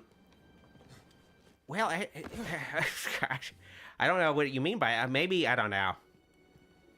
Oh, no, that would be so... That would put it in a different context if it turned out Jason Voorhees was in the towers and they were just trying to beat Jason Voorhees for good. Oh, God. All right. I'm sure that's like a Screen Rant article or something. Like, it's... Make a Screen Rant article of anything. Okay. Oh, come on. Nicole asks, longest stream ever, Doc? No, I don't think this is the longest stream. Then again, it kind of comes close to it. I've had some Batman Arkham streams that have gone on for like... maybe 5 hours, maybe. I don't know. But maybe this is a I don't know. Then again, it's one of the longest streams for sure. But then again, I keep mentioning this, but it's just like, you know... My videos and my streams just have a power creep to them going on, where they're just gonna get longer and longer. That's just how it is. I just can't move on. I gotta just keep playing the Indiana Jones game. Oh, come on, dude. He's got a gun, too. This isn't good. All right. I should have used my whip. Oh, man. My arms acted really weird. Now I got a fucking machine gun. Ho, ho, ho. Actually, okay, wait. There's that one guy down there. I'm going to use the machine gun on him. Because I don't think I'm going to have an opportunity to use the machine gun otherwise. Might as well use it on this guy and murder him. Shot him in the face. Is he still alive? Okay, good, he's dead. All right, I was like, is he still alive? Seriously? Oh, shit. Oh, shit. Okay, I got way too greedy here. Okay. Well, I got the machine. Okay, whatever. Don't get too greedy when you're fighting Nazis. I mean, I should have snuck up on him. I didn't think another guy would be coming. Mike C. asks, would you ever play Indy and the Emperor's Tomb for us, Doc?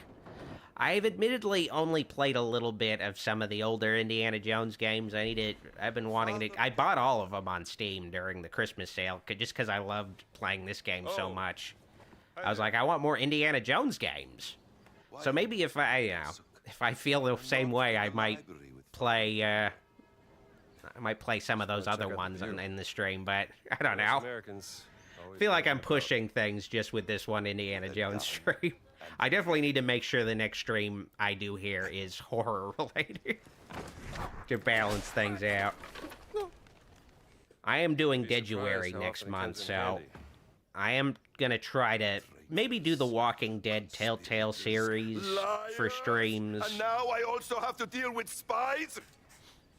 I got a bunch of zombie games I could stream, so definitely want to try to get some zombie game streams in.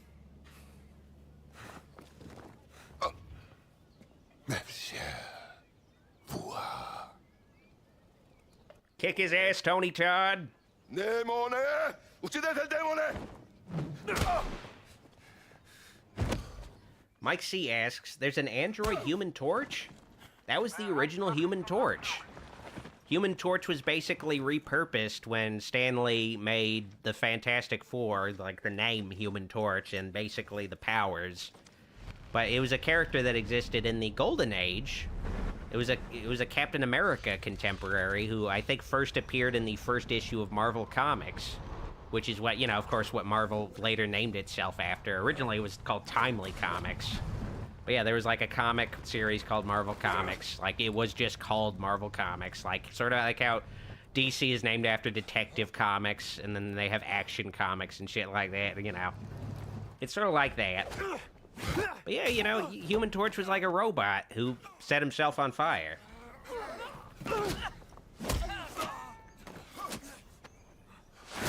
It's kind of funny, though, that DC named itself after Detective Comics with, you know, with Batman premiered in, but it's kind of funny they didn't call themselves AC, because, I don't know, Superman was kind of their, like, the thing that first put them on the map.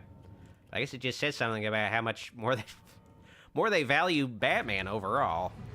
But again, maybe, I don't know, maybe Detective Comics was just, I guess maybe an older, I think maybe it was just an older comic series, because Batman didn't show up in Detective Comics until Detective Comics number 27. It was just like, you know, a random detective anthology comic. It's sort of like how Spider-Man first appeared in Amazing Fantasy number 15.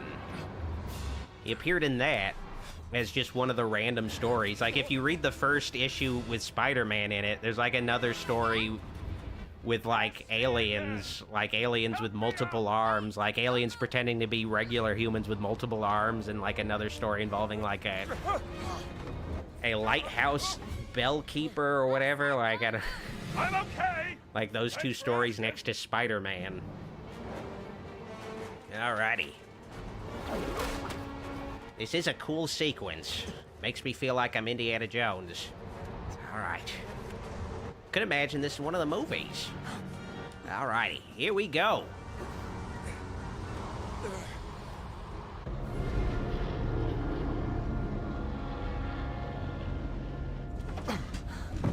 Noah Alliston says Dr. Phosphorus is in the DC universe. I believe you're referring to, like, the Creature Commandos. It's kind of confusing how James Gunn was like, yeah, the new DC movie universe is just going to be called DC Universe. Like, I don't know, it's a little confusing. They're just not going to, like, give it a different name. Like, they're just like, it is just DC Universe. I feel like, I know Dr. Phosphorus is, like, the original name, but I don't like the name Dr. Phosphorus. I think they should have just renamed him Blight, like the Batman Beyond villain, like the Batman Beyond villain that is based on Dr. Phosphorus. Just use the name Blight. It's just a cooler name. It's cool. It's a lot cooler than Dr. Phosphorus. Mohenjo-daro, Sukhothai, Nazca, Machu Picchu. Now, here's the strange part. If you were to draw a line through these ancient sites around the globe, you get a perfectly aligned circle. Mackenzie Lambert says, I wish they could get John Rhys Davies to play Salah for this. Maybe you're right. I mean, I feel like we could get Salah again. We go to Egypt. I'm kind of disappointed Salah doesn't show up. Relics to the Great Circle. I feel like that's kind of like around where he is, but I you know, that's the thing I like about the Indiana Jones movies, is that they don't have a regular cast of characters. They will have, like, okay, Marcus Brody will show up in the first movie and the third movie, but he's not showing up in all the movies. He's not in Temple of Doom. Salah doesn't show up in the second movie either. Like, they don't have, like, these characters need to come back, where they're always showing up. Like, you know, sometimes they just don't show up. But I could see him coming back in the next game. But I feel like if they did another game, they wouldn't have the same actor play him. But then again, maybe they would. I don't know. It's just one of those things where, I don't know, they didn't get Harrison... Like, Harrison Ford could totally still voice Indy. His voice just sounds a lot older. Antique, by the way. I don't know if they'd have the same feeling with Sala. A hairpin. Early 19th century.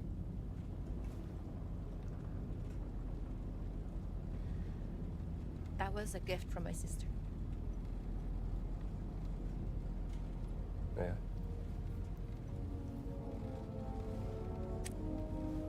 All right, we got our little Deus Ex Machina.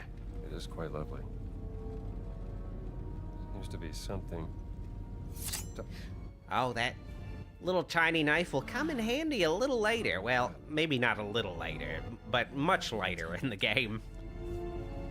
It actually kind of looks like that little knife that Thanos balances in the Avengers movies. There's so many things you don't know about me.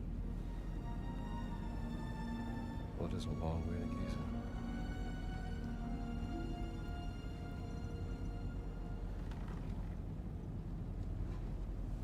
Right. Gotta get some shut-eye. Andrew Thomas says, I am kind of excited for the new Superman movie. I know I am. I'm just, you know, it looks like my ideal Superman movie, but at the same time, it's one of those things where I feel like maybe my ideal Superman movie is not gonna necessarily connect with a larger audience like they want it to. And at the same time, I also don't really know how James Gunn will be able to handle... Because, like, I don't know, it feels like he has, like, you know, it has Guy Gardner, it has Mr. Terrific, it's got Hawkgirl in it. I feel like James Gunn just can't do, like... Okay, let's go. A Superman movie that is just Superman, his normal cast of characters, and, you know, one of his classic villains. He can't just do that. It has to be, like, a superhero ensemble, like Guardians of the Galaxy... or Suicide Squad, where he's got, like, a bunch of other super-powered characters to bounce off of, where it's like, I don't know. I was kind of hoping it would be much more, I guess, I don't know, Superman on his own, and just focusing on just telling a standalone Superman movie, just in isolation from a larger universe, but I don't know, it's whatever, I don't know, we'll see how it plays out. Feels like it's, I don't know, it just seems like there's just a ton of DC characters in it, and I like DC. It's my preferred over Marvel, but I feel like it's just, I don't know, it's gonna be maybe a lot to process for people, but hopefully it's, hopefully, I don't know. I'm hoping it works out. Because I do want it to work out.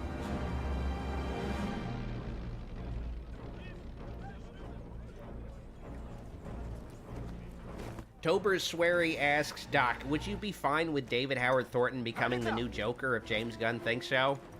I've been asked multiple times because David Howard Thornton just kind of said he wanted to play Joker. I've been asked that multiple times. I know he played Joker in a fan film, but I haven't seen the fan film. I don't really even know what David Howard Thornton sounds like. I don't know if he could do like a Joker voice, but it's one of those things where it's one of those. It'd be cool, but he's just not, I guess, super well known by anybody outside of the horror. You know, outside the horror fan base, it would be like interesting to have like a relative unknown play Joker, but I just don't necessarily see it happening in like a major movie, because it's like Jack Nicholson, Heath Ledger, even Jared Leto, and then you have Joaquin Phoenix. Like, you have these, like, well-known names playing Joker for the last, 30, like, nearly 40 years at this point. So it would be, I don't know.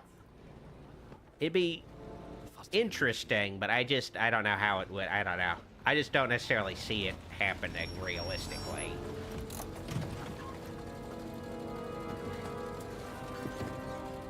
Fahren Sie woanders mit, hier ist kein Platz mehr.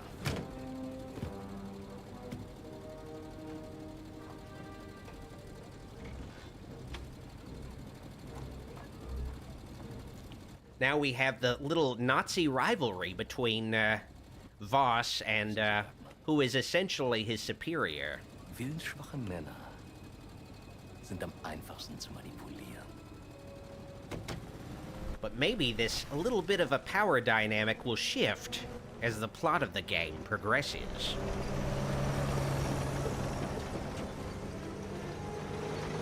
But, you know, at the same time, it's one of those things where I have been saying this for a while, but it's kind of hard for all these cinematic superhero movies to kind of coexist together because a lot of the, you know, a lot of the comics kind of cover, the two comic companies cover very similar territory where you have Thanos is, in the comics came after Darkseid.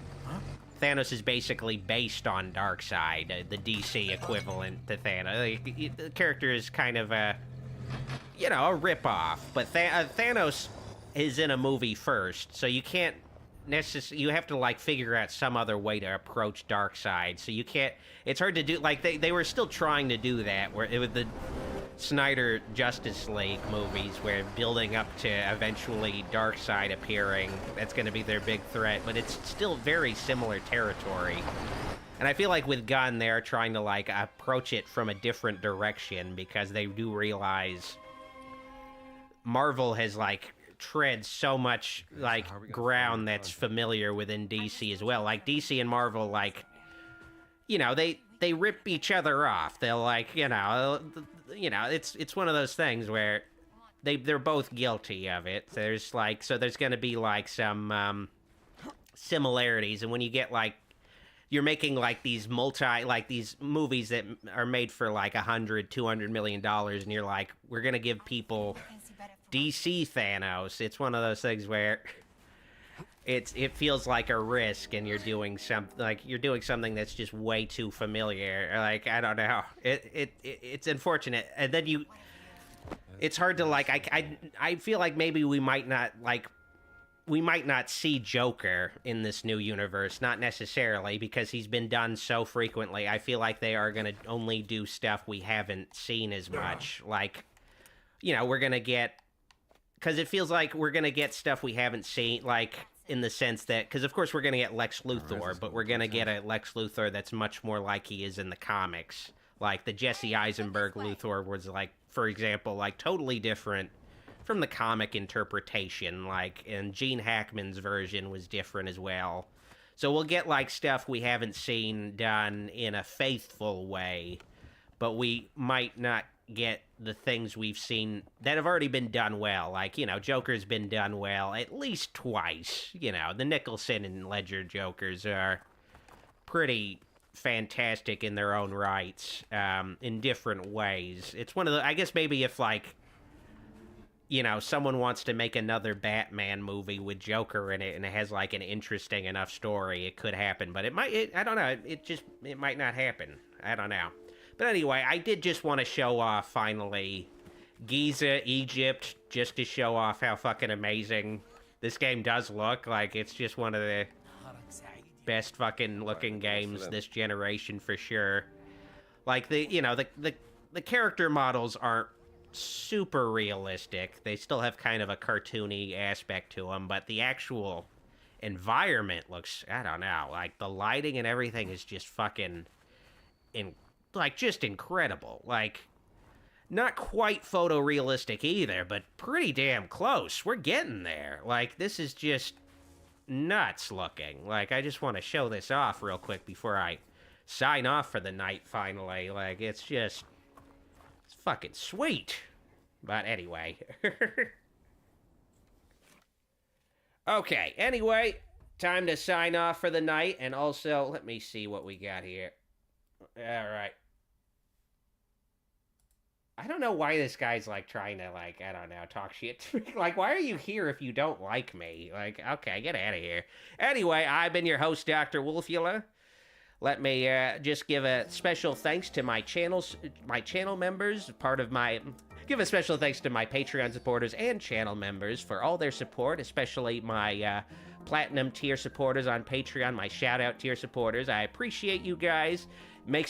Your support makes it so I continue making videos all these years later.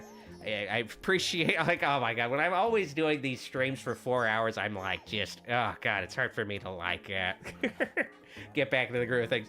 But once again, I want to thank these folks for all their support all these years, and, god, my voice and my mind is just all over the place. And it also sucks when I get someone, like, talking shit to me, too.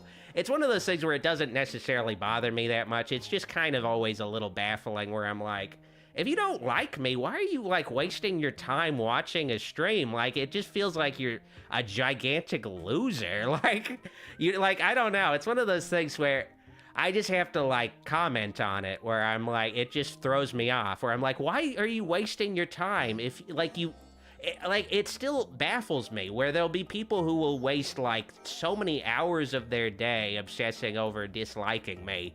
And I'm like, I don't even know who you are. Like, I've never thought about you, like, at all. Why are you wasting your time? You don't have anything better to do? Like, fucking read a book or something. But anyway, I've been your host, Dr. Wolfula, signing out. See you all next time. Bye-bye. Hope you enjoyed this live stream. Why don't you watch another thing while I have your attention?